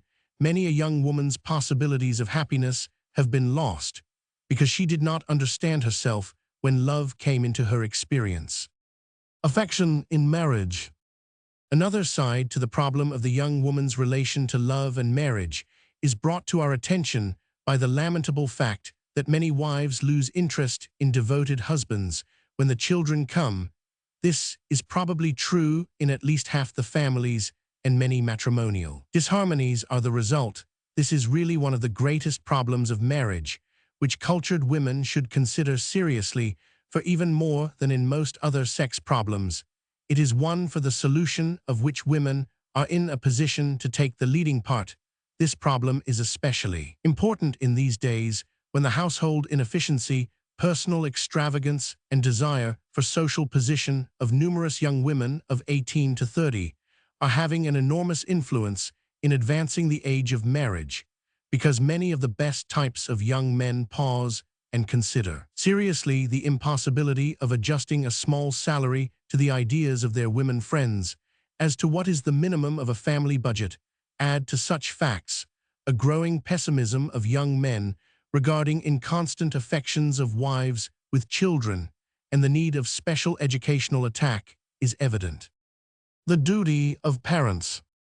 From whatever side we look at the question whether the larger sex education should somehow 190 try to mold the ideals of young women with regard to love and marriage, we see reasons why parents should encourage their maturing daughters to get some advanced understanding of such relation. If parents are themselves unable to help their daughters to this understanding, they can at least exert great influence by their own attitude, and they can approve the reading of books, and perhaps there may be opportunity for hearing lectures by women who understand life. Books. With regard to good literature that will help in this line, there are chapters in many of the books mentioned at the end of this lecture, and in more or less indirect form in the general literature, suggested in the preceding lectures concerning young men, and in 12, which deals with the general educational problem of marriage. 41 reasons for premarital continence of women. Many women do not need reasons. Many women who have lived protected lives have declared themselves unable to understand why a young woman should need reasons for premarital continence, and these women are probably right so far as the great majority of the daughters of families in good social conditions are concerned. As pointed out in earlier lectures, there is abundant evidence that the average adolescent girl who is protected against external sexual stimuli and influenced constantly by the prevailing ideals which demand chastity of women is not likely to need any 191 arguments why she should avoid premarital incontinence. Moreover, there seems to be little danger that the average girl with good social environment will ever question her ideals of chastity unless under the stress of overwhelming affection. In other words, there is little possibility that such women will be interested in the strictly mechanical, non-affectionate, and unsentimental sexual relations, which must inevitably characterize the common prostitution of men. Unprotected girls. Note that I am referring to the average young woman in good social environment, and for the moment omitting the vast class of so-called unprotected girls. Moreover, I am speaking of the average, and I am not forgetting that medical journals and books record many exceptions. Nevertheless, we must not be misled by medical literature, for naturally, the physician sees the women whose lack of health leads them to seek professional advice, and it is well known that in sexual lines women commonly become decidedly unhealthy before they consult physicians. As testimony concerning the average normal women, I have the greatest confidence in the statements of thoughtful women with sound scientific attitude, and such are my authority for the view that maintaining premarital continence is not one of the serious problems for the average young woman with good domestic and social environment. Now, while I admit in advance that the problem of premarital continence is not of great significance, 192 in the personal lives of the great majority of the type of women who are likely to hear or read this lecture, I do believe that this is the type of women who ought to think over the problem as it concerns the atypical girl of good social groups and the unprotected girl of more unfortunate groups. I cannot see, therefore, why it is not best and safest that all girls should learn from parents or reliable books or teachers the main reasons for premarital chastity. The girl who needs help. The atypical girls of good social groups who need guidance regarding premarital continence are of two types: either one with intensive sexuality, which is often modifiable by medical or surgical treatment, or one of probably normal instincts, but with radical sexual philosophy. The first needs not only emphatic instruction regarding continence, but more often medical help, either for general health or for correction of localized sexual disturbance. The second type must be treated exactly as suggested for young men, because they are the women whose anarchistic repudiation of laws and convention in general has led to their acceptance of a single standard of morality for men and women, but one of freedom from monogamic ideals. This type of women, long well known in the student groups of Paris and in Russian universities, is becoming more and more evident in America, especially among some well-educated young women who have dropped their ideals of chastity because they have found attractiveness in more or less superficial studies of radical socialism. Many of these 193 radical women, frankly, say that they would like to marry the right man, but failing to find that rare species, they claim their right to sexual freedom in more or less capricious liaisons. Others of these women are so highly individualized that marriage is beneath their contempt, either because it will interfere with a career or because the legal aspects and ecclesiastic ceremonies still suggest the old-time subjection of the wife to the husband. Women who are in a position to know from personal knowledge of radical people declare that there are still relatively few educated women who deliberately cut loose from monogamic standards, and that they are most commonly found among certain intimate and unconventional groups of students and professional workers, especially those who are united in bohemian life by artistic or literary interests. But while such sexually anarchistic women are not common in America, there is reason for fearing that, unless some unexpected check comes to this undercurrent towards sexual freedom, it may be found 10 or 20 years hence that a surprisingly large number, but never a majority, of unmarried young women have fallen into the sexual promiscuity that is so common among unmarried men of the same ages. Radical sex literature. Chief of the influences that lead a certain number of well-educated young women towards sexual freedom is radical printed matter. We are now getting in America a wide distribution of bold literature, of the free love type, some of it with a scientific superficiality that will 194 convince many beginners in the study of sexual problems. Much of this literature is translation or adaptation of books and articles by European authors, and I have previously remarked that abroad the ideals of sexual morality and, judging from the great war of morality in other licenses, frankly quite different from that upheld here, but some of this radical literature is American in origin. In addition to certain books and pamphlets, which might be advertised by giving names, I think of 2 New York medical journals with a popular circulation, edited by a successful but much criticized physician, which rarely publish an issue without frank approval, and even arguments for extramarital relations other than prostitution, particularly for those who, for one reason or another, unwelcome or voluntary, are leading celibate lives. The influence of such writings on young women who are inclined towards radicalism in all things is probably enormous, and it is unfortunate that vigorous opposition literature is not published and widely circulated. Same instruction as for men. In conclusion, it is clear that the problem of premarital continence is not limited to young men, for the unprotected girl from a low-grade home and environment, and the uninformed girl from the best of homes, and the radical girl from the most educated circles may innocently or deliberately select the pathway to unchastity. For these kinds of young women, the educational problem is the same as for young men. They should have essentially the same 195 instruction. And in the case of both sexes, it is only by contrasting the good and evil that education can point out the worthwhileness of chastity. Indirect responsibility. There is a special aspect of the problem of premarital chastity of men that young women should understand, and that is their indirect responsibility for the unchastity of many men. In discussing Dancing 35 and Extreme Dress 36, it has been indicated that women as a sex have a tremendous responsibility for the temptations of men. The same is true in the case of flirting or more extreme familiarities with men. However sure a young woman may feel of her own power of self-control, she should not consider lightly her possible part in a chain of events which may lead men to unchastity with other women. Many a man, driven into the white heat of passion by thoughtless or deliberate acts of a pure girl, has gone direct to seek relief of tension in the underworld. Of course, the girl in this case is not directly responsible for the downfall of the man, but I wonder if there is not moral, if not legal responsibility for one who knowingly leads or helps another to the brink of a precipice from which he voluntarily falls. I am perfectly well aware that many good people will be horrified by the very suggestion that young women should be taught their responsibility for their men associates.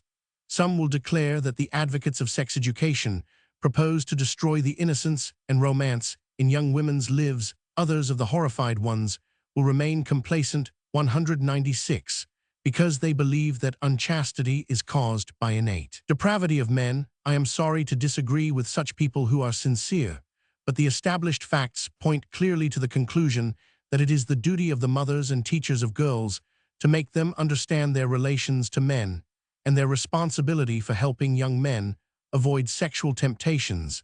This is necessary when innocence stands in the way of the maximum safety and happiness of young people. 42. Need of optimistic and aesthetic views of sex by women.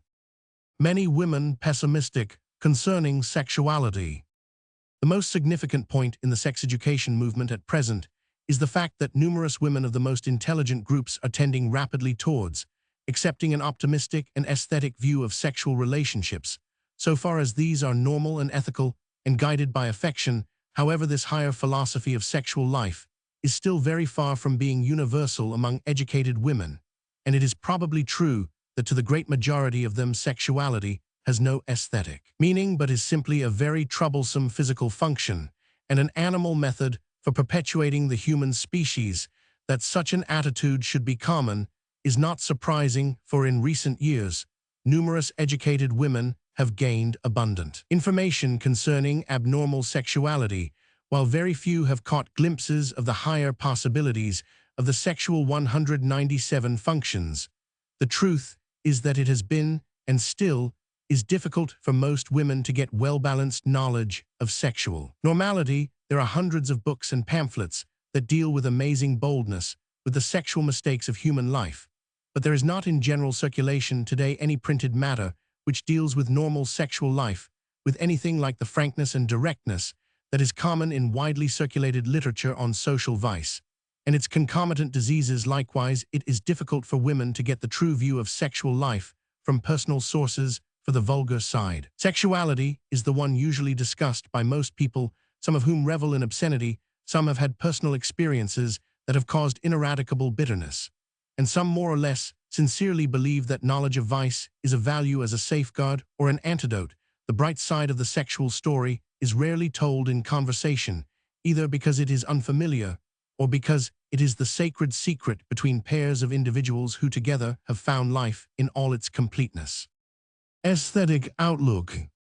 Fortunately, this depressing emphasis on sexual abnormality is beginning to disappear, and we see sure signs of coming attention to sexual health rather than to disease, and to purity rather than to vice. Leading women are beginning to give through the impersonal medium of science and general literature some definite and helpful testimony concerning the pathway to the essential good that is bound up in sexuality. 198. It is especially important that young women of culture should be helped to this point of view, and as far as possible before they learn much concerning the dark problems that have originated from failure to keep sexual functions sacred to affection and possible parenthood. The educated women of today who have acquired and retained faith in the essential goodness of human sexual possibilities, and who at the same time have an understanding of the mistakes that weak humans are wont to make, are sure to play a most important part as teachers and mothers and leaders in the movement, which is already guiding numerous intelligent men and women to a purified and noble view of the sexual relationships. As I see the big problems that demand sex education, the future will depend largely upon the attitude of women. It is an essential part of the feministic movement. In the past, there have been many alarming signs of a destructive sex antagonism that charged men with full responsibility for existing sex problems, but the advance guards of feminism are beginning to recognize that there are essential relationships between the sexes, and that only in sex cooperation can there be any permanent solution of the great questions. It is a great advance from the sex hostility of Christabel Pankhurst's Plain Facts on a Great Evil to the carking attitude of Louise Creighton's Social Disease, and How to Fight It of Olive Schreiner's Woman and Labor of Ellen Key's Love and Marriage, and of Gascoigne 199 Hartley's Truth about Woman, all of which give us hope that women with optimistic and aesthetic interpretation of sex are coming to take the lead towards a better understanding of the relations of sex and life. 43 other problems for young women. Concerning several other problems that have been discussed with special reference to young men, it seems best that all young women should be informed sometime between 16 and 22, the age limit depending upon maturity of the individual home life and social environment. Prostitution. With regard to prostitution, it seems important that girls should know the essential facts recommended in the lecture concerning boys. The unprotected girl of low-grade environment will often need some of this knowledge before she is 14, and in some cases, even 12 years old. On the other hand, the average protected girl need not know until several years later. It seems possible that too early familiarity with the existence of sexual vice might tend to make some young women accept it as part of the established order of things, and hence the girl whose environment is protective and whose moral training has been complete will be perfectly safe without knowledge of vice, and will be more likely to take an opposition attitude if she learns the facts concerning prostitution when she is approaching maturity. Even then, the essential information should be given 200 in such a way that the young woman will see the gravity of the social situation, and at the same time not develop a spirit of sex hostility. Here again, I must recommend Louise Creighton's Social Disease and How to Fight It as not only pointing out the nature of the great evil, but also recognizing that the existing situation can never be improved except by the sympathetic cooperation of the best men and women. Dancing. With regard to dancing, young girls should be taught that certain forms of this exercise are not approved by the most refined people before maturity. They should not know the physiological reason for this disapproval. In fact, I know many men and women who think it best that most women, even mature, should not have their attention called to the sexual dangers of dancing. For my part, I cannot see how women with such ignorance can cooperate with the best men in reducing the admitted dangers to a minimum. Dress. With regard to dress as a sexual problem, some mothers think they can handle the problem with their young daughters by emphasizing modesty and without further explanation. But the drawing power of fashions is so great that most young women are quick to revise their ideas of modesty to suit the latest style. Is it too much to hope that large numbers of young women would accept such facts as were stated in the lecture for young men 36, and would be sincere enough to dress so that their attractiveness may appeal more 201 to the aesthetic and less to the physical natures of men? Merely a man's views. In this lecture concerning the special teaching of young women, I have attempted nothing more than an outline of the impressions that I have gained from books and from representative women who are interested in the larger sex education. I have not tried to make the discussion as extensive as that for young men, first, because I cannot believe that young women in general need so much special instruction, and second, because only women can adequately advise concerning the sex educational problems of young women. However, since the women who might be expected to know the truth about women have failed to agree on so many points, it may be worthwhile for a man to contribute some suggestions based on the most scientific information offered by some very reliable women. Books. Among the books which touch the special problems for young women, I am most favorably impressed by the following. Hall's Life Problems, in the first 32 pages, is adapted for girls of 12 to 14, and the remainder for older girls. Some parents are not enthusiastic about the story form, but the facts are well selected and presented. The last chapter of Smith's 3 Gifts of Life is worth reading, but the first chapters are unscientific for almost mature young women. There are chapters of Rummel's womanhood and its development, of Wood Allen's What a Young 202 Woman Should Know, of Lowry's herself, and of Galbraith's 4 Epochs of a Woman's Life. The last 2 are decidedly medical in point of view. The part for girls in Charlotte and Sibley's Youth and Sex, and some chapters of March's Towards Racial Health are good. The last 2 chapters of Geddes and Thompson's Sex will be appreciated by many intellectual young women. Hepburn's sentimental little story, The Perfect Gift, Christ Co. 3, has helped many young people improve their aesthetic outlook. There are some helpful ideas in Henderson's What It Is to Be Educated, Houghton Mifflin Co., while disagreeing 46 with Dr. Richard Cabot's extreme emphasis on a mystical religious solution for problems of sex. I recognize that many young women have been helped by his The Christian Approach to Social Morality, YW Roman 100a, and by his What Men Live By. Legs. Criticisms of sex education. In the preceding lectures, we have considered the arguments for sex instruction. It will now be helpful to review some of the writings of those who oppose, or at least point out the defects of the commonly accepted plan of sex instruction. None of those writers, whom I shall quote, is known to be absolutely opposed to all sex instruction, but some of them would limit the instruction so much that there would be little hope of the general movement having an important influence. 44. A Plea for Reticence Concerning Sex. Agnes Repplier. Miss Agnes Repplier, the distinguished essayist, discusses in the Atlantic Monthly, March 1914, the plain speech on sex topics that are before the public today, while she holds no brief for the conspiracy of silence, which she admits was a menace in its day. She maintains that the breaking of silence need not imply the opening of the floodgates of speech. She goes on to say, present frankness. It was never meant by those who first cautiously advised a clearer understanding of sexual relations 204 and hygienic rules that everybody should chatter freely respecting these grave issues, that teachers, lecturers, novelists, story writers, militants, dramatists, social workers, and magazine editors should copiously impart all they know or assume they know to the world. The lack of restraint, the lack of balance, the lack of soberness and common sense were never more apparent than in the obsession of sex, which has set us all a-babbling about matters once excluded from the amenities of conversation. Knowledge is the cry, crude, undigested knowledge without limit and without reserve.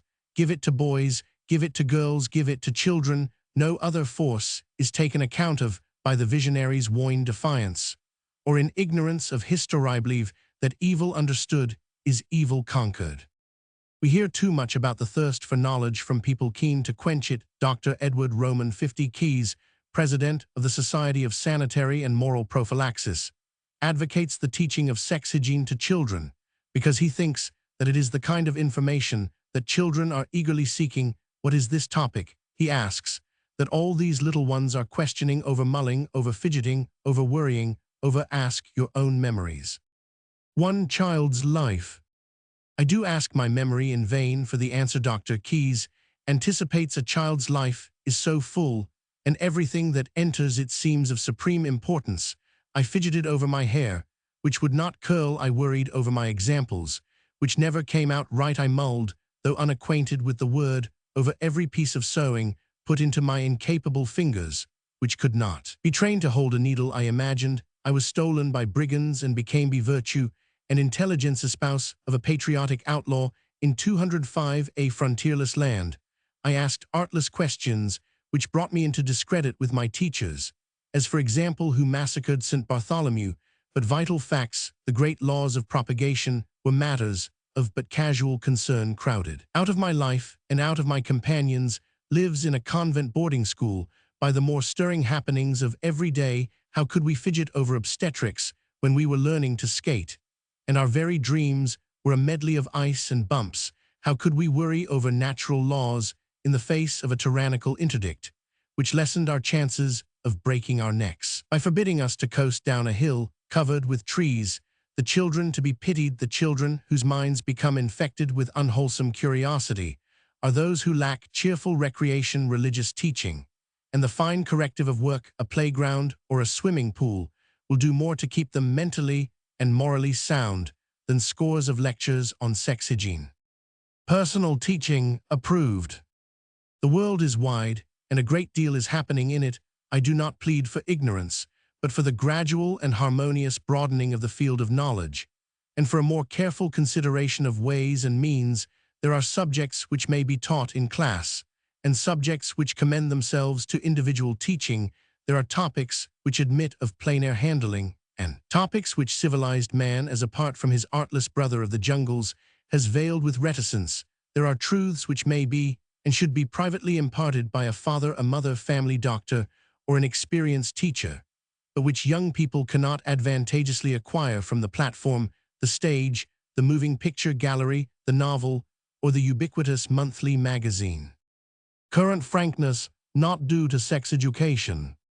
No doubt there has been too great a loss of a certain kind of reticence and a substitution of crude frankness, but it has not been caused by the sex education movement. On the contrary, there are two evident sources of the plain speech, of which Miss Replier and others have complained. First, the commercializing of sex by novelists, dramatists, theater managers, and publishers, many of whom are reaping a golden harvest and few of whom have any sincere interest in promulgating sexual information to any end, except their own pocketbooks. Second, the development of the feminist movement, which has its deepest foundation in the age-old sexual misunderstandings of women by men, and which has led on and on into social and political complications of gravest significance.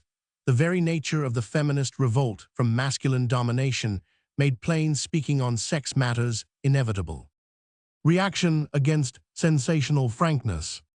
Neither of these sources of plain speech need give us cause for alarm, for a great reaction is already coming. The sensationalism of sexual revelations has had its day, and the intelligent public is recovering its balance. A lurid novel or play resembling Damaged Goods or The House of Bondage 207. Certain Vice Commission reports would not now be accepted by some prominent publishers who recently would not have hesitated to seize a first-class commercial opportunity in this line. The fact is that sexual sensationalism has ceased to pay because the intelligent public knows the main facts and has become disgusted with crude frankness that amounts to lasciviousness. On the side of feminism, there is hope in the widespread disgust with Christabel Pankhurst's plain facts on a great evil, as compared with the very general approval of Louise Creighton's polished masterpiece, The Social Evil, and How to Fight It. This represents exactly the present attitude of numerous men and women who calmly discuss together the great problems of life fearlessly, and without any elements of lasciviousness, such as some people seem to think is necessarily associated with either unsexual or bisexual discussion of sex problems. Not a typical case. Miss Replier's description of her own lack of youthful interest in things sexual is a value simply as applied to a limited number of extra-protected girls. Her experience teaches us nothing regarding boys or even girls under average conditions. We know beyond any doubt that average children in or near adolescence do seek the kind of information that Miss Replier denies having thought about. It is not pressed relentlessly upon their attention by teachers, but by instinct and by environment. Playground and swimming pools and religious influence and work 208 are all helpful in our dealings with young people, but altogether they are inadequate without some information concerning sex. Conclusion. Finally, Miss Replier, like so many other critics of sex instruction, has in mind only the physical consequences of wrongdoing. Here again is the influence of the pioneer sex hygiene. However, she pleads for the gradual and harmonious broadening of the field of knowledge, and for a more careful consideration of ways and means for sex instruction. This makes us believe that she will favor the larger sex education, which gives a place to the cheerful recreation, the religious teaching, the childish virtues, the youthful virtues, the wholesome preoccupation, as well as essential knowledge of physical facts, and all as factors in preparing young people consciously and unconsciously to face the inevitable problems of sex. On the whole, we must regard Miss Replier's discussion as a helpful contribution to the saner aspects of sex education. 45. A plea for religious approach to sex instruction. Cosmo Hamilton. Another prominent author who does not agree with the current tendencies of sex instruction is Cosmo Hamilton. In his little book, entitled A Plea for the Younger Generation, Doran Co., he agrees with the sex education writers that children should be instructed 209 early, and as far as possible by their parents, but he wholly disagrees with the method of biological introduction. He would have parents go straight to the heart of the matter and tell the child as simply and truly as can be just how he came into the world, and he would fill the teaching with reverence by using as an illustration the birth of the babe of Bethlehem, referring to those who in recent years have been working for a scientific introduction to sex education. Mr. Hamilton says, religious appeal. I think that these professors and scientists are wasting their time, and I have written this small volume not only in order to make a plea for the younger generation as to the way in which they shall be taught sex truths, but also in order, if possible, to prove to the advanced thinkers of the day that it is not old-fashioned to beg that God may be put back into the lives of his children, but a thing of urgent and vital importance. Without faith, the new generation is like a city built on sand. Without the discipline and the inspiration of God, the young boys and girls, who will all too soon be standing in our shoes, will go through life with hungry souls, with nothing to live up to, and very little to live for. Many not reached by religious appeal. All this is very good so far as it appeals to the religious type of mind, but Mr. Hamilton seems to forget that vast numbers of people cannot be approached from this point of view. How can the illustration of the Christchild help those who do not accept certain orthodox religious beliefs? 46. The conflict between sex hygiene and sex ethics. Richard Cabot. It has been said in an earlier lecture that several writers have declared that sex ethics and sex hygiene are essentially conflicting and should not be associated in teaching. That is to say that hygienic facts should not be taught with the hope of improving morals. Most prominent of those who have declared that hygienic and moral teaching should be dissociated is Dr. Richard Roman 100 Cabot of Boston. I shall give in this lecture attention to his writings because they have tended to introduce confusion by critical attention to certain weak details and unessentials in the original suggestions for sex education, and by wrongly assuming that the original sex hygiene was aimed at improved morals, whereas it was aimed directly at health. In a paper entitled Consecration of the Affections, often misnamed sex hygiene, read at the 5th 1911 Congress of the American School Hygiene Association, Dr. Cabot attacked the kind of sex instruction that is limited to sex hygiene. He has later returned to the attack on many occasions. I shall quote a number of his paragraphs and follow each with a discussion of its contents. Hygiene and conduct. That hygienic knowledge makes many people control their sexual selves is beyond dispute, because the consequences of sexual error are far from constant, is a weak argument against pointing out possible results. The consequences from pistols are far from constant, and yet I have no doubt that Dr. Cabot would teach small boys the danger of shooting themselves and other people. Hygiene and ethics for health.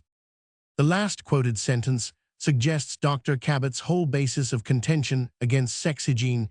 He seems to have inferred from the earlier papers, especially those by Dr. Morrow, that the hygiene of sex is to be taught as an approach to morality. On the contrary, the truth is that the aim of most of the first leaders in sex instruction was to teach hygiene and ethics primarily in order to improve health. Dr. Morrow and others believed that hygienic teaching would secondarily react on sexual morality, but the original aim of the Society of Sanitary and Moral Prophylaxis was to limit the spread of venereal disease by sanitary, moral, and legal means. In other words, moral appeals were to aid in checking disease. And knowledge of disease 212 was not claimed to improve morality, although such knowledge might react against immorality.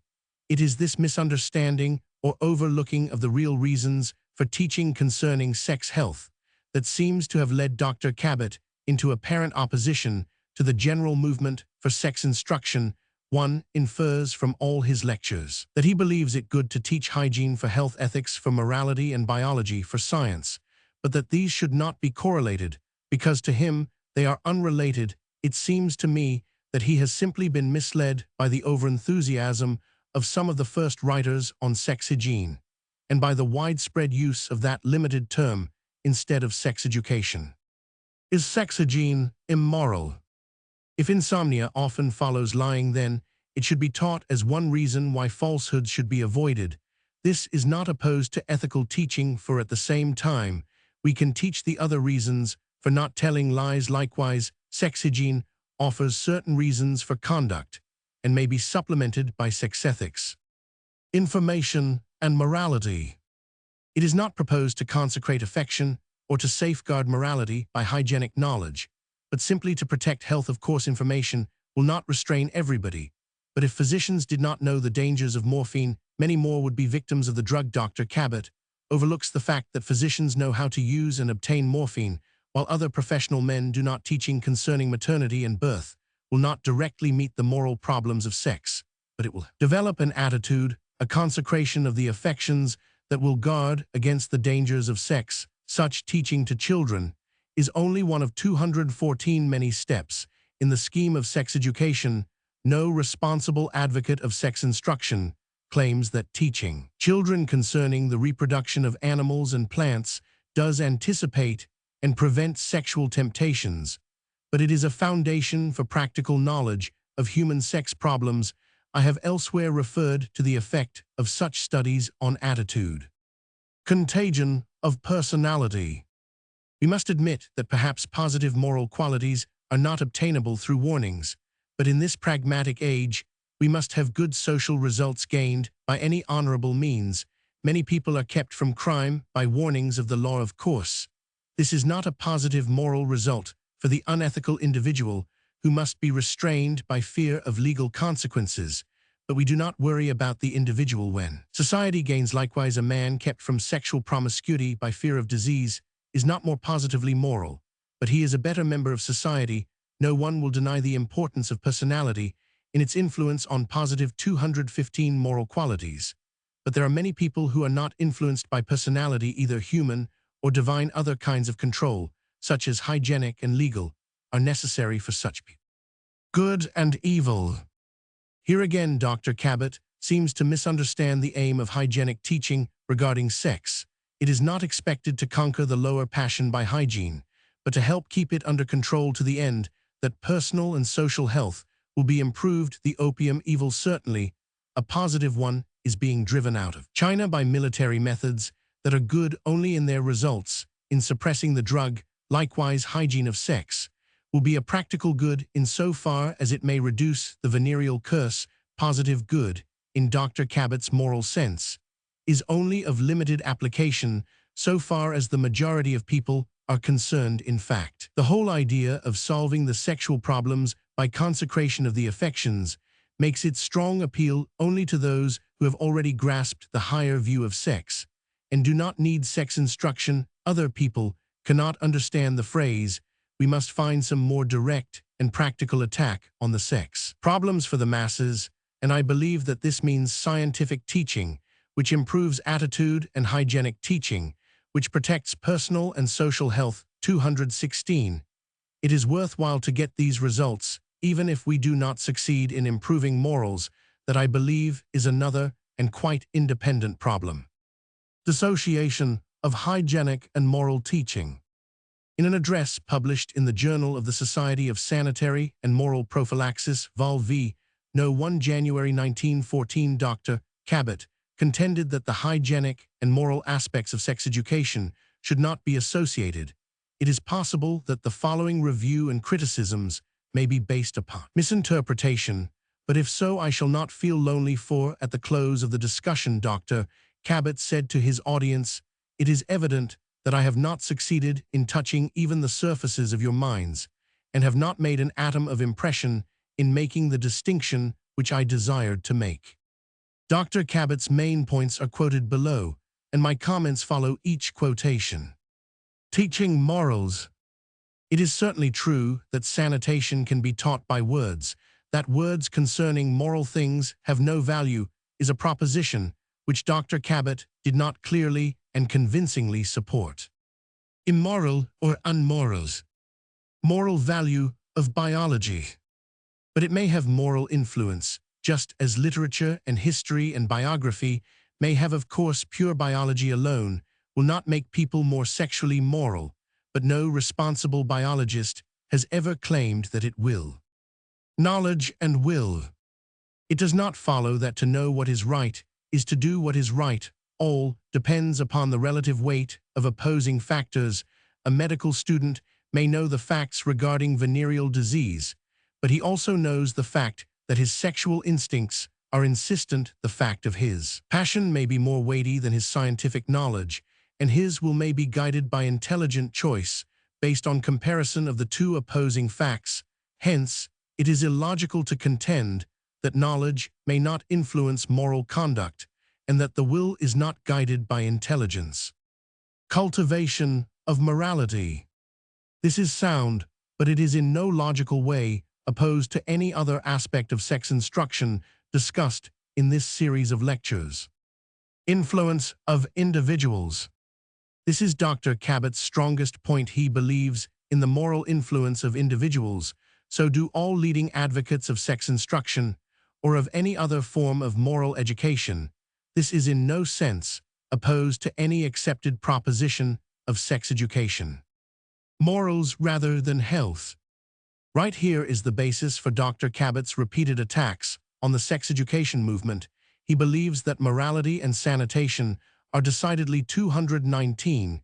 Conflicting, his address fails to support this idea with regard to a single point. Concerned with the proposed sex education, he mentioned only 2 points wherein there is apparent conflict, namely prophylaxis, that allows immorality while avoiding venereal disease, and prevention of conception. Neither of these is directly involved in the sex education movement, and their immoral bearings are highly debatable. Ethics of venereal antisepsis. Venereal prophylactics may increase promiscuity of some unmoral and immoral men, but if universally and scientifically used by such men, there would be little or no infection of innocent women and children. Therefore, I assert that the good that would come from the use of prophylactics by those who do not recognize moral control would be far more significant than the fact that venereal prophylactics might encourage immorality. Those who would use prophylactics would be no worse morally than they were before, but society would gain hygienically. Ethics of contraception. Regarding the morality of prevention of fertilization, the best of people hold opposing views. A great specialist in tuberculosis, who entered the discussion of Dr. Cabot's paper, convinced most of his hearers that hygienic prevention of fertilization of tubercular women is a very moral act for a physician to advise. The real question of morality involved in the problem of contraception is not whether it is immoral that sperm cells should be prevented from 220 swimming on towards an excel, but whether there is morality in a sexual union that has its meaning only in affection and is not definitely intended for propagation. It is obviously a complicated problem of hygiene, psychology, ethics, aesthetics, religious beliefs, social traditions, and personal prejudice, and it is absurd to allow it to become entangled in the general propositions of sex education. As I have often said in this series of lectures, the larger sex education aims at making the best possible adjustments of sex and life. If the aesthetic demands of affection are in real conflict with the animal function of propagation, then a pragmatically ethical solution is found in intelligent control of the original function. Ideally, the animal function of propagation should be associated with the possibilities of affection that have developed in the highest human life.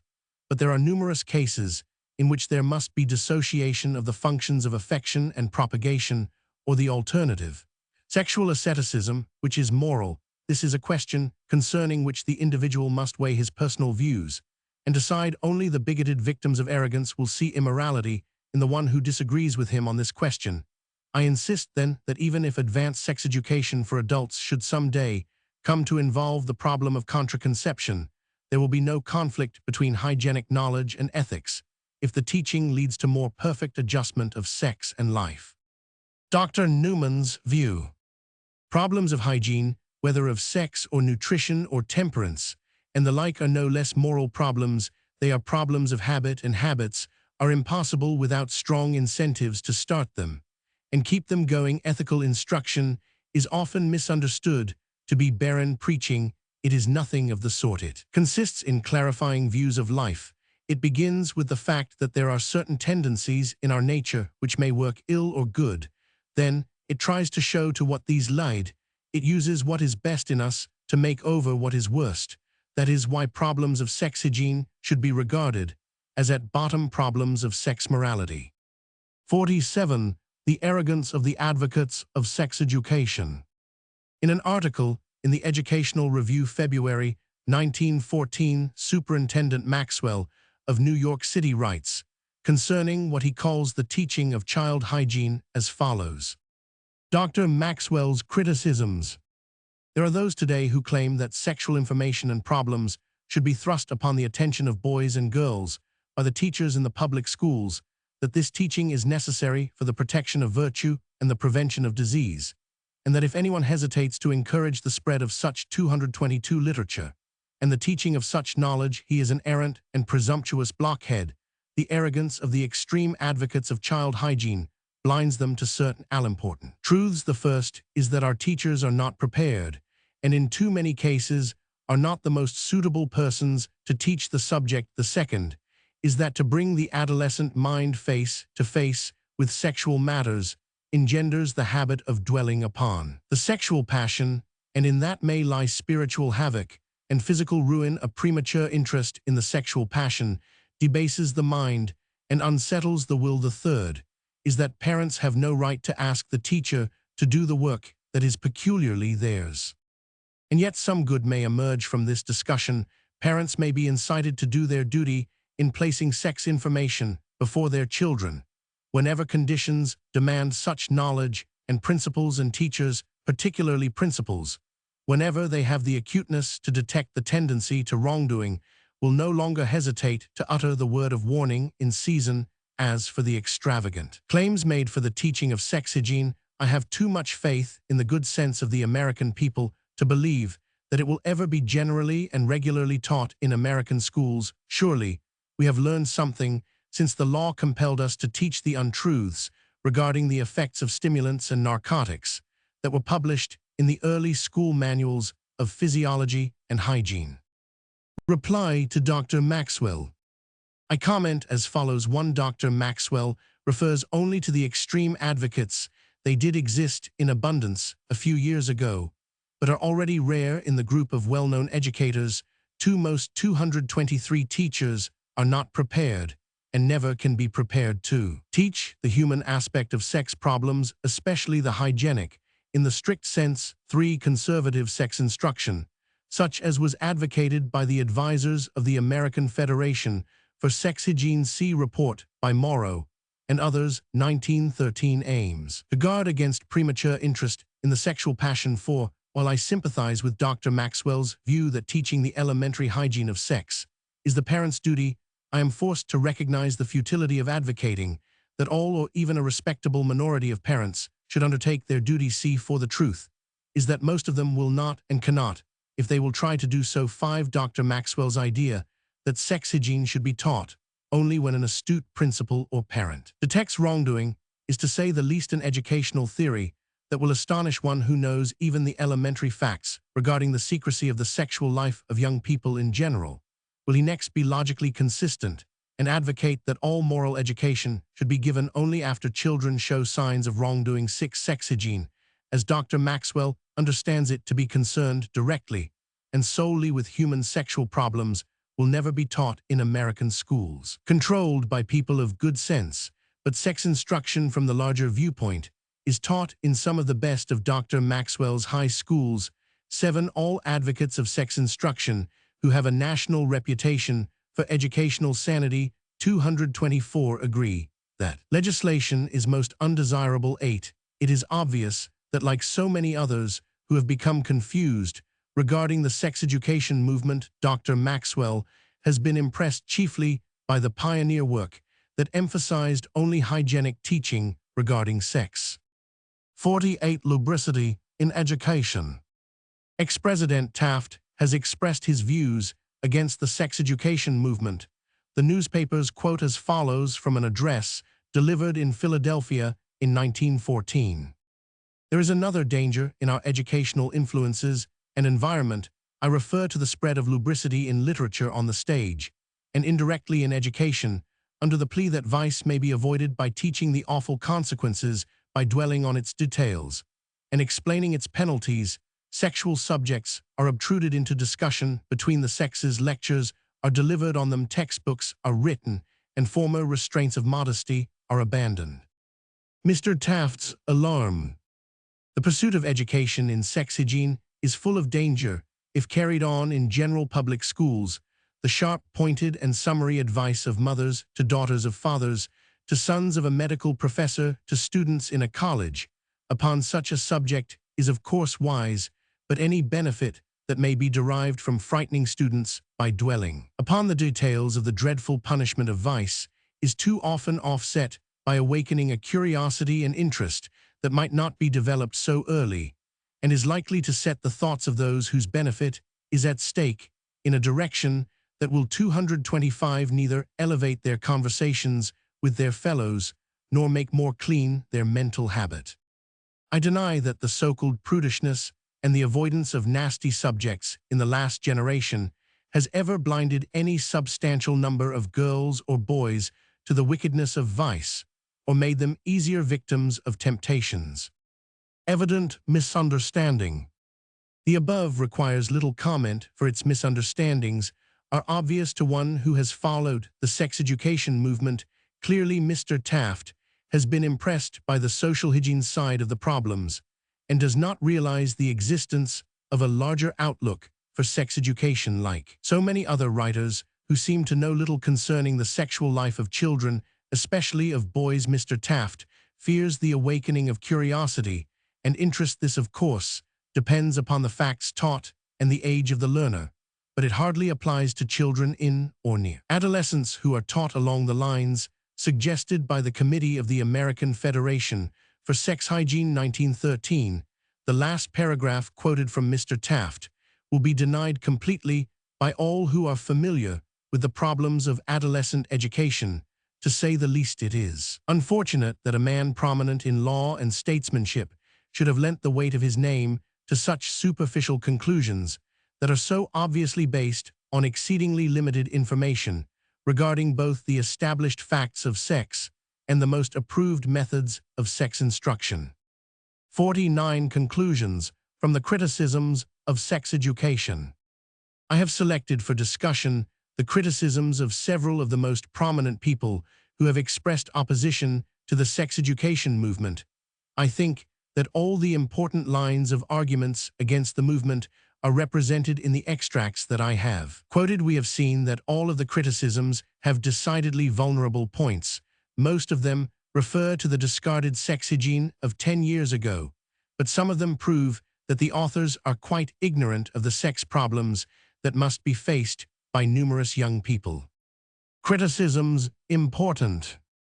With the hope of locating the weaknesses of sex education, I have for years examined carefully every criticism published, and it seems to me thoroughly scientific to conclude that all the important criticisms have not harmed the essentials of the sex education movement, but, on the contrary, have been helpful in forcing reconstruction.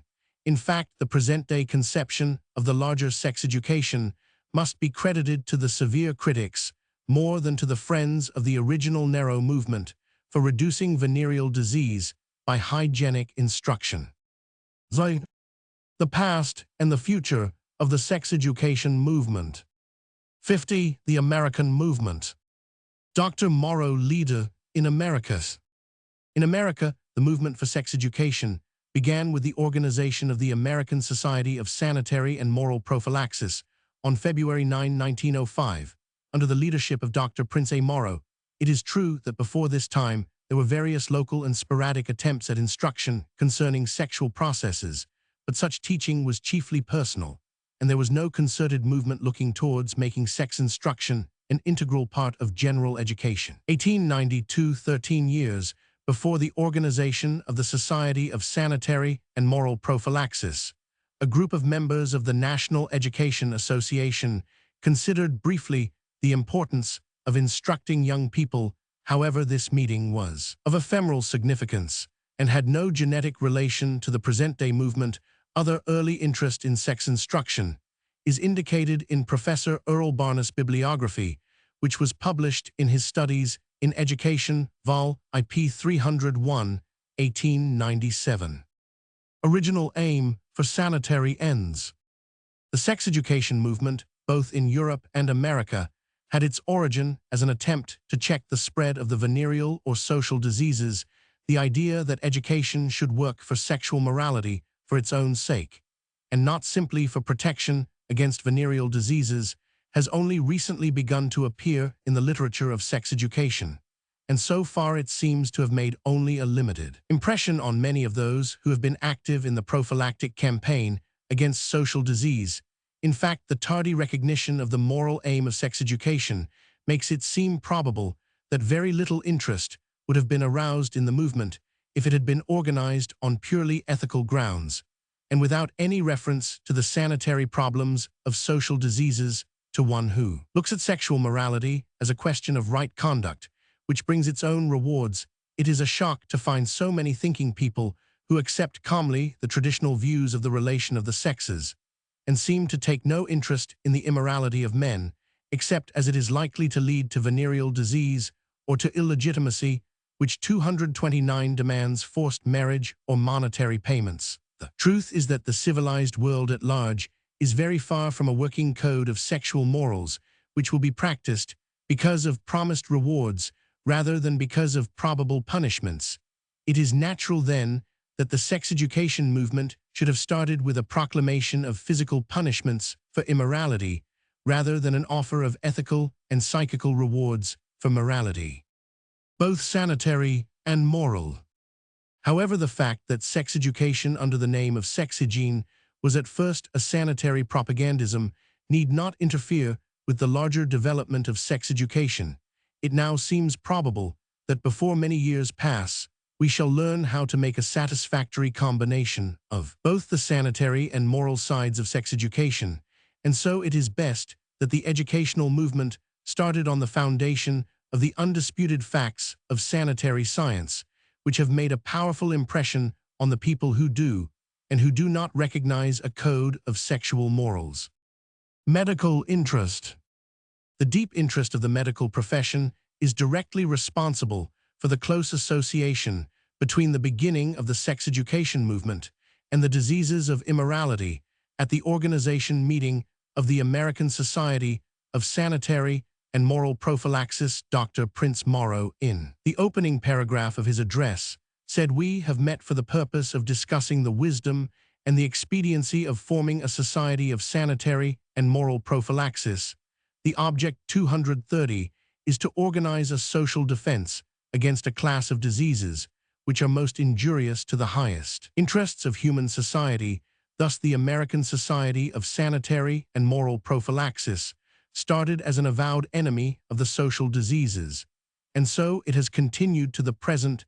The very name of its official journal, Social Diseases, indicated the central idea of the society. Likewise, most of the local American societies for sex hygiene have names including such phrases as social hygiene, prevention of social diseases, sanitary prophylaxis, and only one, the Massachusetts Society for Sex Education, has a name which does not directly suggest the medical problems of sex.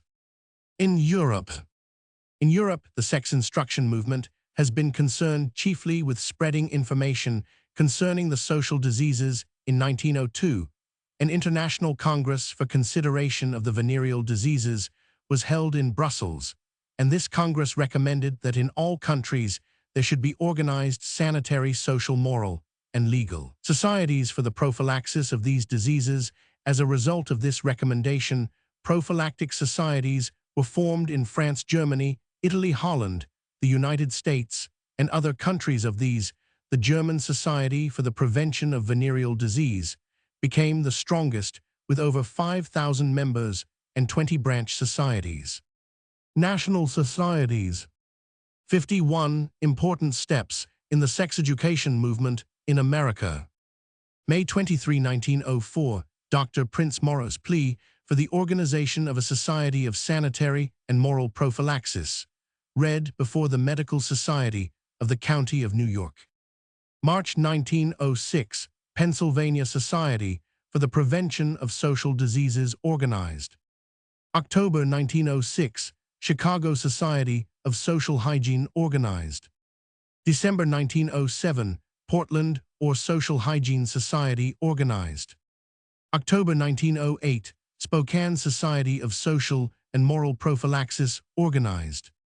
June 1910, American Federation for Sex Hygiene organized.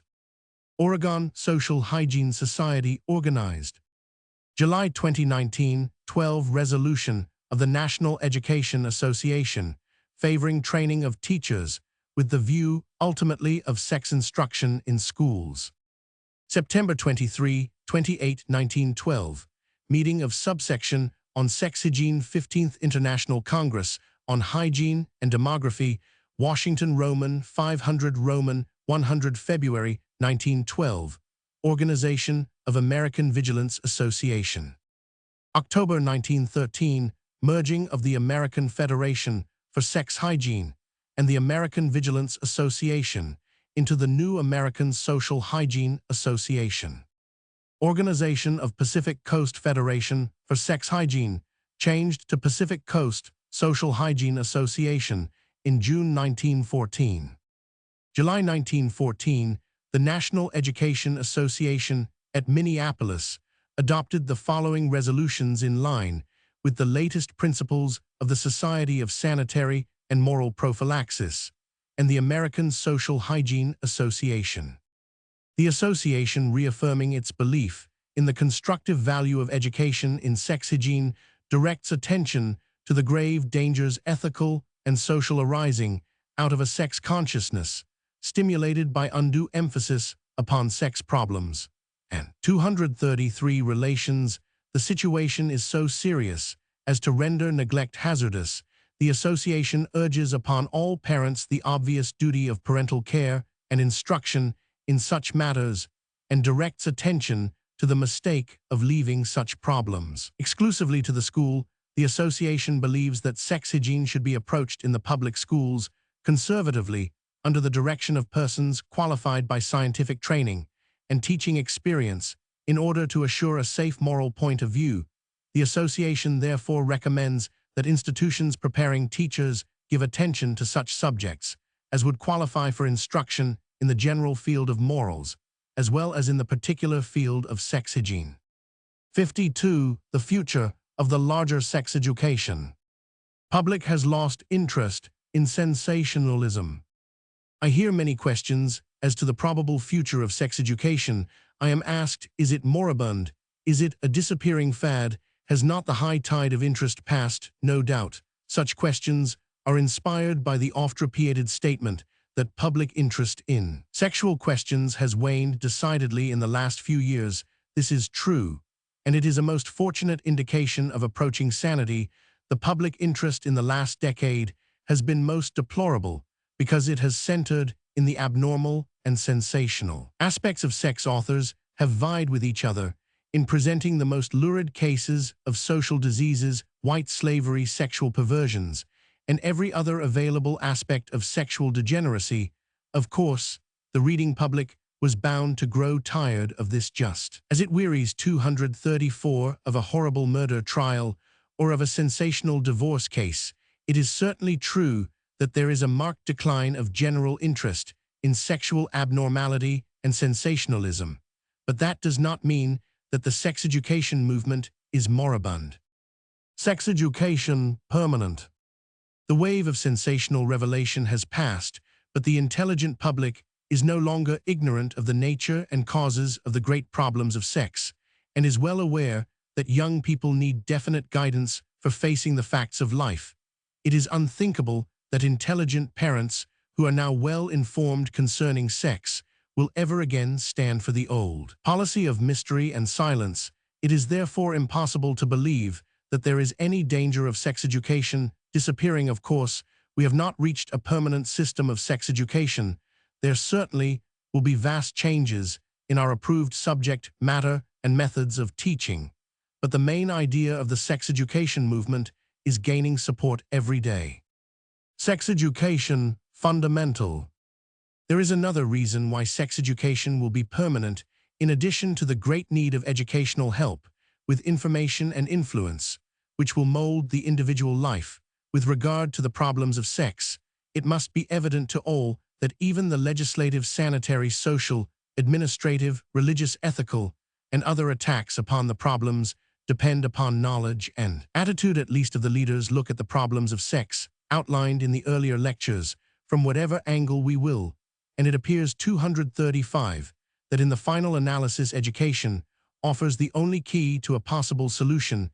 Therefore, I assert that sex education, larger sex education, is an absolutely fundamental factor in every phase of the social hygiene and sex ethical movement. Ultimate effect of sex education.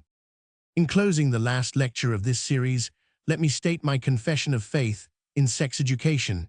It is certainly only one of several possible lines of attack on the alarming sex problems of our time, but it offers the most hopeful outlook towards improved sexual morals and health, both physical and psychical. However, we shall gain nothing of permanent value by extravagant claims or hopes. As to the ultimate effect of sex education, we must expect incomplete results. It will not entirely solve the sex problems for all individuals who receive instruction, but it will solve all of the problems of many individuals and help many others. It will not eradicate the social evil and its characteristic diseases, but it will protect many young people, and so reduce the sum total of awful consequences. It will not prevent all divorces and matrimonial disharmonies, but already the biological teaching is helping, and someday the social ethical problems will be understood, and then most intelligent men and women will understand the fundamental principles for permanent and harmonious monogamic marriage. Finally, sex education will not enforce universal sexual morality in conformity with our accepted code, but it will help many individuals through decisive battles with sex instincts. Sex education and general education. A permanent and essential part of education. I cannot believe that sex education is one of the long line of modern educational fads, which quickly pass their day for no other phase of education, so closely touches life history and geography, and even a large part of the 3Rs may be of little use in the lives of numerous people. But sex education deals with problems which the normal human life cannot possibly avoid, and which each individual must be prepared to solve for himself. Therefore, we may confidently assert that instruction concerning the most important aspects of sex processes and relationships will 237 soon be recognized as an absolutely necessary part of a rational and efficient scheme for the education of young people. The never-ending problem of good and evil. The larger sex education is sure to have a permanent place in the never-ending work of preparing coming generations for the highest development of life's possibilities. Each succeeding generation of young people must be prepared by educational processes to face intelligently and bravely the problems of sex that are sure to come into every normal life. Of course, sex education, at its best development, can do no more than give the individual a basis for intelligent choice between good and evil. But here, as in all other upward movements of human life, the decision must depend upon a clear and positive recognition of the advantages of the good as contrasted with the evil. Hence, the one essential task of sex education in its broadest outlook is to guide natural human beings to recognition and choice of the best in the sexual sphere of life. And in so far as each coming generation of individuals may be thus guided by the larger sex education, the problems of sex will be pragmatically solved, for the social aggregate of human life will become better, happier, nobler, truer, more in harmony with the highest ideals of life, more like our vision of perfected humanity.